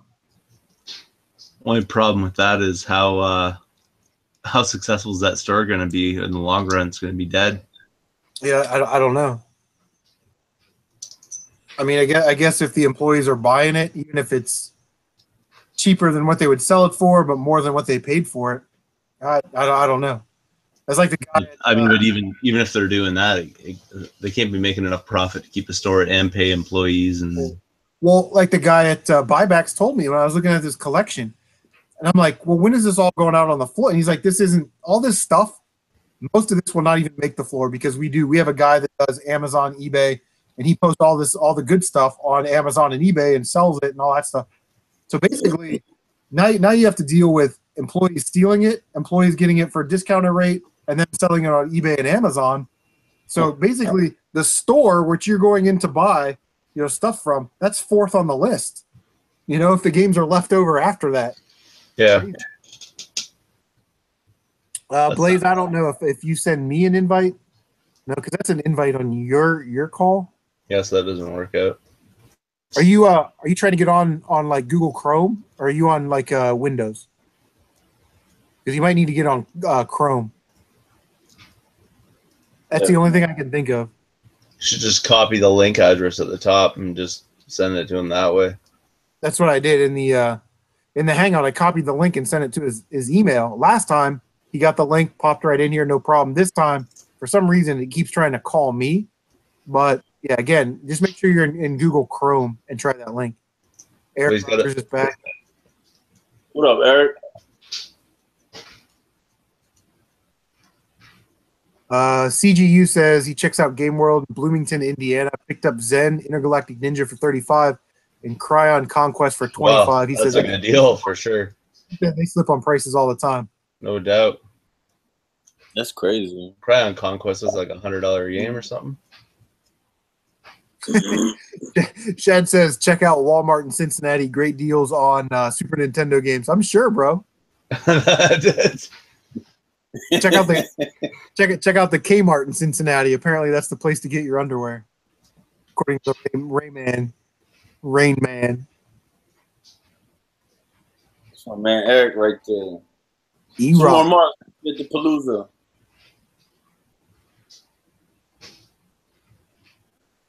Who is that mentioning that spot? Boom, boom, boom. Harold. So what's that? That's in Decatur. Mega Replays in Decatur, Illinois. He's gonna go there. Yeah, I'll fly with him. Yeah, I'm going tomorrow. Fuck work.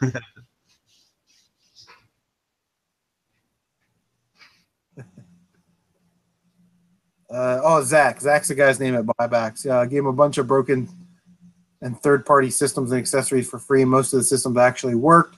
They were just a little bit cracked and dirty. Yeah, I can deal with a little bit cracked and dirty, man. These consoles, they're not that difficult to take apart and clean at all. Yeah.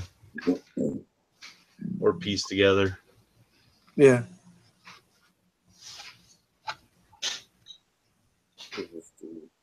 Eric says, mic check. Mic check 1 2. 1 2 1 2. Palooza, 2 more months to go. That's gonna be fun. Harold, are you going to the Atari Enthusiast Group of Columbus Convention on August 26th? It's somewhere low. It's like right here, but it used to be at the Maynard Avenue Baptist Church, and it was like as big as my bedroom, and they had like all these people jammed in there. And after about 10 minutes, it smelled like funk, like BO, bad breath, and like cat, as Emceemer would say, Dora the Explorer, cat turd, And Oh, yeah. But it's at a bigger venue this year, so I'm thinking about going. I get off work at 7 a.m. I don't know if I want to. Yeah, they posted on Craigslist, actually.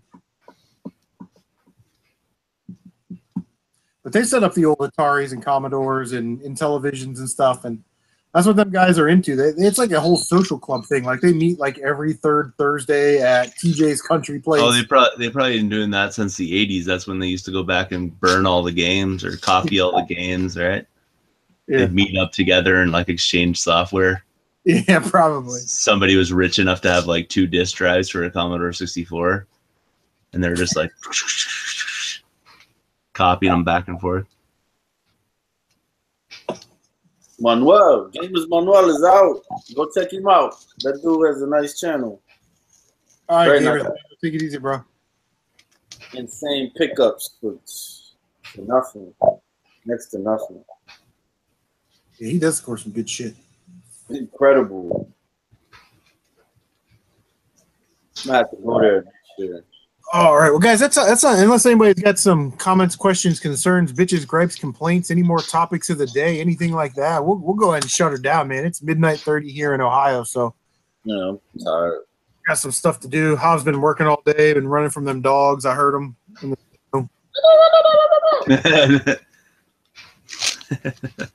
All right, well, check out Canadian Retro's channel if you haven't. Yeah.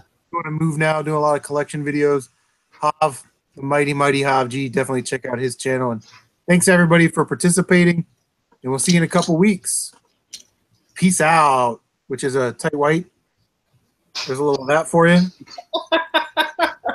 We'll see you guys in a couple weeks. Game Boy Collection, Game Boy Advance collection video tomorrow, 8 p.m. my channel. So I'm gonna do one on my channel too, and then I'll beat you to it. Then everybody will be so bored of seeing Game Boy games, they'll just be like, I'm not gonna watch CMRetros. Is that what you're gonna do? You're gonna push me out of the market with totally. Game Boy collections? I'm just gonna bump you. Nobody can watch that much footage, man. They can't. Nobody can handle that much. All right, guys. We'll see you in a couple weeks. All right, Chris. Hey, yo, well, your moving is done. Are you done moving? Who, me? No. You haven't moved yet? No, man. That's not gonna. I was explaining it earlier. The city kind of came around and they want permits and all that kind of stuff, so it basically shut down the renovation till that gets sorted.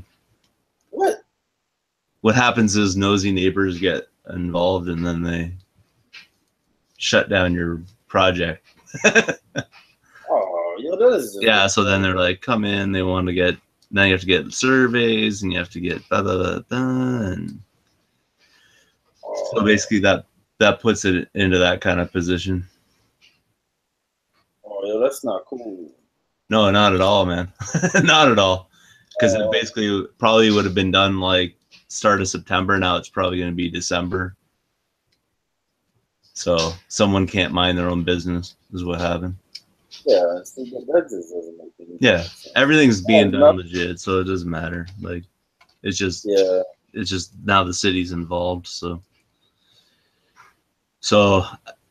and like I was saying before, now I gotta take my collection and put it back up on the wall because yo, that's not cool. After I already packed it, well, I didn't pack up all of it. I still got tons of. I got more out still than I packed up, but. Yeah, I gotta take all my games and put them back. So when the photographer comes into the house, people will know what these weird shelves were for. Oh, damn, that's not cool. Well, no, that was a huge waste of time. Like having that, like, and now I know how to do it. So I guess it's gonna be easier to pack up because I know what I'm doing. But still, kind of a drag.